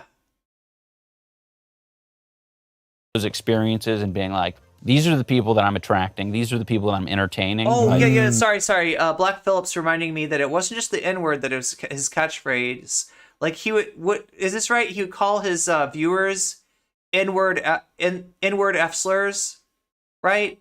Like that was his thing. That's what you're talking about, right? Meow.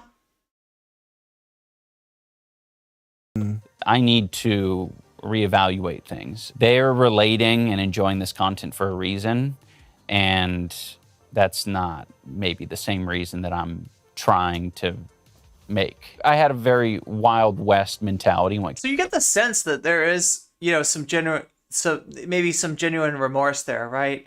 I mean, you'd love to see it said more explicitly. The N-word and the F-slur was a catchphrase in his community. Yeah. Yeah, no, it was awful. And like I said, like his explanation for that was like, we can't allow these words to have the power. So I have to say, like he's doing some kind of good by saying the word. He's robbing the N-word of its power by repeating it over and over again. It's just kind of a douchey thing to do. I don't know how else to describe it. It's just kind of a came to online behavior. Like, he called everyone people are that. gonna do what they want to do. People are going to say what they want to say. And I can pretty much do this. Yeah, good point, Zara. He only uses words that have no power over him, right? Yeah, he's talking about something that he can't possibly understand. When he's talking about the power of the N-word, I don't think he understands the power that he's dealing with, and he definitely doesn't understand what might diminish that power or increase that power, right? He's just such a cringy such a cringy argument to make, right? If you call him a bigot or a fail son or read him the fifth, you're the one that's out of line.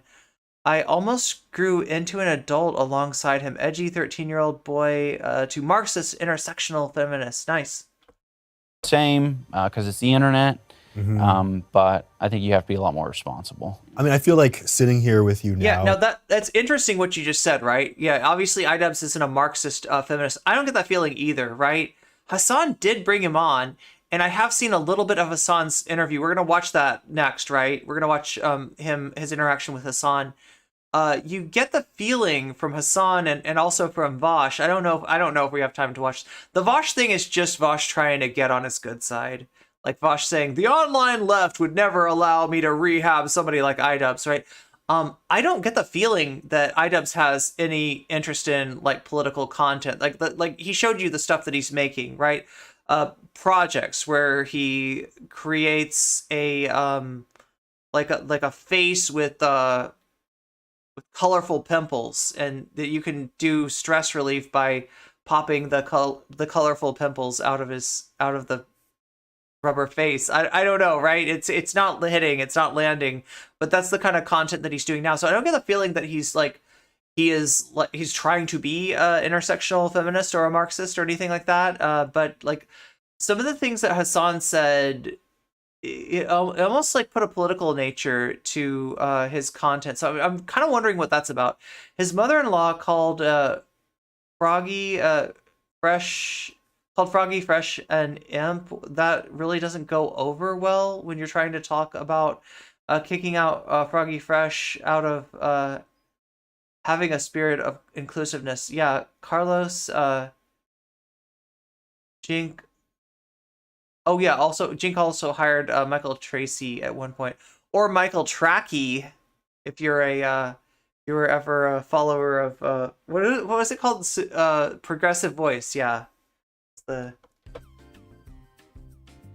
my god, we're back into that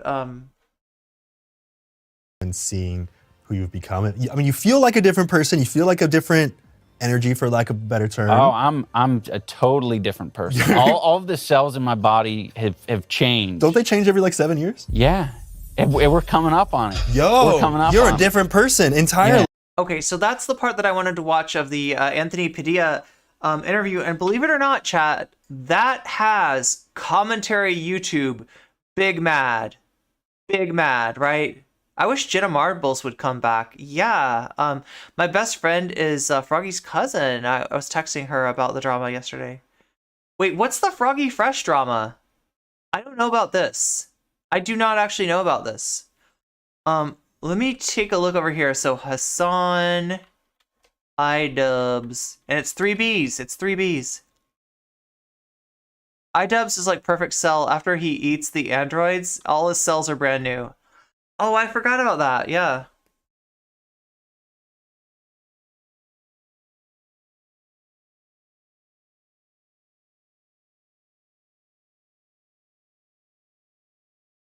So there's several different versions of this. All from... Wait, I guess this is Hasan, looks like this is Hasan watching the Anthony Padilla. 12 days ago, same thing, okay. Yeah, I think we're looking for this 9 months ago thing. Let's take a look at the official channel. About how it's not a violation.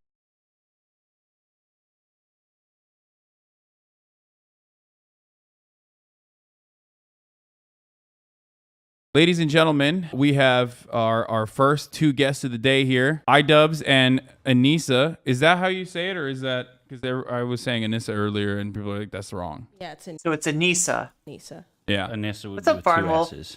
For those of you who don't know, they're the Sorry, Farn Wolf. creators of the Creator Clash that we watched. That I was supposed to also attend, but I was too much of a chicken to. So yeah, the Creator Clash is that thing where YouTubers box each other, and yeah, I don't know. Chat, would you like to see me? That's what I want to know. Would you like to see me in a Creator Clash at some point? Would you like to see me box or kickbox other content creators that maybe hate my guts? Would that be interesting to you? Me and Polly wrestle? Well, I don't think like listen. My beef with Polly is relatively old, okay? I think we're both over that. Yeah, I think me and Polly are cool, right? It would be a friendly wrestling. It would be a friendly wrestling match. I like his Chris Hemsworth songs. I mean, that's usually what it is, right? Am I right about that? I guess not always. They don't always hate each other's guts. Sometimes they do, though. Like, if there are two creators that hate each other's guts, they'll really try to get them to fight. Like a sexy wrestling match? Let's talk Yeah, about we could do that. We could do that. Cells, because I mean, and I don't know if you want to talk about this, but Oh no, we and can't anything talk about that. anything that you don't want to talk about, we don't have to. But like, I remember there was a it's big. it's funny as I say that. I always forget that there was ever a time when Polly and I were not like friends, right? I always forget that was an issue. Like it was, but yeah, it's such a weird circumstance, and I kind of understand, where Polly was coming from. Polly did a lot to show solidarity for me, and that was something that I appreciated. The other thing that I saw from Polly that I don't usually see from content creators is when they realized that when Polly realized that she'd done something wrong, she had no problem admitting it. She was, she apologized to me without me asking for an apology. That's how Polly is. She's a genuinely good person. Big fallout, and people were like very upset at you because of both of you. Actually, as a matter of fact, like there was like a fan base drama. Where people thought that you betrayed them by being pro sex work. Yeah. I think a lot of people think that you kind Okay, do you see this? This is the kind of community that iDubbz cultivated for himself, and obviously it's not who he wants to be, but as a YouTube creator, it's even harder for him to run away from that, to get away from that. Polly is a rare, super good person. Yeah, Polly's awesome. Try to be like Polly, yeah. need to fit in a camp, one camp or the other. And I think some people have like seen my content, and like I think one of the better examples is like me shitting on Tana Mojo. Yeah. Mojo, and they sort of filled in the blanks. Okay. Is it Mojo? Is that how I've never known how to pronounce Tana's name. I think I remember saying Mongo, Mongu, Mojo. I think I settled on Mojo. I was calling her Tana Mojo, but how is it actually pronounced? Does anybody know? Rare internet person who can admit. Yeah, I know, right? And said like, all right, you gotta hate women. Well, I mean, you gotta hate. She was wrong because people had lied to her, right? She was wrong because people were using her, and she fell for it, right? But she also pulled herself out of that, right? Like, she did her own research and she figured out what was going on.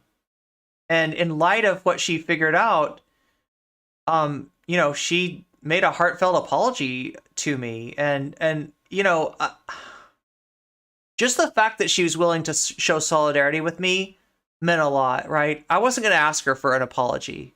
Like, I don't know. Like, I'm not somebody that, like, you know, wants to, like, force apologies out of people. But she, you know, unprompted by me, apologized to me anyway. And that meant a lot to me, too. Women like this or whatever. You're like, I hate women, but not in the way you think I hate women. Me too, brother. Don't worry. Well, and it's weird, too, because, like, when that happened, right?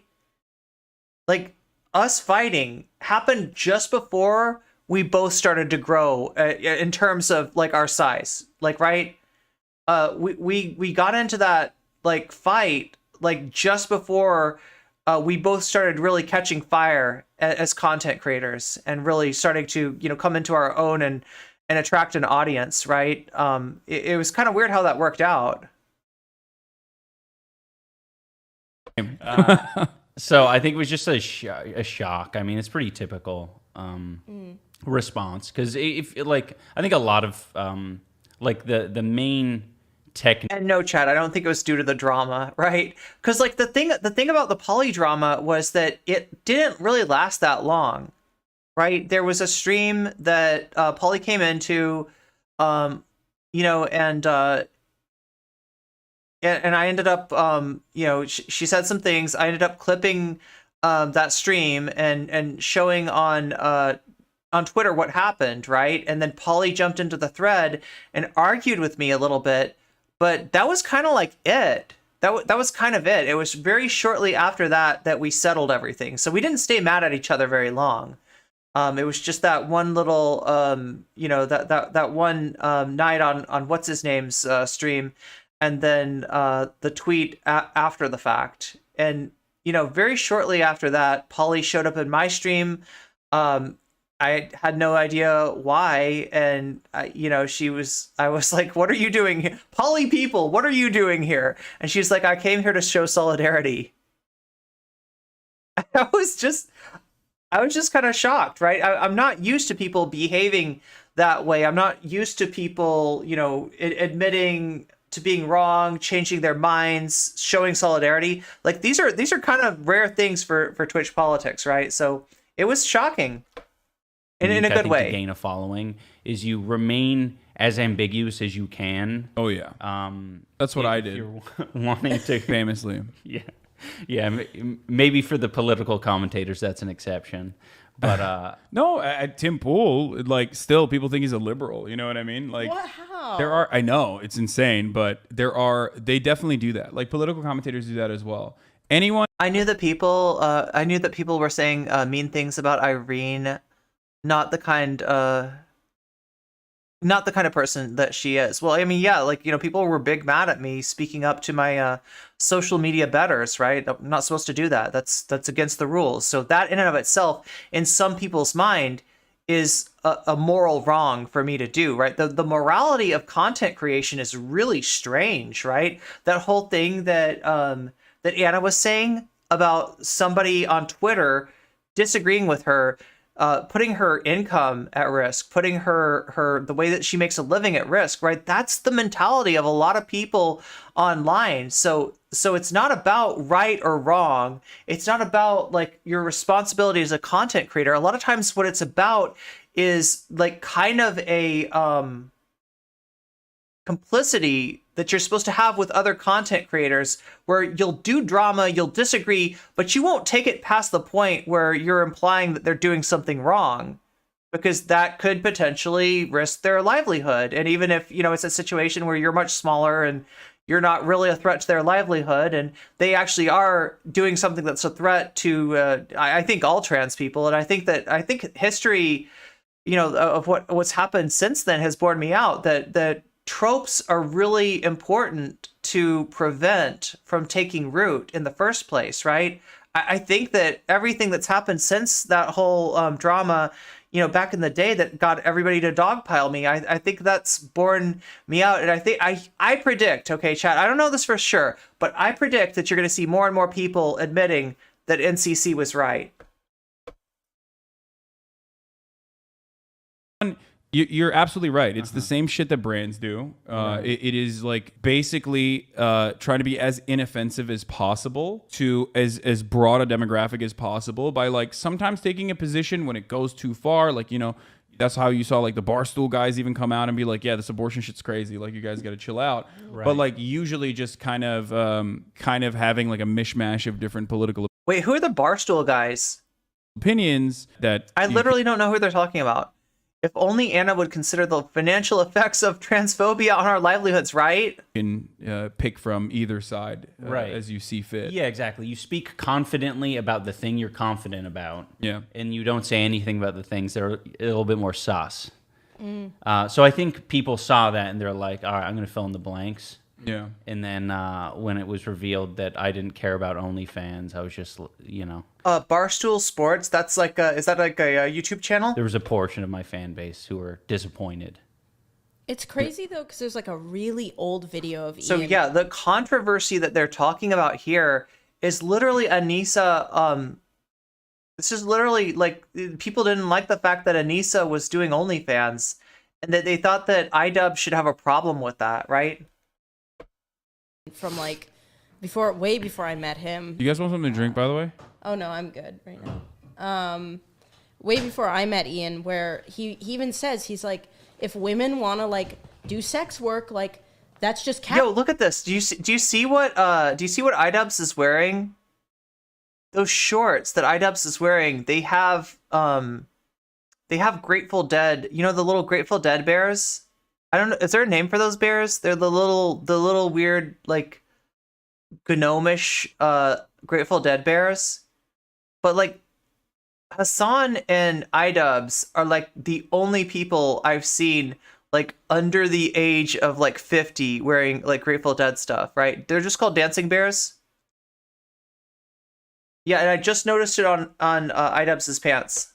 Capitalism, like they're just marketing. Like even like you were what 23, I think, when you made that video of you talking about being very neutral to women and sex work. And that was like, I mean, for a 23-year-old. This is what people like about the chatbots. They agree with whatever you say to them and tell you whatever you want to hear. That's true. That's true. Yeah. Apparently the chatbots are big fans of NCC. Like, right, the chatbots say that NCC did nothing wrong. So you gotta love those.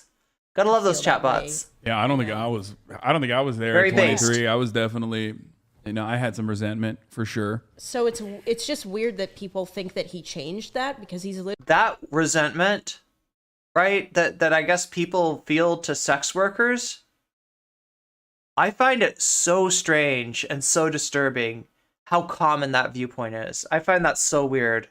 literally always been that way since I've met him, like super pro. Yeah, but people the just chatbots hate you. Choose what they want to Yeah, hear. they were pretty much. meanie bots. Like they'll. I feel like they'll just like Right, you said. you have to outright say it for them to kind of. Yeah, and when get you it. do, they're like, "Oh, I feel betrayed." Right. Which is kind of weird. But I think ultimately, what you need to do is just keep your head down and make good content, and then they'll shut the fuck up. Okay, that energy drink that Hasan's got is pretty good. I've had that before. It's pretty good. It's pretty good, right? It's not my favorite. My favorite thing is like the straight up seltzer water with caffeine. That is my jam right there. Seltzer water, caffeine, and a little spritz of flavor. That I'm in heaven. Up and come back if they want to. Yeah. And that's what it's always been about anyway, for the most part, is just creating entertaining things. There's always been His drink is one of those, it's called Clean. It's just like a drink called Clean. like a little bit of, like, I don't know, certain things can be political and certain things can't be. I think I saw you react to like my video about wearing the masks. Like, Yeah. Some people freaked out about those. And that was something I felt very confident in speaking about. But Yeah. I'm not going to get into the fucking, like, the tough stuff. Yeah. You know? I mean, that stuff was like, I mean, it was pretty, you're letting the people that are significantly more knowledgeable than idiots like ourselves actually fucking tell us like, hey, this is a pretty good protocol.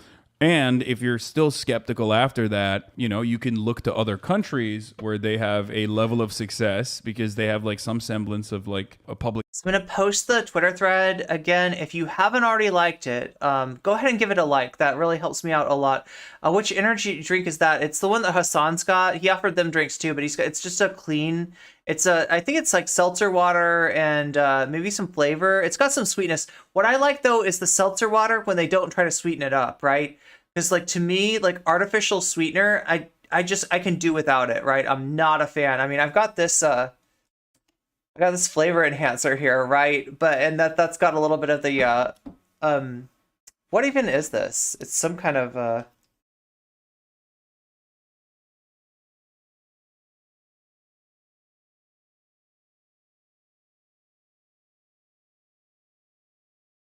wait, what is it? Sucrose acetate? Sucralose. It's sucralose.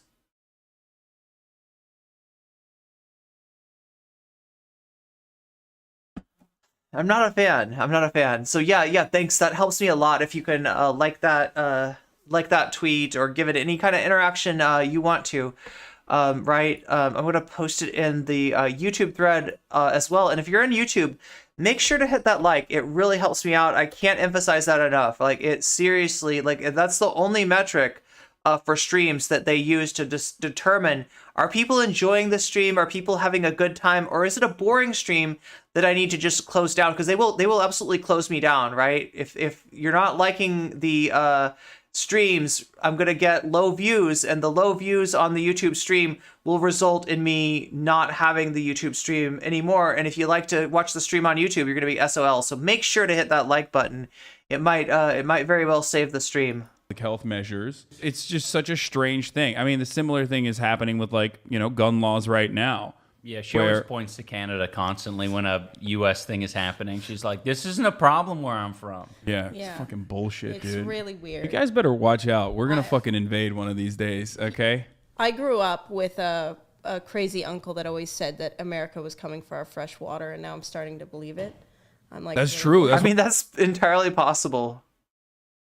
Not in the near term, but yeah, it's like I wouldn't be totally surprised. What I'm saying, I've been trying to get Governor Gavin Newsom to make Canada into an oblast, like a American take over Canada. They got a lot of fresh water there. I'm so scared of that. What's an oblast? What is that? It's like in Ukraine, like the Donetsk, region is an oblast.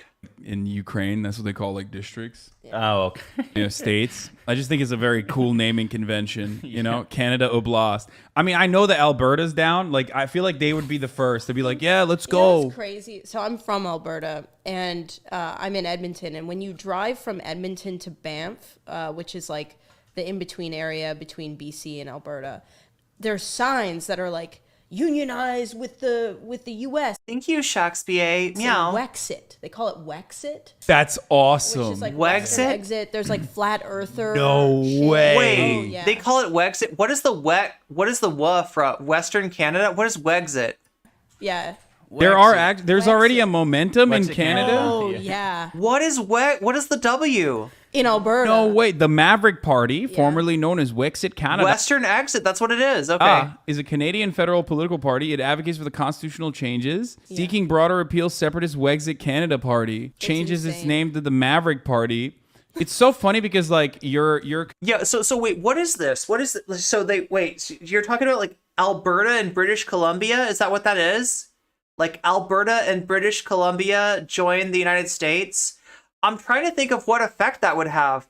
My understanding is British Columbia votes left usually, although Vancouver very recently, I think it elected a conservative mayor, right? So not always, but and then Alberta is like, people have described Alberta to me as the Canadian Texas. BC, Alberta, Saskatchewan, and possibly Manitoba. So overall, if those countries if those provinces joined the U.S. and became states, what would the overall effect on the U.S. be? Would that move the U.S. to the right, or would that move that's got to move the U.S. to the left, right? Alberta only. Well, Alberta only would move us to the right.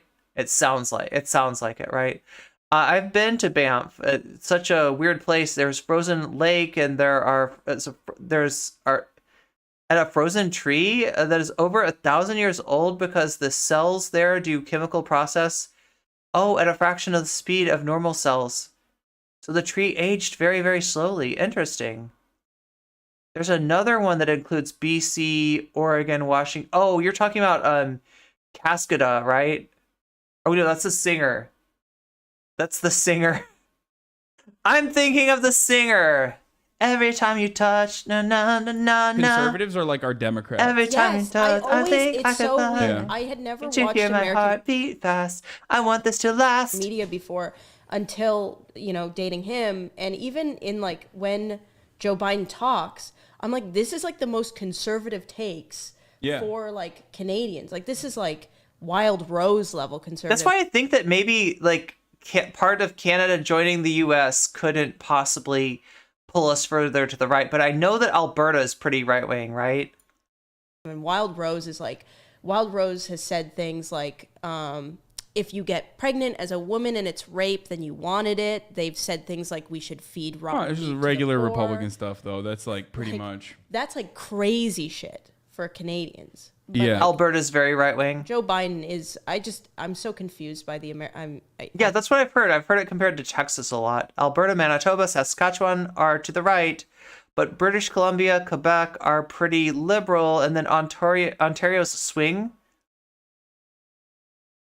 There's the eastern part of Canada I have no idea about, probably similar to New England.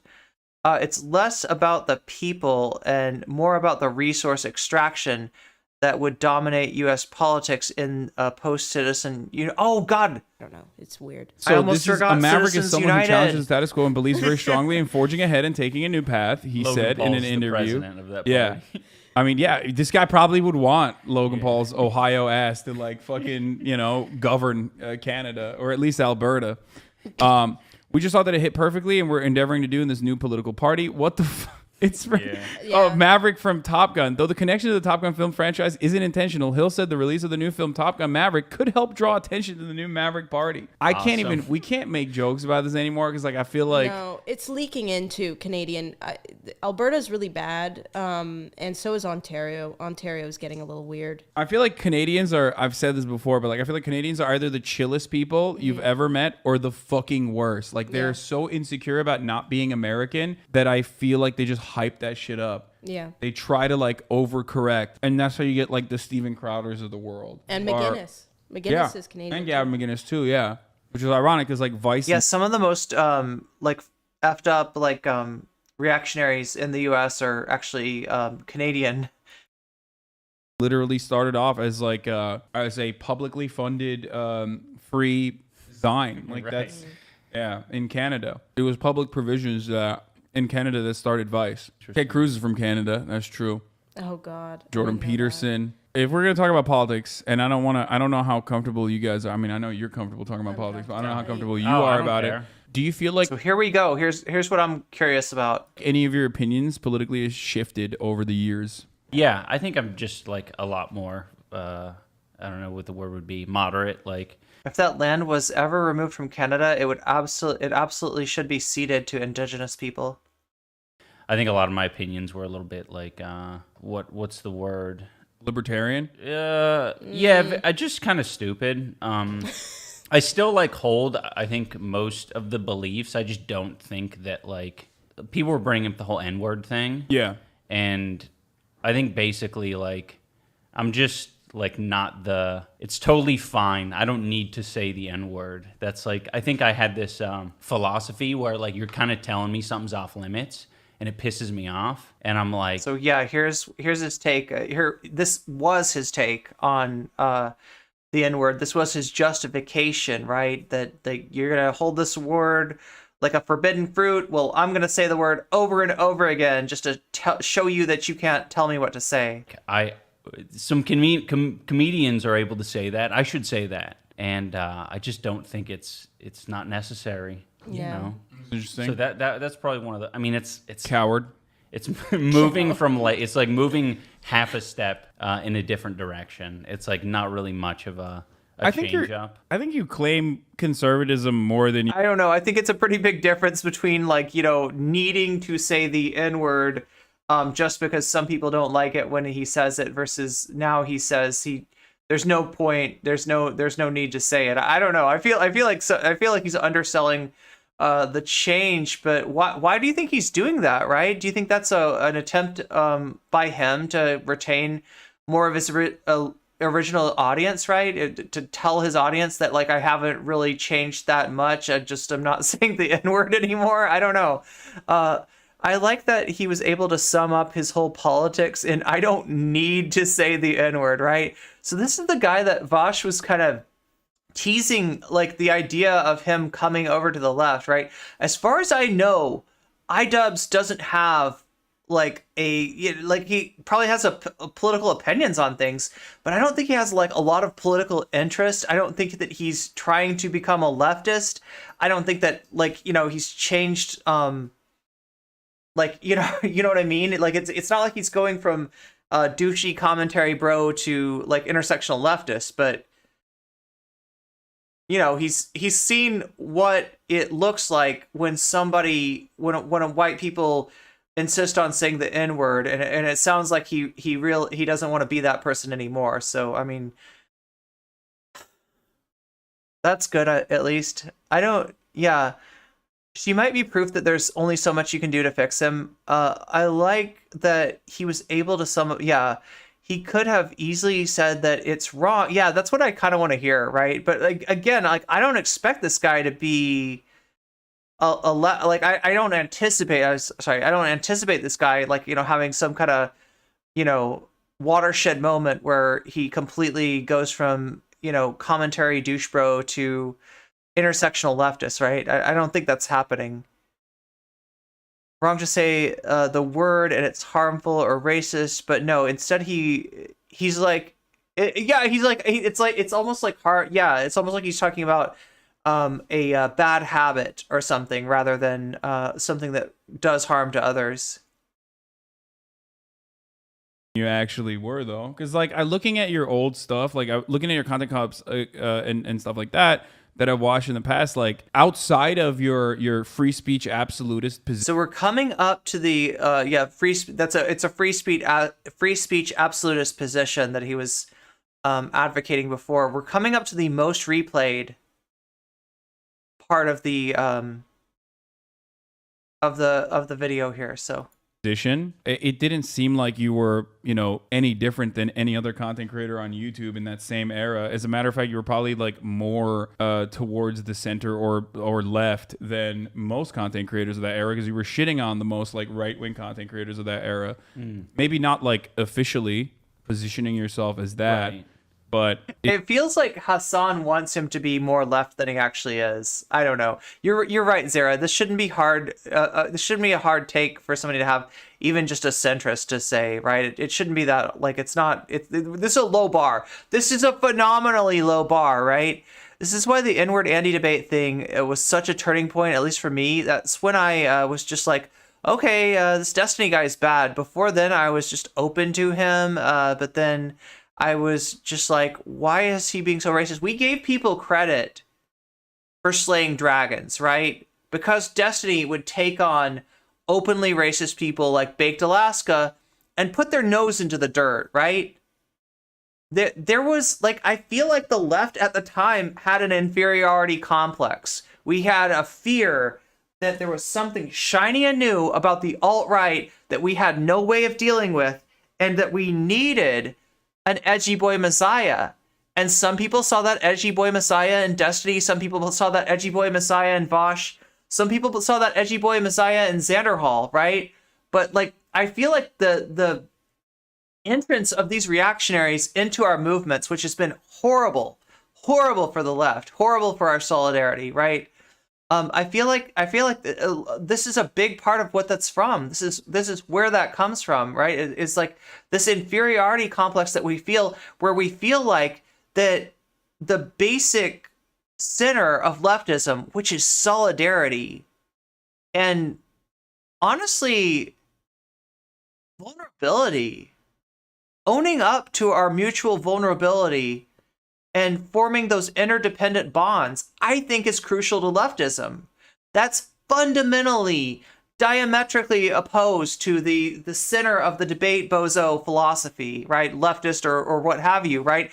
They're all about dominance. We got to be strong. We got to be like the right wing is strong. We got to be like that. If we can have a strong person on the left, even if we have to sell out some of our beliefs, even if we have to forget about feminism, even if we have to tell marginalized people to shut the fuck up, right? We're going to be strong, right? Even if we have to fundamentally sell out the whole premise of leftism, the whole premise of intersectional leftism, at least, we're going to be strong, and we're going to be able to take on the right wing on like a even playing field, right? Oh my God! Thank you, Vamps, for the sponsorship. Meow.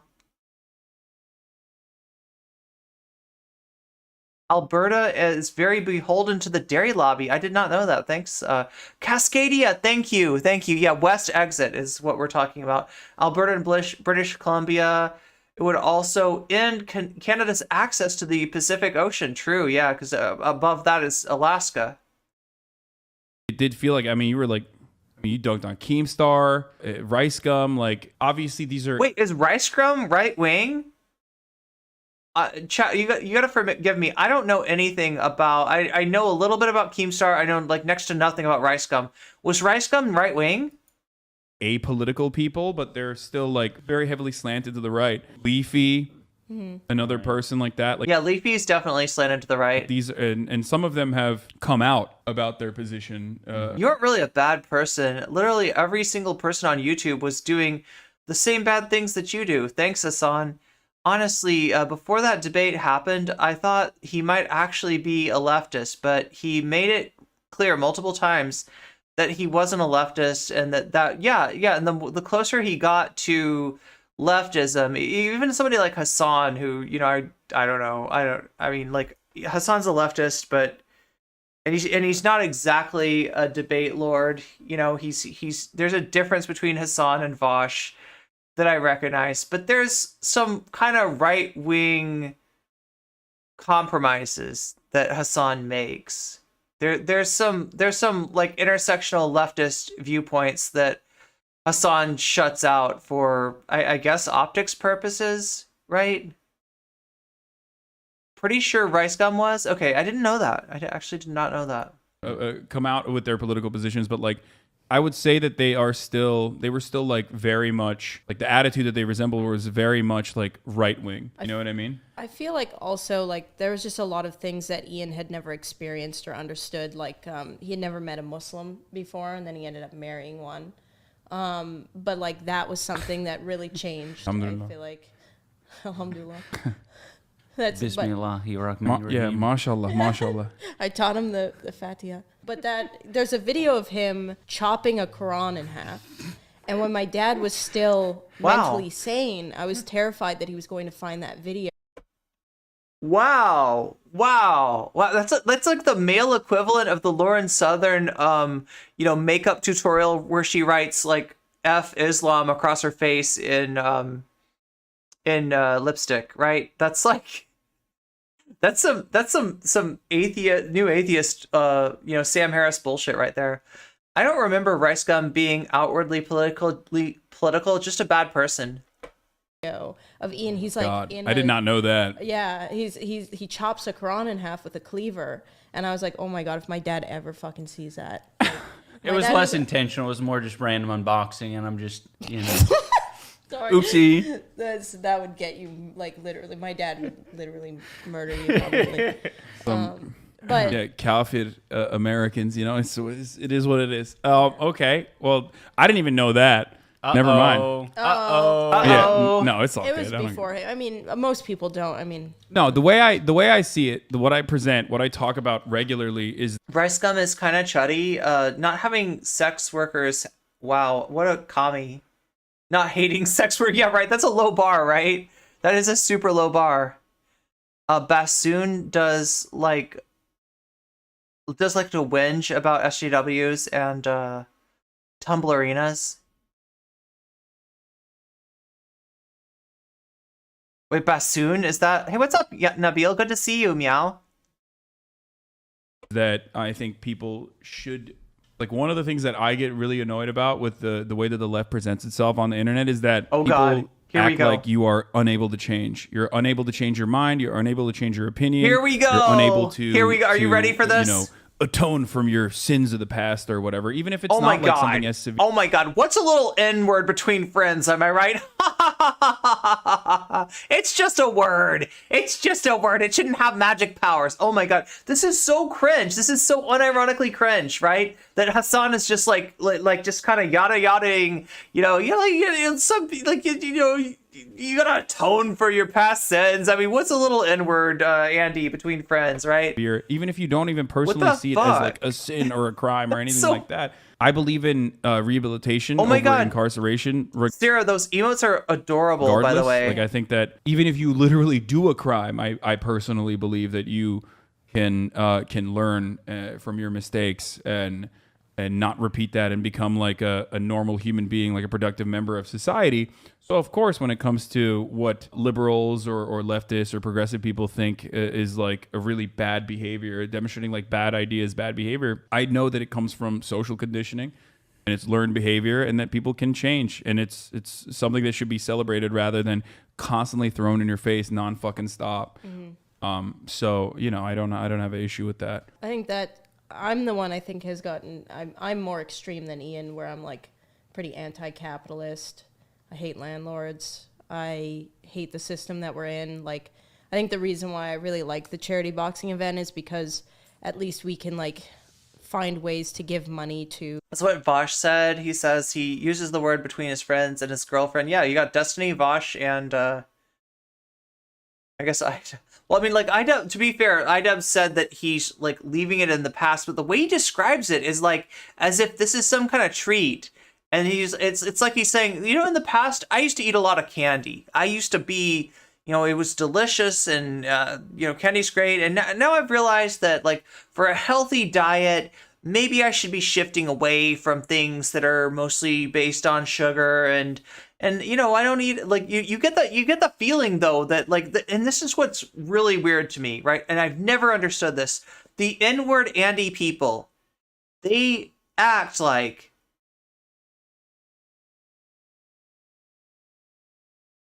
saying slurs is like a treat. Like, and I've never gotten it. Wait, where's the enjoyment? How is that like a treat? How is this like a, right? And it's such an uncomfortable thing, right? To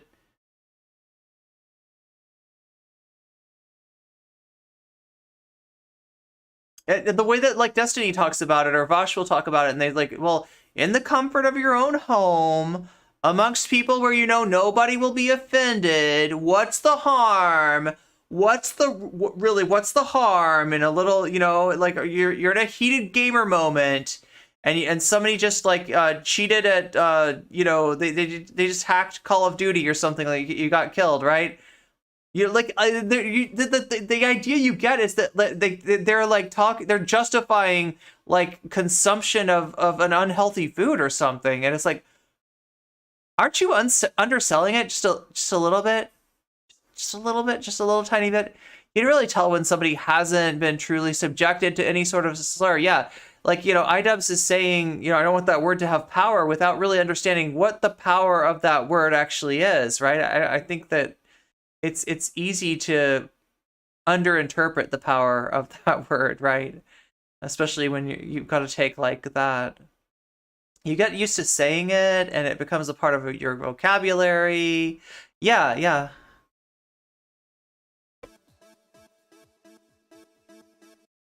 Meow, meow, meow, meow.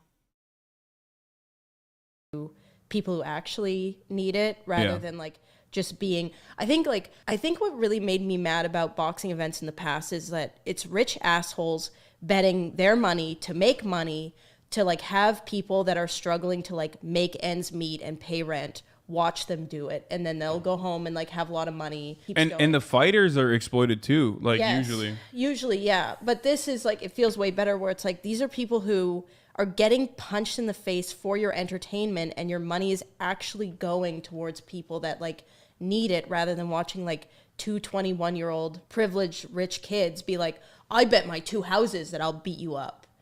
Destiny really pissed me off, honestly, when he uploaded a picture of himself with braids or dreadlocks and then went on an anti-brown/Muslim tirade, putting brown and black people in danger for memes. Yeah, that's the thing. It's like, at the end of the day, like, their justification is it's just memes, right? And it's just like, it's hard to imagine how somebody stays that disconnected.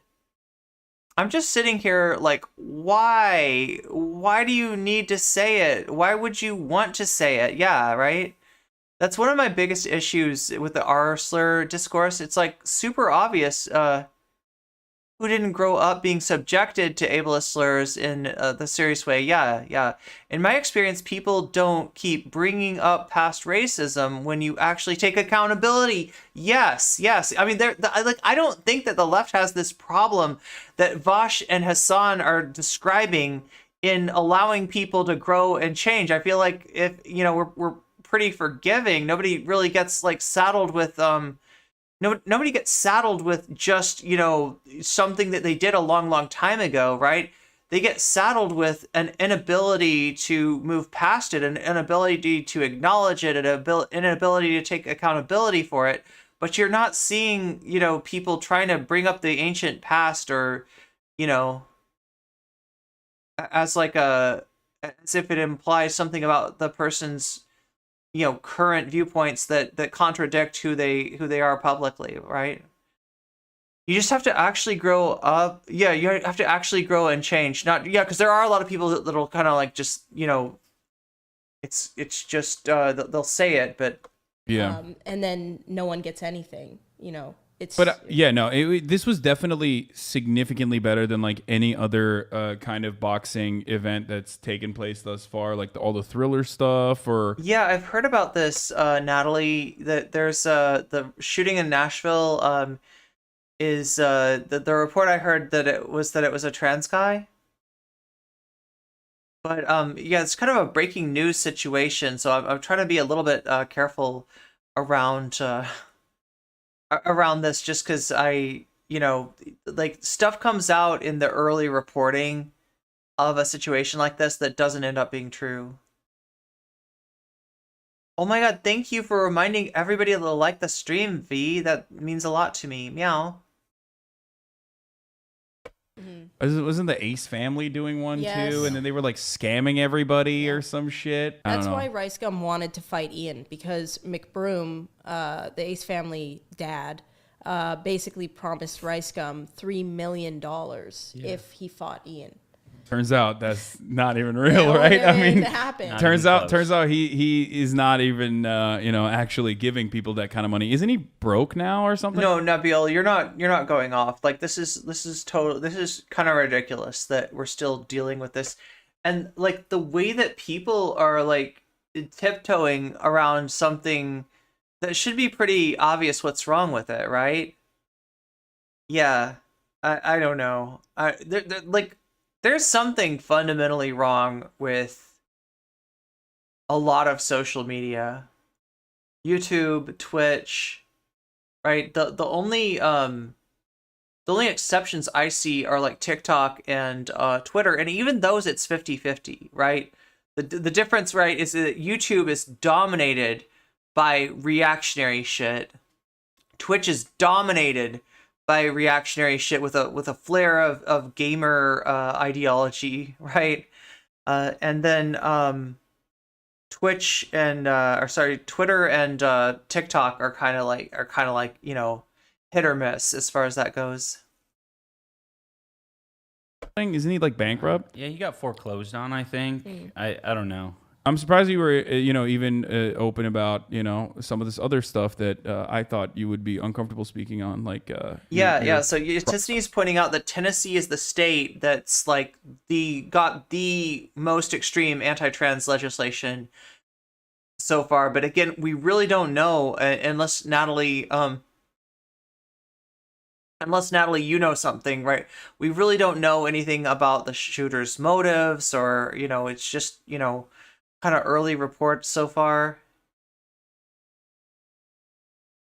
Prior position on hate speech. Well, I went on a I went on this The reporting I heard was woman, then people saying it was a trans woman. Oh wait, so I might have heard, depending on where I heard this news from, there was just somebody that came into chat, right? But if they heard it from you're talking about the fact that some news sources don't see trans people as valid, right? So it's really easy for them to in their reporting to report somebody's gender, assigned gender at birth rather than their actual gender. So yeah, it's probably too early for me to even be saying anything about it. I'm just sort of repeating what people have come in here saying, but it sounds like it's kind of up in the air what's actually going on. Social media is plagued by white supremacy that's been coded into it by people who think they couldn't be racist because they have black friends who they will always bring up. Yeah, and it's got to be super uncomfortable to be that person that's getting used as a fig leaf over racism, right? I'm dreading how this is going to be used to further stigmatize trans people. Yeah, especially in a state like Tennessee. Boxing podcast. There's just they're boxing guys, so they know nothing about YouTube. And it was me and Hundar. They didn't know any of my shit. They didn't know any of Hundar's shit. So they were just actively searching shit about me while on a podcast with me. It was live too. Yeah. And they just went through a bunch of shit. What comes up when you? They typed in iDubbz controversy. Yeah, specifically. to try to to find things. That's great. That's a good way to do. Yeah. Oh, dude, I love that the first thing that comes up is OnlyFans controversy. Yeah. The suspect is a trans man that the cops are dead naming. NBC News says that the shooter. Oh, that's a dead name. I thought we were trying not to name shooters, right? Wasn't there some effort to try to See, that's hilarious. So that's what they first asked about. Bro, that's not even a controversy. What the fuck? Yeah, I know. I was actually quite happy that was the first thing they talked about. I was like, okay, piece of cake. I can handle this. But then they got in the N-word stuff, and I was like, all right. I mean, that was on No, I mean that's the whole deal with breaking news, right? That's why I try to and I apologize for getting ahead of myself, even just kind of letting right, this is you hear a lot of wrong stuff early on, right? Police have only referred to the dead name of the shooter. Transphobes can't understand the difference between half of transphobes have the concept of trans men and trans women backwards.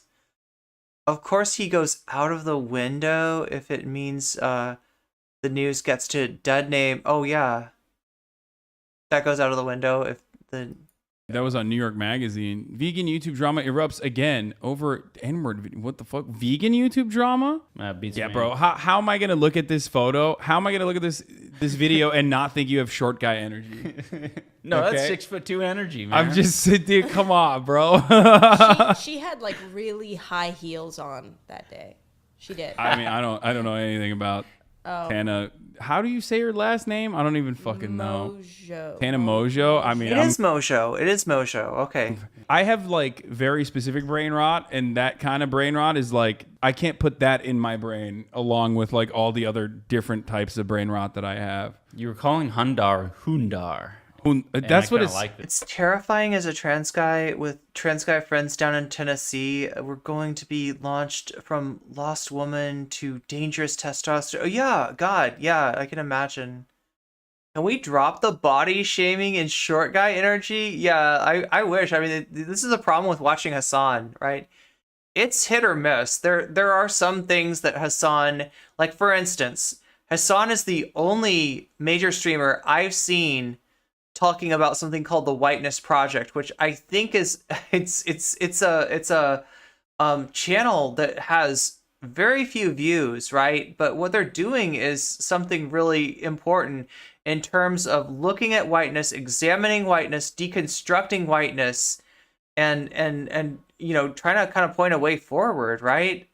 And like, you know, I give kudos to Hasan for platforming stuff like that, and I think that there are times when Hasan has, you know, better takes than most streamers out there. But yeah, then you've got some absolutely ridiculous stuff too. Tea is so hard to get. Oh yeah, it's literally treated as a controlled substance in the U.S. Yeah, Hundar. I mean, that's what he looks like. He looks like he's like Hundar, the barbarian. I mean, he's crazy. He should change his YouTube channel to that, Hundar the Barbarian. I mean, he does look like that. What is it?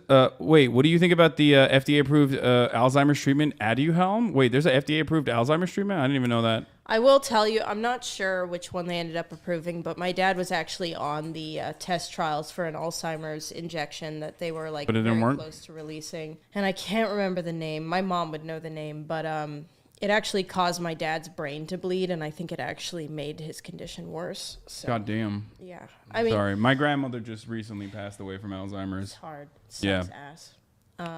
I think the thing with like a lot of, I mean, we knew that he was fucked, so. Trying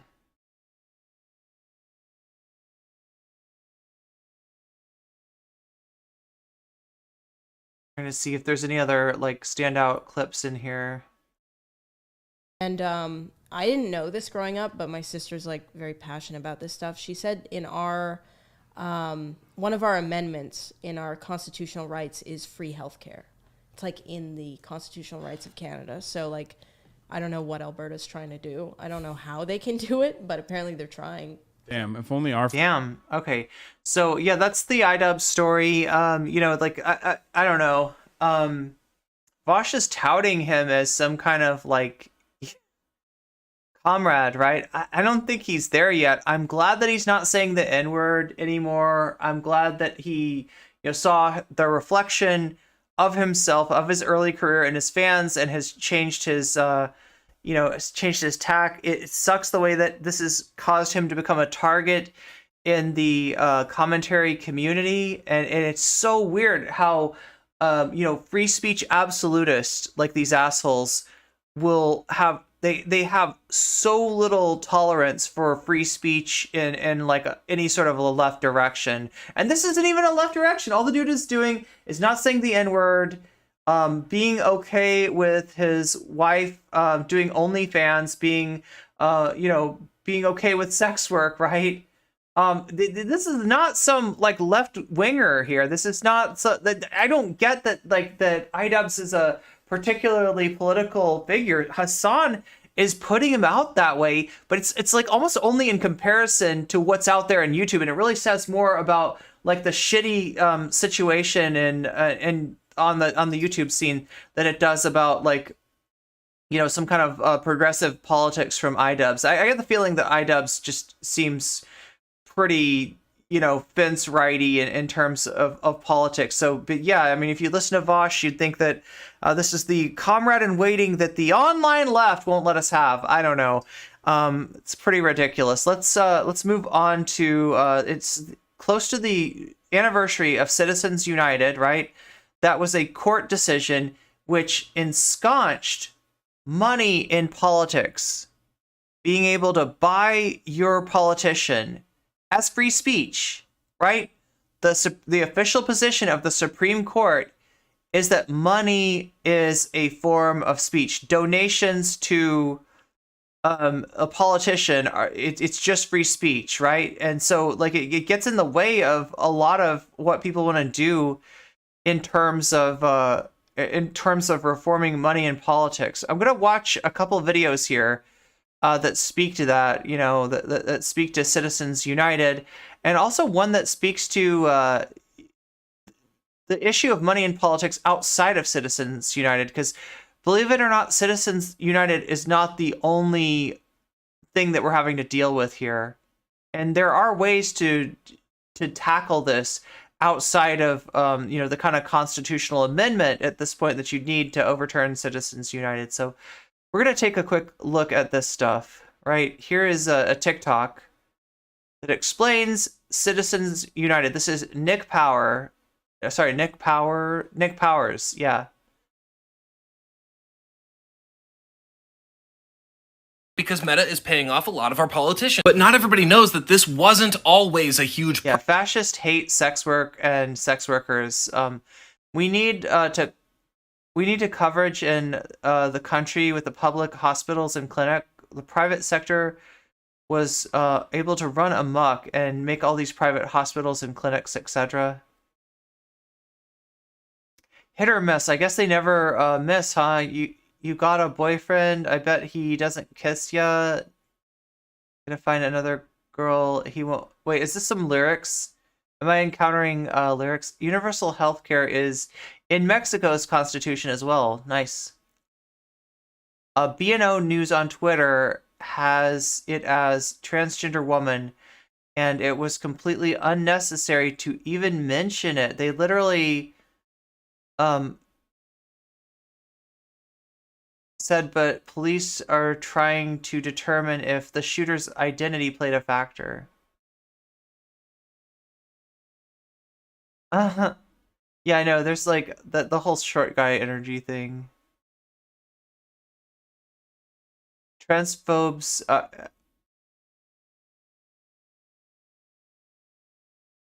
have been calling trans men, trans women, and vice versa, and then acting like we were the ones with the silly name a more depressing duo.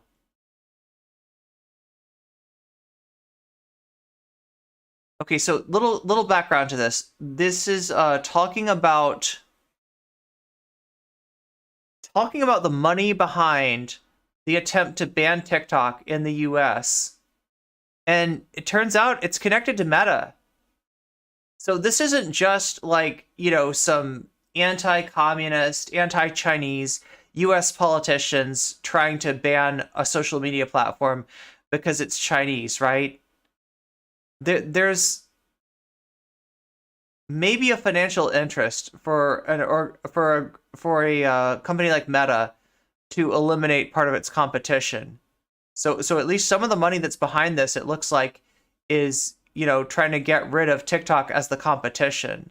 So we're going to take a look at this. This person made this video just going over the history of Citizens United in the context of the attempt to ban TikTok. Problem. With the potential for a TikTok ban, it's important to realize the root of the problems that we have with money in Congress. So here's a very, very quick summary. It all starts with Richard Nixon, because of course it does. In the aftermath of Watergate, which if you don't know what that is, maybe I'll make another video about that, Congress made some amendments to the Federal Election Campaign Act. And these amendments put a lot of restrictions on campaign funding. But 4 years later, the Federal Election Commission, which was made to enforce all of these campaign laws, decided that donors could donate unlimited amounts to political parties, but not the candidates. However, what ended up happening was money was just then funneled through the parties to the candidates. This became known as soft money, money that's intended to go through to a specific candidate or cause, but because it's a large sum of money, it has to go through a political party first. Now, at this point in time, all of this money could still be tracked, and it was still given a specific purpose. So it's soft money,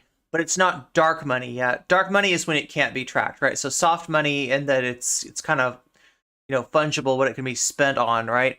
Police are saying that they have a theory that transness factored into the school massacre. So expect some complete bullshit from some of the worst cops in North America. Probably so, yeah. Okay, I looked up the info, and the person they say is the shooter, and this person has not changed names, but I think has changed pronouns. Not sure if that's actually the shooter or not. Facebook being a free market, Andy. Yeah.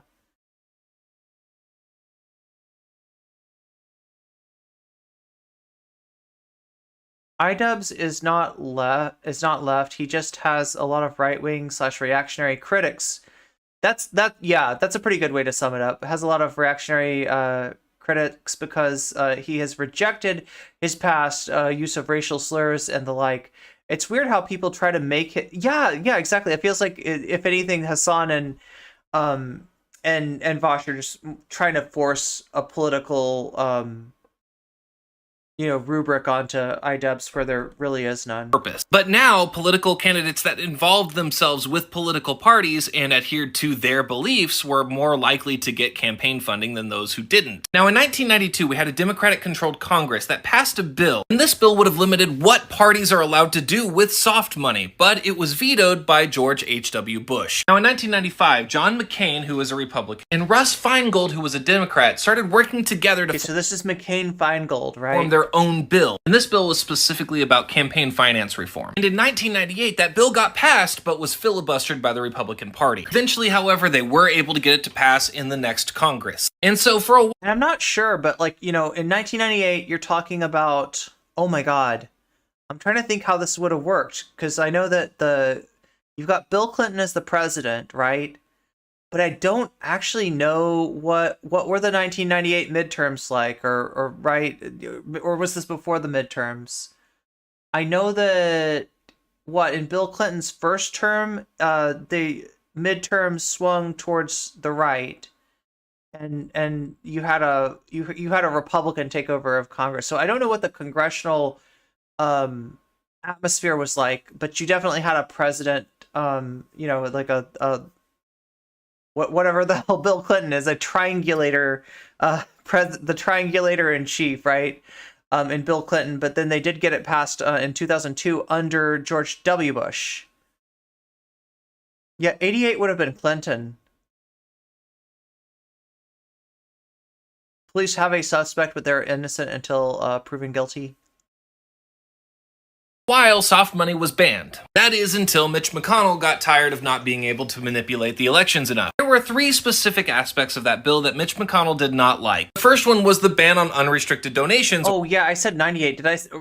I meant to say 98, yeah. Or soft money. The second issue that Mitch McConnell had was the limiting of corporations and nonprofits to... So 2002, McCain-Feingold passes. Mitch McConnell, not a fan of this, right? Tries to repeal it. Advertising for political candidates. Third thing that Mitch McConnell didn't like is how restricted political parties were in use of political campaign money, specifically in the form of advertisements. That bill required that candidates actually endorse specific messages. But Mitch McConnell did not think that that was... So I think this is what's behind, the whole, I am Sarah Palin and I endorse this message, right? The little, caveat that politicians would put on the end of their, at the end of their ad. I think that's what's behind that. Constitutional. And this was taken all the way to the Supreme Court, and the United States Supreme Court decided that those three rules were unconstitutional. Wait, the Texas school shooter was said to be trans too? I remember that now. Yeah, it turned out to be a hoax. So they were able to do whatever they wanted with that money again. Fast forward to 2010 with Citizens United. Citizens United is a conservative organization, and they had even more issues with the FEC. In fact, they, like Mitch... Yeah, so some background on them. I believe that they had an issue with, Michael Moore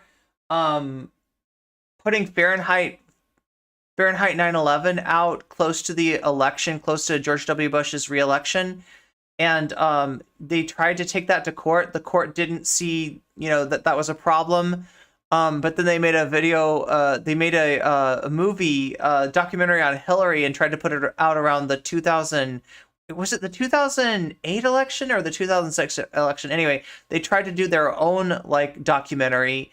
And the court said, you're not a studio, you're a political interest, right? So there's a little difference between Michael Moore, a filmmaker making this film, and a politically motivated organization like Citizens United. So again, Citizens United rebuffed.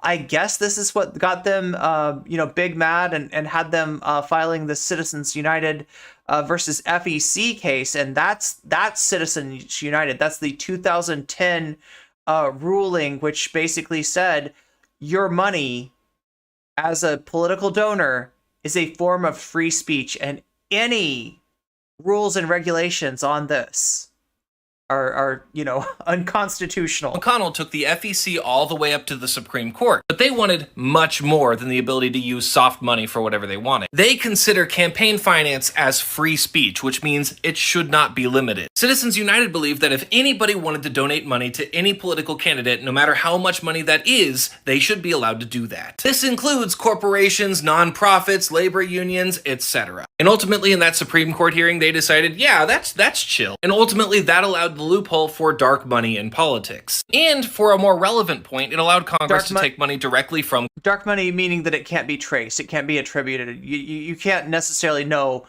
where the money's coming from that's like buying our political system. Corporation. Which is why Meta can spend over $2 million in contributions and $19 million in lobbying just in the year of 2022. And as a result, this is largely why the TikTok ban might be happening. Now, all that being said, this isn't the end of the world. There are things that we can do right now to help. A nonprofit called Brennan Center for Justice is trying to overturn Citizens United. They've partnered with me to help get the word spread, but we need your help. There is a petition. I feel like if TikTok gets banned, I don't even know. I don't even know, right? I wonder how much better bribes got with cryptocurrency. Like, right, if TikTok gets taken down, I feel like there will be ramifications, right? Like, that is not something that they're just going to get away with, right? They're going to make an entire generation incredibly politically active, maybe for life. That's all the crypto oh yeah, good point. The crypto makes it like impossible to track, right? That's live right now and only will be for another couple of days. If you boop the boop and boop this boop, notice how it's the very top because that's how important it is. That will take you to a petition that you can sign to overturn Citizens United. If you're wondering, do petitions ever actually work? I made a video on that just a couple videos ago. Feel free to go watch it. But petitions are the easiest thing that you can do. You can do it without even leaving the app. So if you haven't done it yet, please go ahead and do that and share this video with people that you know. That way they know the history of the money in politics, but they also know one step that they can do about it. Okay, so yeah, TikTok might be going bye-bye because it's a competitor with Meta, and Meta, what is Meta doing? What is Meta thinking, right? Like, we watched the Folding Ideas video last night talking about the metaverse, talking about, oh god, what was it called? Decentraland?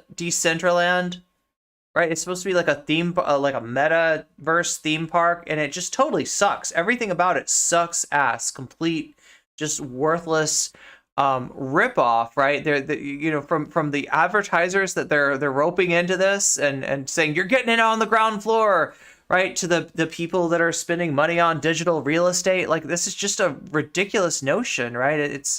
And yeah, everything that they do there sucks. Like it's like the worst video game that you've ever played. It's like a video game that hates its users. I don't even know how to explain, right? But that's see, I've got one other video about this. Let's take a look at this.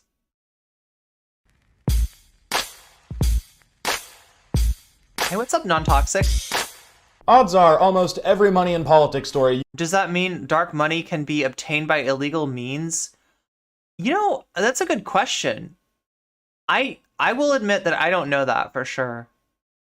Like, I don't know if, could, like, I don't know, like, you know what? I mean, like, okay, here's my deal, though. If money laundering works, you don't know it's illegal money. So my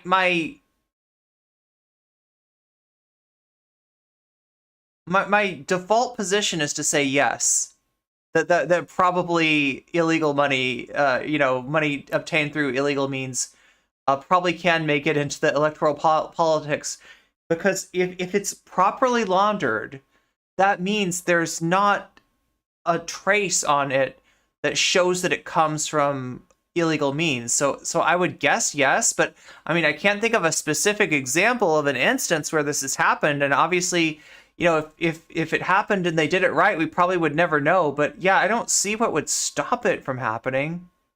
You've ever seen has started with two simple words. Citizens Yeah, good United. point, non-toxic. Citizens United. Citizens United. Citizens United! Yes, Citizens United. The Supreme Court's decision in Citizens United v. Federal Election Commission is one of the most notorious rulings of our time. And when people talk about Citizens United, they make it sound like the Death Star, like this massive force that flipped some invisible switch on our government from not corrupt to super corrupt. And if we could just do away with this one ruling... So please concentrate on the nuance here, right?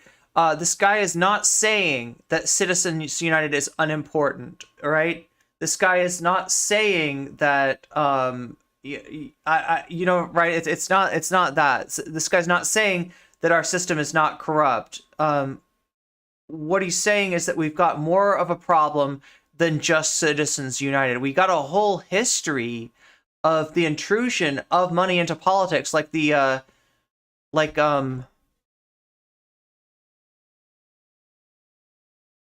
Nick Powers was saying, even going back into like the Nixon administration, right?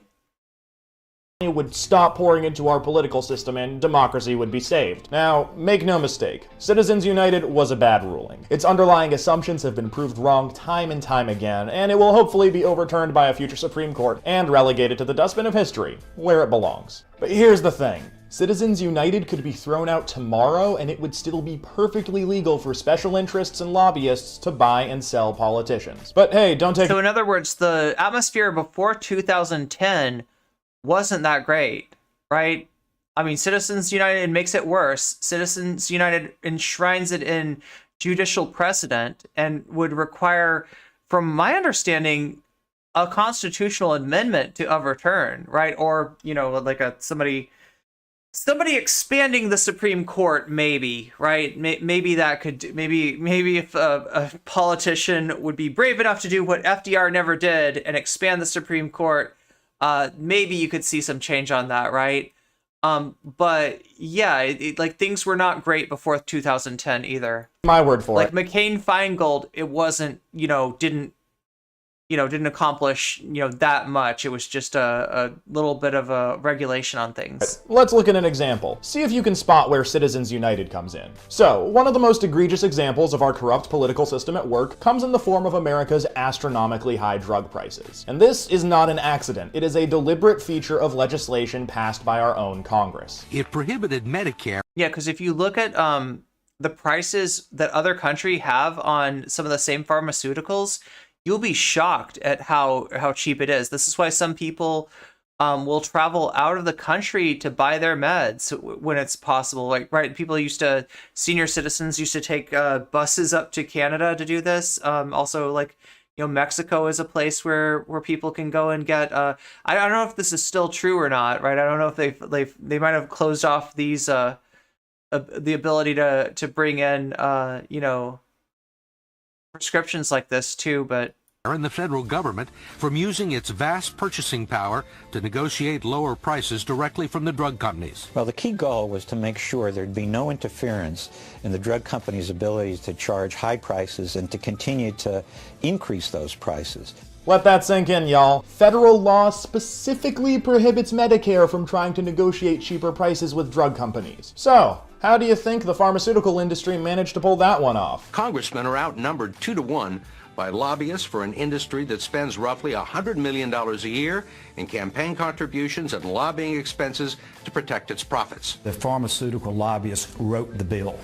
The bill was over 1,000 pages, and it got to the members of the House that morning, and we voted for it at about 3 a.m. in the morning. Yeah, stop me if you've heard this one before. In order to avoid public scrutiny, the industry-friendly legislation was hustled through Congress in the middle of the night, and it ultimately passed, largely thanks to this guy, then Congressman Billy Tauzan. And I say then Congressman because after he ushered the prescription drug bill through Congress, Tauzan was named president and CEO of Pharma, the leading pharmaceutical industry trade.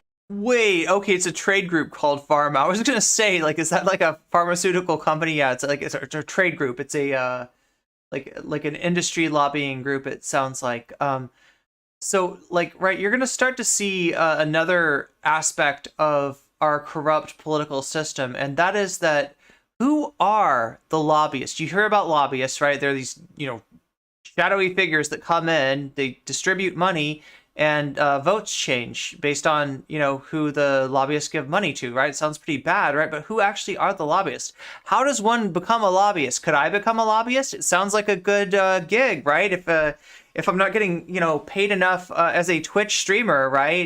Like to be able to live, maybe I should get that bag. Maybe I should become a lobbyist. Oh, problem though, problem. They're not looking for me. They're not looking for ex-Twitch streamers, right? They're not hiring me.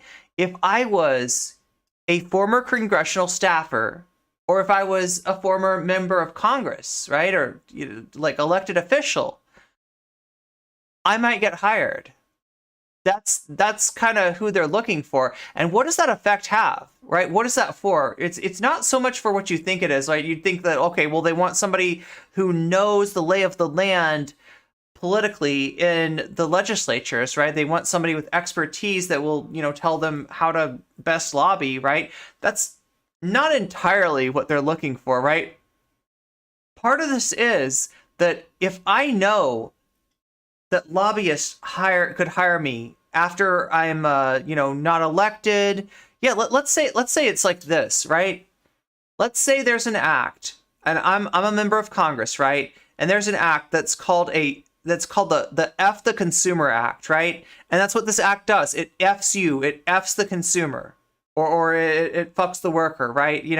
There's this terrible act that's not in the interest of the American people, but it is in the interest of the industry trade groups that are paying for my elections, right? So let's say I've got this bill, and I know that if I vote for this, I'm out on my ass. I'm never gonna get reelected. I'm not gonna pass my my primary, right? I'm gone, right? But I also know that if I vote for this act and it passes, the industry trade group, they're going to love me. They're going to love me so much. They're going to be so damn happy that they're going to give me like a 7-figure salary. I don't know if it's 7-figure, but they're going to give me a really big salary, right? So I'm going to get paid more as a lobbyist post-Congress than I was getting paid as a member of Congress, right? Do you see how it's now in my interest? It's in my interest to allow this shitty legislation to pass, to help the legislation pass, right? That's how the sausage is made. That's how, and the sausage being the bad laws that are not in anyone's interest, right? The reason that you've got something like this act which doesn't allow Medicare to negotiate with the pharmaceutical companies, right? It's because it was bought and paid for, and both in the sense of, me, the congressperson, getting campaign cash to even win my election in the first place, and in the sense that I know that when I'm an ex-congressperson, that I'm going to get paid again. I'm going to get paid again if I do the right thing while I'm in Congress. So there's a perverse incentive for your representatives, for your senators, for the people that you're voting for, to do stuff that's not in your interest, and it's through this kind of mechanism, right? I know a lot of the corporate companies send lobbyists to DC. Wow, what a terrible day! I know, right? It's the F the Consumer Act, right?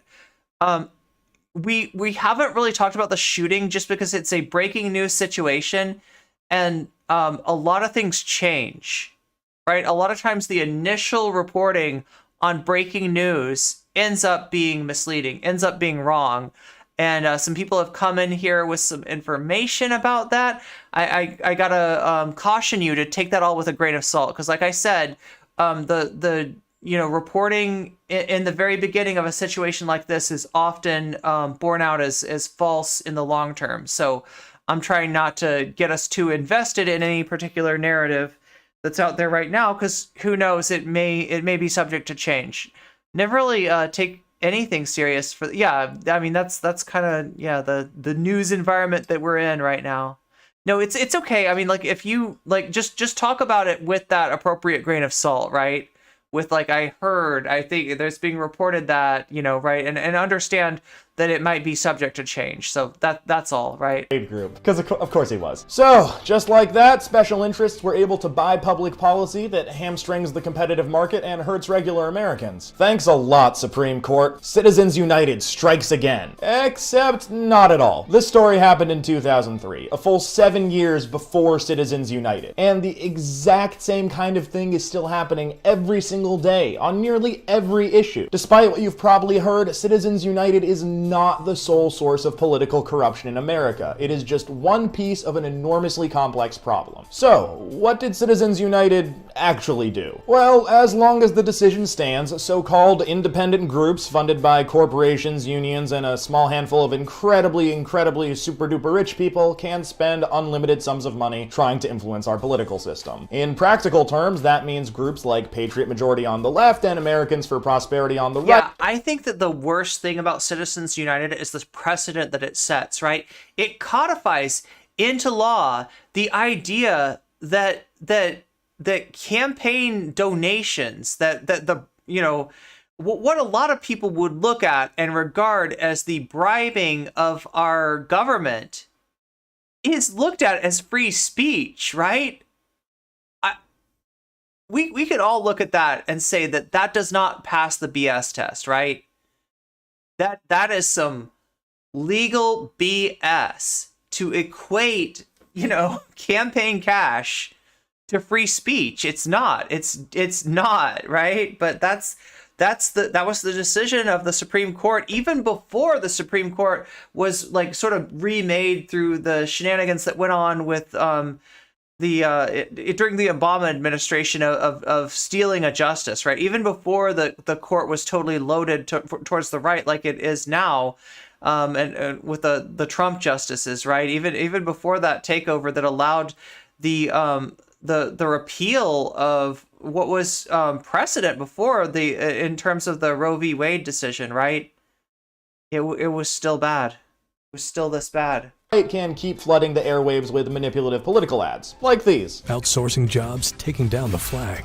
No wonder Mitt Romney wants to hide from the truth. Call Representative Kathy Conway. Tell her to stand with Missouri workers, not Barack Obama's liberal agenda. Sharon Engel. No plan, no jobs. Angus King.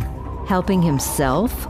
Hurting Maine. Classy. But it is also worth noting that this... Are there any good reasons not to make lobbying illegal? There are no good reasons not to make lobbying illegal, right? This is like this, you know, but the path to making lobbying illegal, it might not be as clear as it seems, right? My understanding is repealing Citizens United is going to take something along the lines of a constitutional amendment, right? Which is a huge thing to pass, right? We haven't even, you know, gotten the Equal Rights Amendment, you know, passed for women's rights. It's you know, there hasn't been a constitutional. When was the last constitutional amendment? Was it like the lowering of the voting age, or was it the repeal of prohibition? I don't know, but like, yeah, they don't get passed very often, right? So it's very difficult to pass something like that. There may be things that you can do outside of Citizens United, and I think that this person's gonna, you know, list some of those off. But yeah, as far as getting to where we should be, where money does not play a role in the political decision making, right? We're a long ways off, right? And in some ways, like, right, we're looking at this and seeing this is a bug in democracy. This is a problem. This is not how things should be working.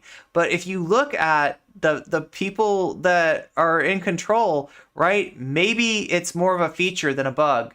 Maybe government is designed to work this way, where it gives citizens the appearance of having a decision to make, the feeling of having voted and said, I want Joe Biden, not Donald Trump, right? And you feel like your input's being taken. You feel like you're being listened to. You feel like you're in control. And maybe, you know, maybe none of us are in control, right? Maybe it's being controlled by dark money. So, I mean, like, this is some pretty black pill shit, right? Constitutional amendments used to be pretty de rigueur, but they've gone out of fashion. They used to happen more often. You're right about that. post-Citizens United mega donor money only goes so far. In 2012, casino magnate and angry pile of mashed potatoes Sheldon Adelson spent more than $100 million on races across the country, but nearly all of his preferred candidates lost anyway. In 2016, huge outside groups couldn't say former GOP presidential hopefuls like Rick Perry or Scott Walker, and they haven't done a whole lot for Jeb Bush either. He's still struggling in the polls despite having more super PAC money than anyone else. And that's not to say that Citizens United didn't matter, and that's certainly not my intention with this video. Even when big money loses, it has a huge impact by shaping who can mount a legitimate campaign and which policies they champion if elected. But it's crucial to understand that when it comes to rigging the system for financial gain, the most successful special interests write our laws, bribe our legislators with cushy lobbying jobs, and directly fund their re-election campaigns. These strategies all existed long before Citizens United, and more importantly, they can be outlawed right now, without waiting for a constitutional amendment. I wanted to make this video because I still see a ton of very influential public leaders continue to portray the repeal of Citizens United as the one and only answer to political corruption. And this message really bothers me, not because I don't like the idea of overturning Citizens United, but because there is so much more we can and should be fighting for. Like, even if Citizens United stayed in place, there's still a huge list of reforms that would be— Me too, Iron. Me too. 100% constitutional. You could pass all of the things I'm about to read tomorrow. For starters, we could make it illegal for legislators to take lavish vacations paid for by special interests, ban lobbyists from coordinating fundraisers and making donations to the politicians they lobby, make it illegal for legislators and their staff to take a lucrative lobbying job. Okay, so the thing that I just talked about, the staff member or the legislator being working for the lobbying group by virtue of the fact that they know that they got a cushy job waiting for them if they do that. If they're the best, ass kisser out there for the lobbying group, they're the most likely to get hired. They're the most likely to get the cushy job that they want, right? The bag that they don't get, because honestly, our government doesn't really pay that much for people to be legislators compared to what they'd make in industry, right? So there's serious money waiting for, and this isn't campaign cash either, right? This is cash that they put in their pocket. This is cash that they take home. This is cash that they buy a better house with. This is cash that they buy a car with. This is their money, right? When we're talking about the kind of jobs that these people get, that's K Street, right? That's the street where a lot of the lobbying firms are located. So when you hear them talk about K Street on the news, they're talking about just kind of like the lobbying industrial complex. That's what K Street is meaning, right? So closing the revolving door between lobbying and government, I mean, this is all good stuff. This is all good stuff. You're kind of like, okay, my fat ends up going in all the wrong places that I don't want it, right? He gonna skirt and hit the dab like Wiz Khalifa. As soon as they leave government, mandate full transparency of every dollar spent to influence our political system. Change the way elections are funded by creating small donor systems so candidates can run for office without selling out to special interests. And that's all just for starters. Not one of these reforms is prevented by Citizens United, but together they could help keep the Billy Towsans of the world from selling our government to the highest bidder. If we really want to fix our corrupt political system, we have to think beyond Citizens United and tackle the most immediate, pernicious, and insidious cause. So, I mean, this is pragmatic advice, right? It'd be nice to have a constitutional amendment. Citizens United is an offensive anathema to, like, the fucking story we tell ourselves about how we're a government for, by, and of the people.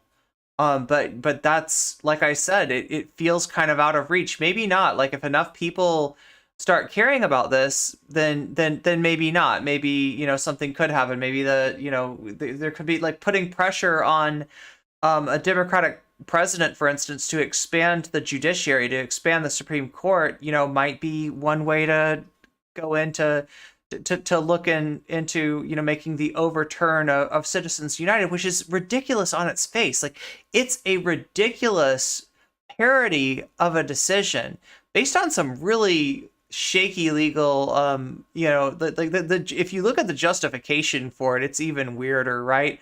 You're talking about a, I don't know what the name for this, but it's like a clerk's note, right? When they make laws, there's the legal decision itself, there's the language, there's the precedent, and then there's like a clerk's note that is kind of like the abstract, right? If you read studies, the abstract is the quick and dirty explanation for what the study is, and you generally need to read more than just the abstract to understand like a piece of research.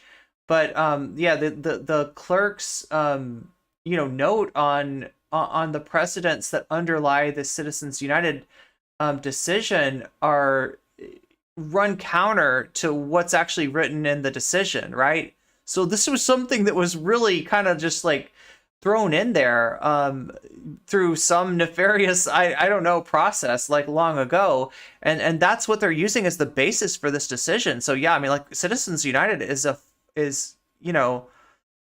sad joke, but overturning it does seem like a lot. And what this guy's going over here are some more reachable, more attainable goals that we could target in the meantime. Of corruption today. A government that is... We made Carter give up a peanut farm back in the day, but we allow shit like Citizens United, yeah. Dependent on rich donors, special interests, and lobbyists instead of the American people. And it's going to take more than a... wait, was that under the emoluments clause that Carter was forced to give up his peanut farm? Because like, yeah, it is funny that Donald Trump kept his hotels running with members of other nations' state departments staying at those hotels, and his whole like fig leaf there was that he put it under the care of family members.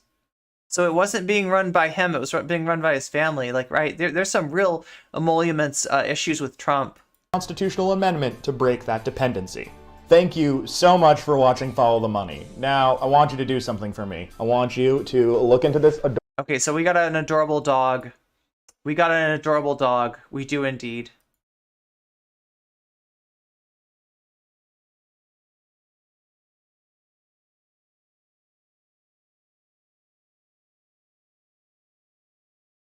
Let us take a look at what Jessie Gender has just posted.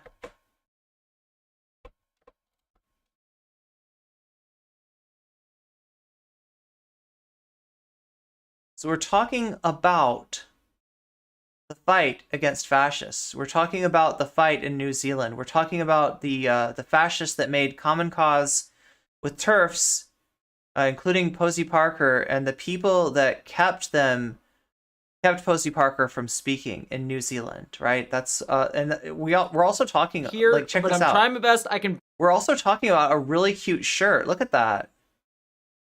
Or sorry, not a shirt. It's like a sweater. It's a really adorable sweater. This past week, the trans community and our allies, and more importantly, our accomplices, demonstrated what true strength is.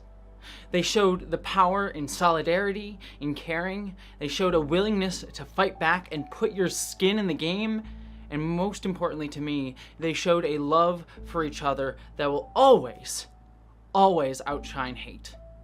And in doing so... And I really want people to take notice here, because you're seeing somebody that is into content creation for her community, for trans people. You're seeing like a massive difference between somebody like Jessie Gender, who's not necessarily a political creator, right? She's a political commentator by circumstances, by the fact of what's going on right now, by the winds of change, by the winds of history, right? She's, like other than this going on, she's more like a nerdy, like Star Trek, creator, like a pop culture commentator, right? But yeah, she's this is what real leadership looks like, and you just aren't getting this from a lot of content creators, right? You can see a lot of examples of people attacking and deriding Jessie and saying all kinds of fucked up shit about her when they're not doing a fraction of what she's doing here. Like, right? You hear the difference between somebody speaking with passion versus somebody speaking for their career versus somebody accusing her of doing drama while they're doing drama, ironically enough, right? I don't know. It's just like... It gave us... And it gave me something that many of us were in sore need of renewal. Hope. Hope. A hope for the future and a hope in each other. As I discussed in further detail in this video that I released last week, anti-transgender, gender-critical TERF Kelly J. Keene Minchell, otherwise known by her internet alias Posie Parker, not Parker Posie, held an anti-trans rally in Melbourne, Australia on March 18th, 2023. And by the way, I just wish to say this up front, sorry to all of my Australia viewers for screwing up my Australian geography in the last video. I deeply apologize for that. I probably also still mispronounced Melbourne here, but I'm trying. I never saw her Shia movie video. Yeah. The best, I can barely pronounce my own name correctly. I had that exact shirt back in like 1998. Oh, is this like a 90s throwback? Or at least something that looked like it. Yeah, right. Jessie didn't seek out leadership position in the community, but she just kind of had it thrust upon her.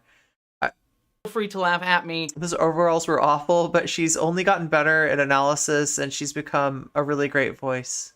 Nice. Not with me on that one. But more importantly, moving on, at Kelly Jean Minchell's so-called Let Women Speak rally, which notably does not let many women speak, such as trans women or women who actually practice actual feminism that is by its nature trans-inclusive, a group of neo-Nazis came in support of her rally, laying naked what was already clear to many who have been paying attention to many gender-critical TERF talking points. That anti-trans bigotry, especially that espoused by those cloaking themselves in the aesthetic of women's rights issues without actually fighting for women's rights issues, as Keene Minchell does, dovetails and is actually in conjunction with larger fascist and authoritarian movements. As I spoke about in the earlier video, this fascistic rhetoric that is displayed by the neo-Nazis was not new. Yet, these neo-Nazis showing up at this rally were most notable by how blatant their hate-filled rhetoric and symbology was, shouting Hail Hitler and having a banner that said Kill Pedo Freaks as they did the Nazi salute. It was a stark display of, again, how anti-trans hate and fascism often come together. This reality made bare, however, was not taken just as a shock, but a moment of realization by many, that the need to stand up against fascism on the front of anti-trans bigotry was greater than ever. And oh boy, did people show up. A few days later, on March 21st, Keene Minchell held another rally in Hobart, Tasmania in Australia, where she was met by numerous counter-protesters that again outnumbered her. Crap, I know I'm not saying that this right at the right time. I try to say this before the ad breaks. I think we just had an ad break. Can anybody confirm that to me? Anybody that doesn't have a sub, can you confirm to me that the ad break just went on? So anyway, that's an ad break. It sucks. It happens twice an hour. I know it's a lot, right? This is what the price we pay for keeping the pre-roll ads out of there. And those are the ads that hit you when you just join the stream, and they're really, really long. So we want to avoid those at all costs. But yeah, this is the price we pay for that, right? It's the 2 hours, the two ads, on the hour, right? So if you want to get rid of those ads, there's several ways to do it. If you have $5, right, you can buy a sub for yourself, right, and get out of those ads. It also gives you access to all of my VODs on Twitch and all of the bonus content as well, right, including you got ads. Now I got ads. Oh, that's right, yeah. So just now, like just a minute ago. Hey, what's up, Amanda? Good to see you. Meow. So yeah, one way to do that is it's just $5 if you have $5. Now, if you don't have $5, if $5 breaks your budget and you just like don't have the money, I totally understand that. And I totally want you to stay. Never feel, guilty about that, right? There are other ways to go about this, right? So if you have Amazon Prime, then you do have a free sub with that, and it's just integrating the Amazon Prime into the Twitch that allows you to use that free sub. So it costs you nothing, and you get out of the ads that way, and you can park that sub on your favorite streamer's channel. Oh my God, thank you, Nabil. Oh my God, Sarah, you just got a gift sub from Nabil. Thank you, Nabil. Okay, so that is, the third way is what Nabil just illustrated, which is just being here, talking, contributing to the community, contributing to the conversation, right, will get you noticed by people who, out of the goodness of their heart, want to get you out of that ad break and, get you access to all that cool stuff that comes with a sub. And, once you have that, no more ad breaks, and you get all that free content. So that is how it works. Those are the three ways to get out of the ad break, which is quite evil, quite pernicious. But you tried to gift. Oh no! Oh my God! Nabil beat you to it. Yeah, that happens. Well, I mean, hopefully, like, there's a, you know, yeah, I mean, it's, there will be other opportunities of people that don't have a sub for sure. So, oh my God, like Amanda Panda Sensei, for instance, right? Thank you, Iron Orchids, for getting the gift sub for Amanda Panda Sensei. Yes, yes. Friend of the VOD, Amanda Panda Sensei. How are you doing, Amanda? And thank you again, Nabil and Iron Orchids. Meow.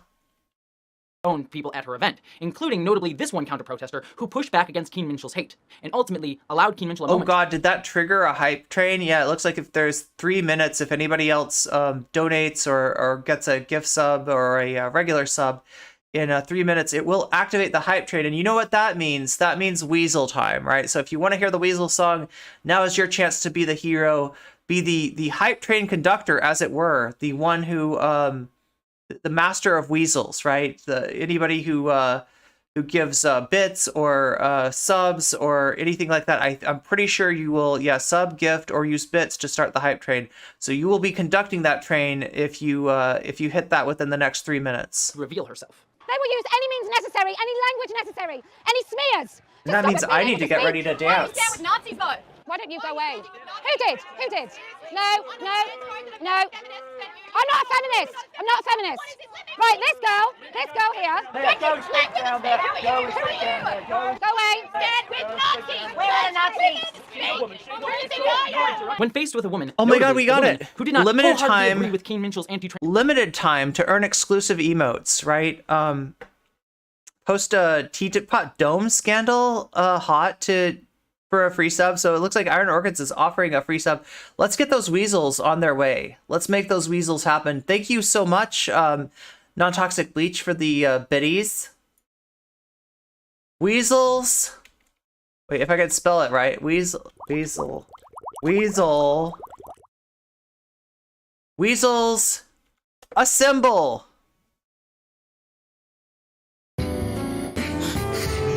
I gotta throw off my,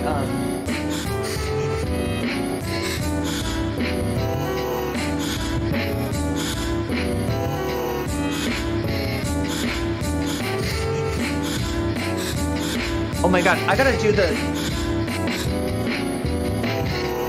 Nobody ordered to make Irene bounce, but sometimes Irene just bounces on her own. Weasel! Weasel, weasel, weasel! Weasel! What a weasel!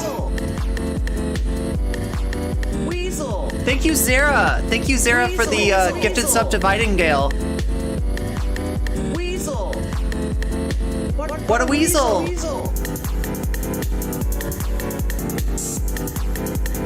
Make Irene bounce, yeah, there you go.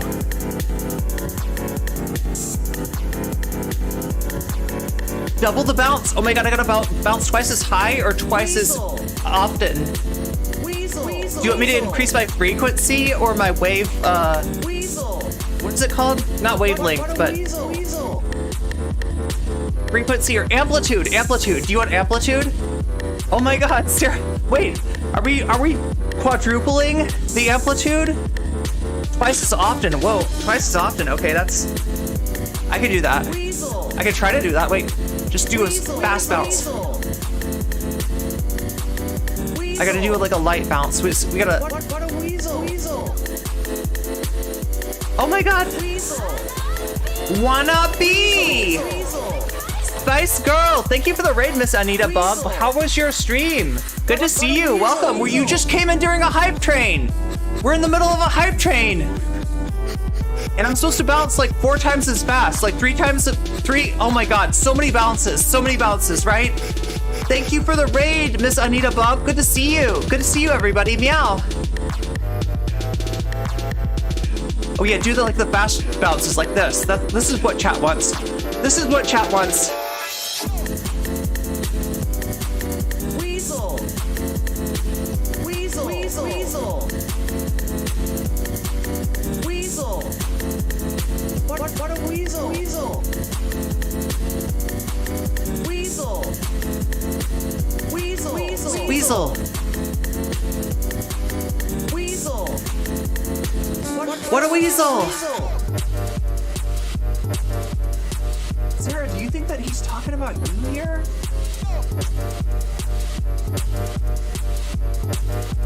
So we got, what, a minute and 55 seconds left. If you have gift subs to give, if you have Prime subs to park, if you have biddies to donate, you can make this hype train even longer, right?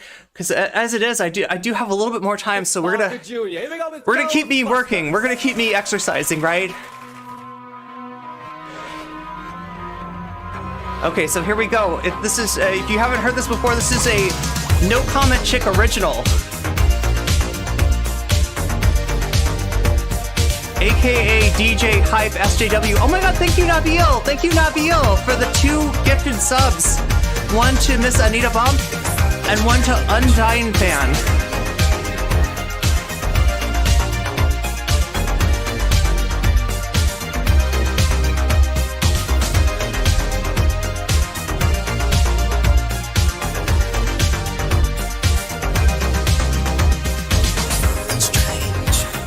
We got 52 seconds. Wait, on that. Oh yeah, to get to level 3. To get to level 3 of the hype train. We're currently on level 2.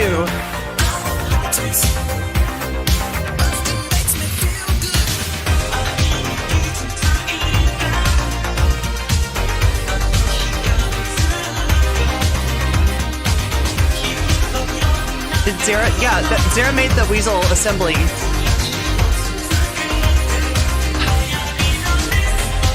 We got 19 seconds. If you've got bits to drop them now. And we can go to level 3 and continue the hype train even further and make Irene really bustin'. 4 seconds left. It's your last chance.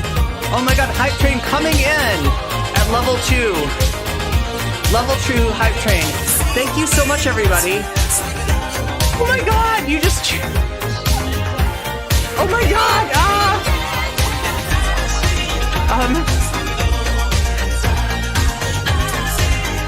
I'll keep dancing anyway. We'll pretend like the hype train is still going for this song, right? Because those two, the gift subs and the bits came in at the last second, so.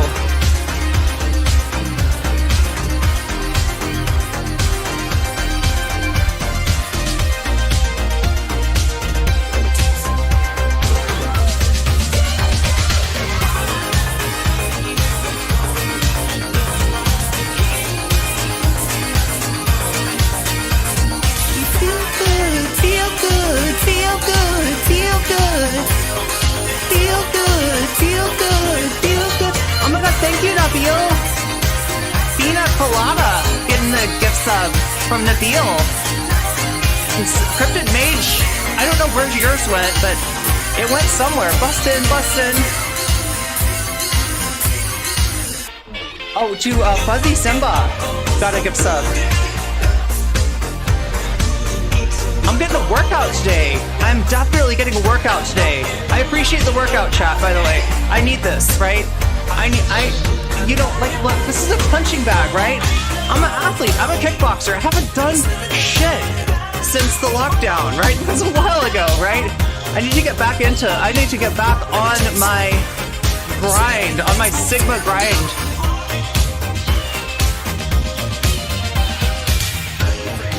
Neville's jamming? Oh, nice. Oh, that's so cool.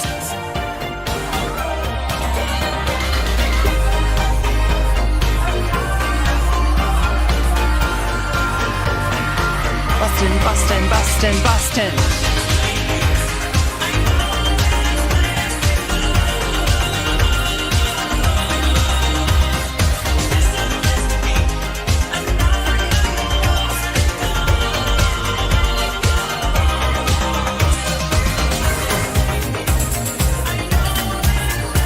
Amazing timing. Thank you so much for the raid, Miss Anita Bomb. How was your stream? Oh wait, this is the cool part. I forgot, there's still more cool stuff. I better keep jumping. There's still more cool stuff.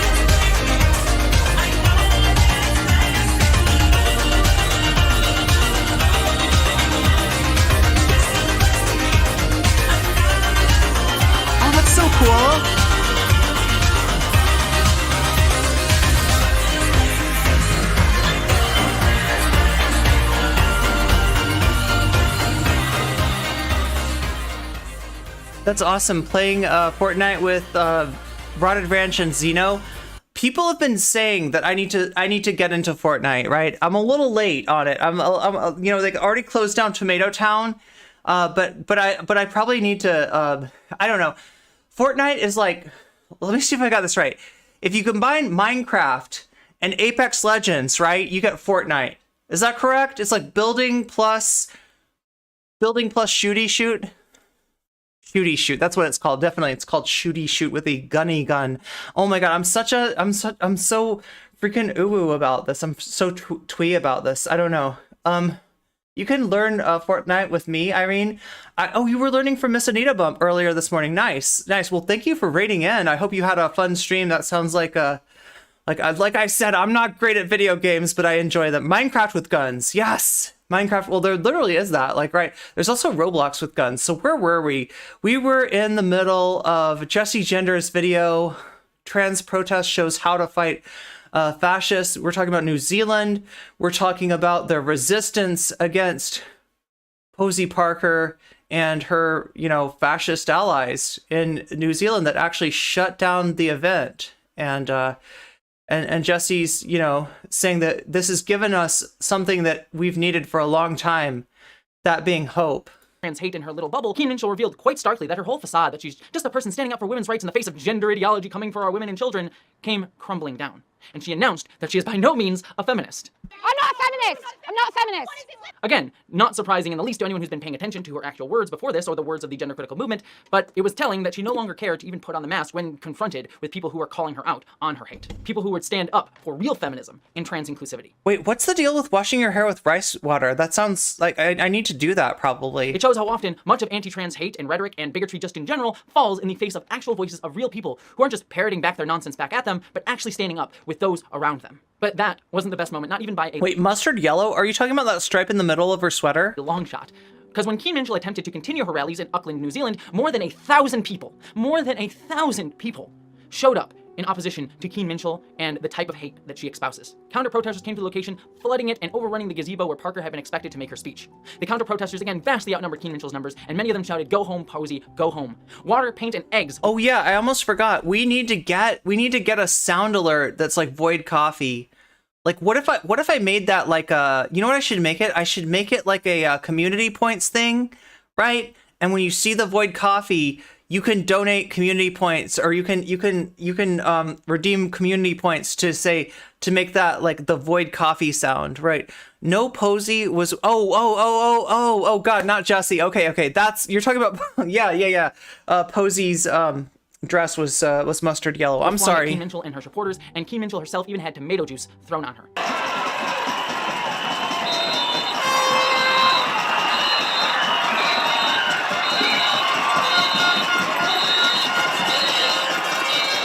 And the protester who threw the juice on Keen Minshall stated that the juice was meant to symbolize the harm, the real harm, not just tomato juice to the face, the real harm and blood that Parker has caused to the trans community. And this protester said, quote, "I am so proud I dropped the juice, and I would do it again and again. If I have to go to prison for 1 year, I am drop the juice. More than happy." And by the way, that is a perfectly great response in the face of fascism. Drop the juice. Right. Being willing to show up and fight, no matter the Posie was wearing mustard yellow. It clashed terribly with her skin and hair. I could see that. Because hate needs to be fought back against.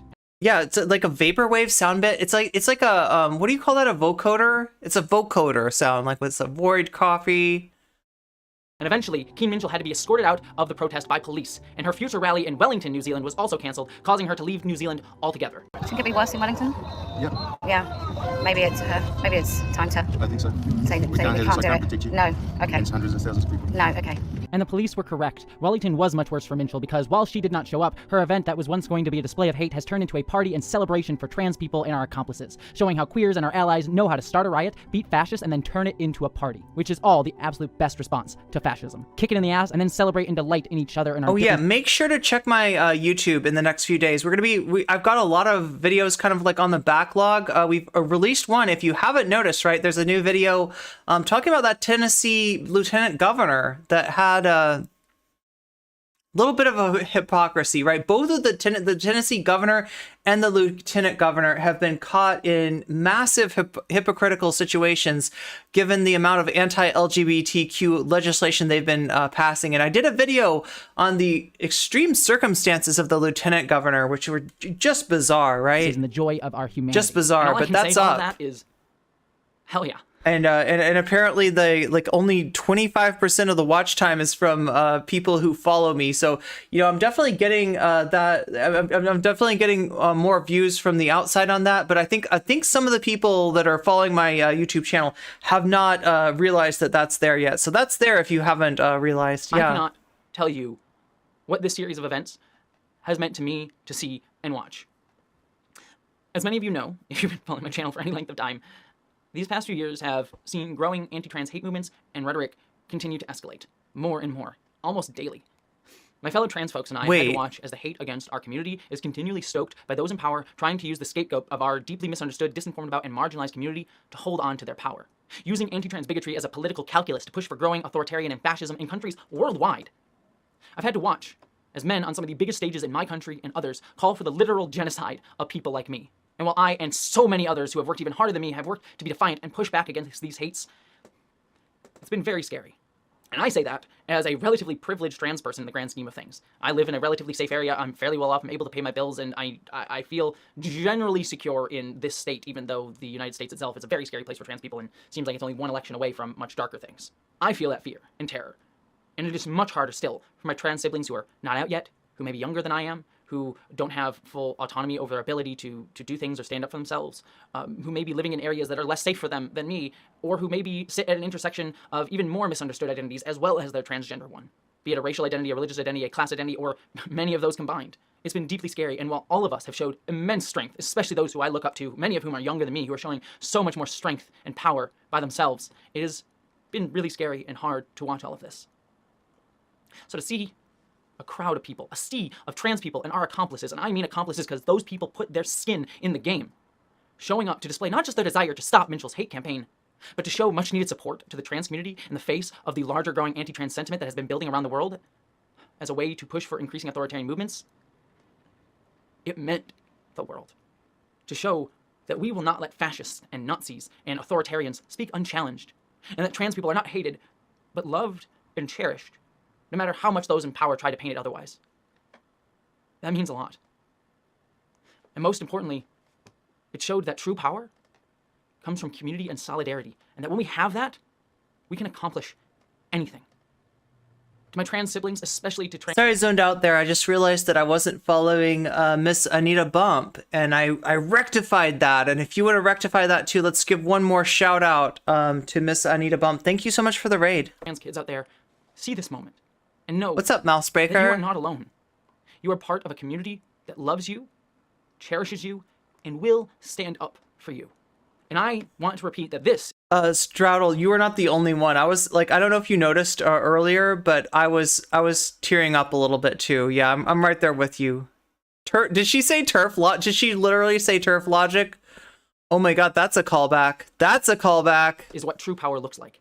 Because in the days since the Auckland rally, I've seen those pretending that they have control, those who side with Keen Minshall and the anti-trans bigotry. I want my boobs and brows done by the same doctor who did her boobs. Begin to panic and double down. On a personal level, I've had my comment section on my other videos and many others flooded with anti-trans discrimination, more so than usual, which is saying something considering I get a decent amount of it daily, as well as conspiracy theories that are meant to downplay the fascist rhetoric or allow those who have fallen into anti-fascist and anti-trans rhetoric to try to resolve their cognitive dissonance so that they don't feel like they're bad people, but that, oh, it's just the neo-Nazis who infiltrated our groups, without actually doing introspection to realize what their rhetorics are actually supporting, as well as more comments attempting to frame things as just a fighting for women's rights, ignoring that these gender-critical TERFs are just a movement by those in power trying to divide the fight for actual women's rights. Women who include both trans and cis people who fight back against control over our bodies and our lives. And by the way, these comments that I see continually cropping up often dovetail with other hates, like this comment, showcasing how anti-trans hate is just one front in numerous bigotries that uphold fascism. But even beyond my comment section, which has clearly probably become the target of some anti-trans message board somewhere. Wait, a specky trekkie, as in like glasses? That kind of specky? You've also seen folks like J.K. Rowling continue to get more and more blatant in her anti-trans. Okay, so if you haven't seen it, I mean, it's not new, right?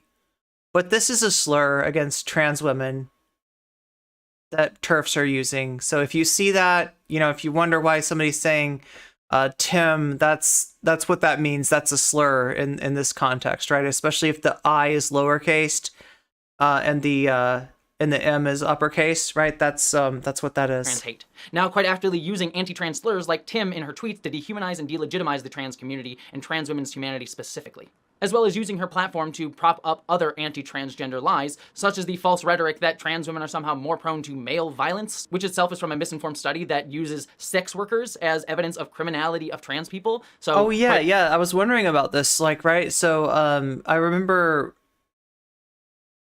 I picture retweeted this tweet, right, and the whole criminality of trans women is really what she's saying. She's, saying that there's a, that show like higher rates of criminality, right? That study counts like the crimes of sex work, right, which a lot of trans people are either engage in, or in some cases are forced to engage and given the kind of discrimination in the job market at large against trans people. Can't even get my ass up to make ramen because my bed is so comfortable and Jessie is giving good content. Oh, thank you so much. Thank you so much for saying I do good analysis. Sex work is not a crime. Yeah, I know, right? So, but that study is relying on counting sex work as a crime in order to make this claim. So it's a false claim, in other words. J.K. Rowling, not surprisingly, making a false and biased claim against trans people. Often showcasing the gender-critical movement's hatred for sex workers, as well as how often anti-trans bigotry upholds this idea of the big, strong, authoritarian man needing to come protect the weak, frail woman who needs protection from the dangerous minorities. While also directly showing support for Kelly J. Keane Minchell, who, as we've discussed, is directly supported herself by fascists. Or we can also look at how other rhetoric has escalated elsewhere in the face of this show of solidarity by many with the trans community. And all I can say to all of that is, while it is deeply harmful, hateful, and bigoted, what I see when I really look deeply at it, when I see through the veneer... Oh, yeah, good point, Sarah. Trans folks have... handle that they've fallen into... Trans folks have historically been arrested and charged with sex work-related crimes for existing and not even doing sex work. Yeah, if you're in the wrong neighborhood at the wrong time of night and you're trans, right? There's been cops that just like take you in and charge you with, basically assuming that you're doing sex work when you're not even actual hateful movements, or those who know exactly what they're doing and trying to double down even harder to try to make themselves appear strong. Because they know they actually aren't. Because true power doesn't panic. I look at this video of Keane Minchell being escorted out of the rally, and you can see the fear in her eyes. And I bet you many people, gender-critical TERFs especially, but many people generally probably look at that video and ignore the crowd of people around her and see her fear in her eyes. And I know some will say that we shouldn't relish causing a woman fear. This fear that Keane Minchell has here is but a small sliver of the pain, the real pain, that she has helped to bolster and actively contributed to stoking against the trans community. She and others who use her same rhetorics and tactics... I have this theory that basically the soundbite version is that woke is porn. The right holds being woke as intrinsically pornographic. That's why they have such a problem with it. I mean, it does tie into their whole, like... their whole degeneracy rhetoric, right?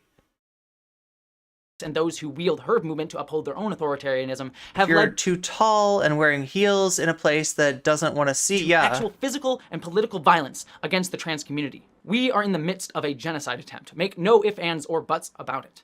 And yet, while Keane Minchell, because she is ultimately working to uphold authoritarian rhetorics that centralize power in the state, gets to be escorted out, surrounded by police who are there to protect her, trans people every day have to face similar violence, in fact, even more escalating violence, with no protection from authorities at all. Often violence is done by those who are supposed to use their power to protect, but just use it for self-interest or a desire to inflict harm to showcase their supposed strength. And they stoke it not just there, but within communities, leading to actual murder and death of trans people believing these awful anti-trans disinformation tactics. Hell, even at this counter-protest, while Keane Minchell just simply got souped to the face and a bit scared as she got escorted out, at least 2 people from the pro-trans protesters were hit by members of Destiny Church who were there in support of Posie. I mean, you saw... Oh my god, Seven Ace, thank you for the follow. You saw like what happened to the woman that poured the tomato sauce, right? And granted, you know, she was, you know, pouring tomato sauce, right? But she looks like she might have gotten hurt by the, you know, security that was there with Posie Parker. One person who was hit. Hey, what's up, Adadak? As part of the pro-trans group was even Mara Davidson, who is a co-leader of New Zealand's Green Party. So Akeem Minshall gets to walk away with just a little bit of tomato soup in her hair. There are actual trans people and our accomplices who put their bodies on the line. And many, like Akeem Minshall, have relished in causing those women, and trans-supportive women, fear and much worse. Hell, we can even see quite literally Akeem Minshall relishing in active physical violence being inflicted upon trans-supportive people. In this tweet of hers, where she celebrated a woman getting choked by Akeem Minshall's own security team because the woman was trying to speak up for trans people at Minshall's Melbourne rally. So wait, what was that? Agent Smith deals... Oh my god. Okay. Jeez. Minshall's own security team because the woman was trying to speak up for trans people at Minshall's Melbourne rally. So if anyone's relishing in fear and violence, hey, what's up, Chad Alpha? Supportive counter-protesters. It showcases why asking for respectability in the face of fascism and those calling for violence only ever serves the fascists, because they have no compunctions about doing the same and yet demand it from us. Well, no, you're a fascist. You're calling for the death and harm of marginalized people. We don't take that lying down with respectability. We throw tomato juice in your face.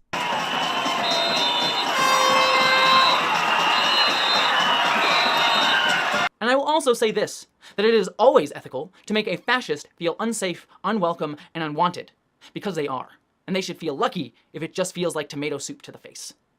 While I do feel satisfaction at Akeem Minshall being scared away, I do not relish in it. I do not wish this is where we have to be. I hate that this is the time that I and many others have to live in where we have to fight these bigotries. But to Poser Parker. paraphrase a famous writer, we do not get to choose our time, only what we do with it. So we do what needs to be done, and we fight hate and bigotry. But what I do relish in is the power that my community... You wear that tomato juice, you skunk woman. Not the trans community, wow. But the community of humanity who cares for each other showed this past week. We didn't show panic, we didn't show fear, we showed strength in each other and with each other and for each other. That, the joy of that is what I relish in. And what we should all relish in, and remember it, because we're going to continue to need it. Because this isn't over. The solidarity that we showed each other this past week is not the end, but a needed beginning. As I said, those who spread hate in hopes of holding onto power will double down on their violence and rhetoric. We already see rolling neo-Nazis and many others doing so.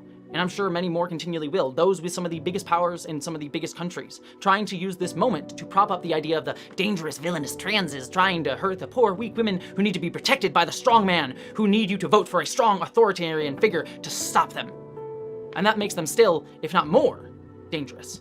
But that isn't true strength. True strength doesn't need authoritarians to defend it. We showed what true strength is. And we also need to understand that that strength needs to show up for other fights. The struggle for women's bodily autonomy with things like abortion rights, for example, fighting anti-Semitism, racial hate generally, anti-Muslim hate, and much, much more. Because these are all issues that are not separate, but part of the same fight. We are here for each other. And we can win. Vaush and Xander Hall questioned Jessie's solidarity. Who do you think understands solidarity better? Right? Those clowns or her? Right? This is what she's talking about. This is solidarity. Showing up for each other's fights, right?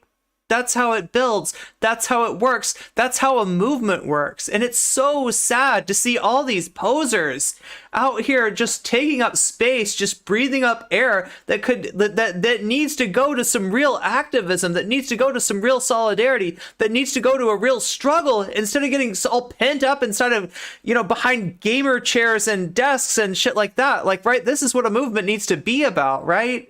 And I feel like Jessie gets it so much better than some of these quote unquote political streamers, right? I don't know. It's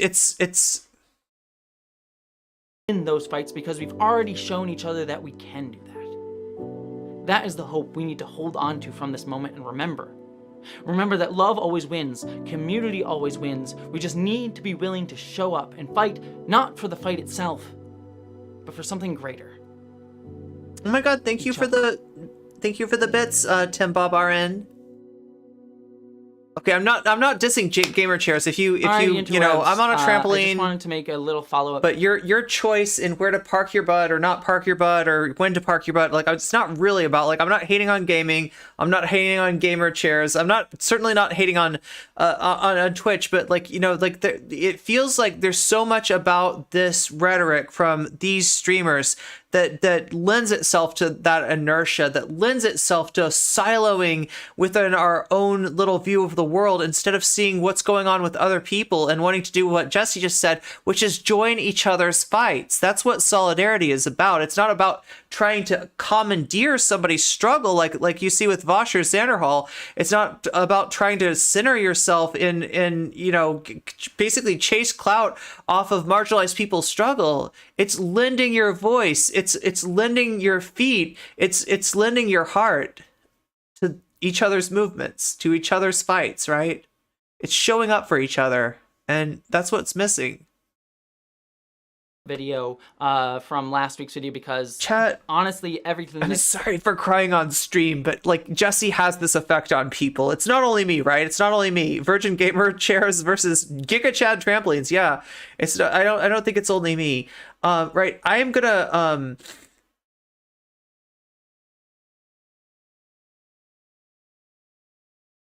came out of this week filled me with such hope in the future. I mean, this is what is sorely lacking, is sorely needed, is this kind of hope, right? She's spot on as usual. It's been a scary time, as I said, but moments like this show me what I already always knew, but put it in stark display for me, that there is hope for the future, that we can build that better world, that Star Trekian future that I always hope for, of a world where we take delight in the differences of others and pursue the best parts of ourselves.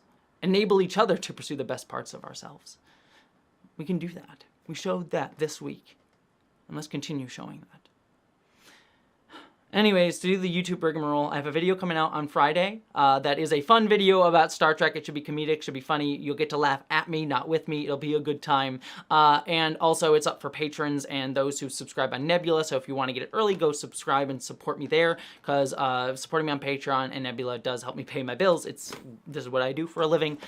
So thank you if you can support me there. Don't forget to like, subscribe, all that sort of stuff. I got other videos coming out on this channel, like some bigger ones on more difficult topics beyond Star Trek. But beyond all of that, I just hope you're all taking care of yourselves, and I wish you all a live long and prosper.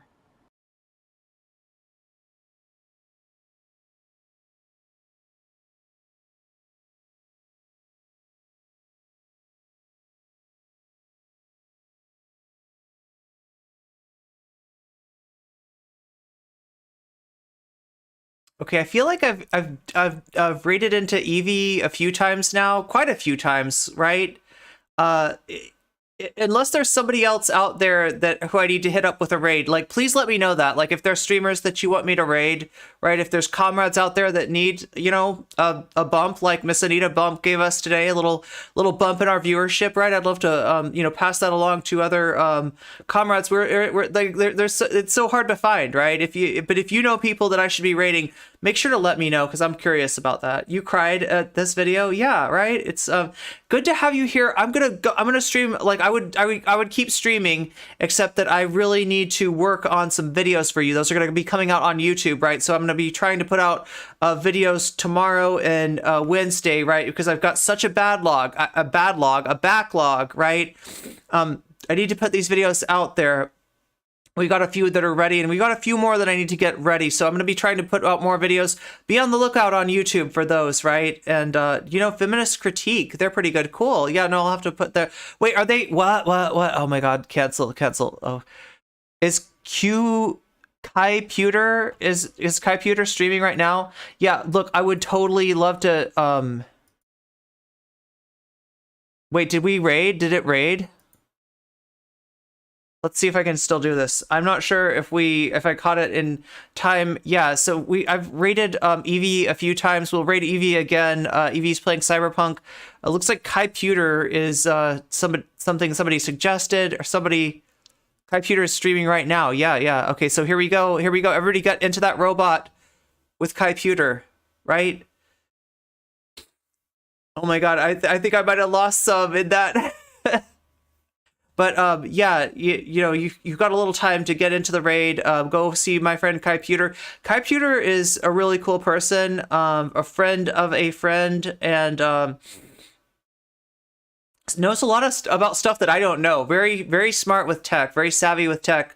So check out what Kai Pewter's got going on. I think you'll be pleasantly surprised. I think it's a stream like not many others. Yeah, much love, and look for those videos. Right, look for those videos. I'm going to be giving you videos tomorrow. We're going to try to figure out what to do for our premium streamium this month. Right, we've been talking about a lot of things. Maybe we'll do the Spanish Civil War. That's something that we bounced around. There's a few things that we talked about, but anyway, I hate today, but this was nice. It was nice to spend time with you too, Iron Orchids. It was nice to spend time with all of you. Really, you all mean a lot to me. Thank you so much. I had fun on stream today. We laughed, we cried. It was a whole ass thing. Anyway, you're about to get raided into Kai Pewter, whether I want to talk more or not. So I will see you on, I think Thursday is my next stream. Okay, talk to you then. Meow. And rating out. Hi, Bodies. It's, yeah, I don't know what's going on, but my bitrate is bad. So you might see me kind of like breaking up a little bit. I don't even know, right? We just rated somebody new, somebody named Kai Pewter on Twitch. So that should be fun too. Like I said, you're YouTube. So make sure to hit that like if you haven't already. Yeah, please hit that like even this late. And you know, it's important to just like know. It lets YouTube know that you like my stream, right? So you're more likely to get recommended. You're more likely to see those notifications. Sometimes they don't send you the notifications, but the way that you can make sure that that happens is to always hit like, always comment, always interact with my stuff, and that way the algorithm knows that you're a No Comment Chick fan and that you need to see when I'm going live next. Because you know, some people have been expressing not seeing all the not seeing the notifications when they go out. So we're going to try to fix that. We're going to try to get you hooked up to the algorithm so the algorithm knows to give you those recommendations that you need to let you know when I'm streaming so you don't miss a thing. Anyway, yeah, hit that like and leave a comment if you want as well. I will talk to you on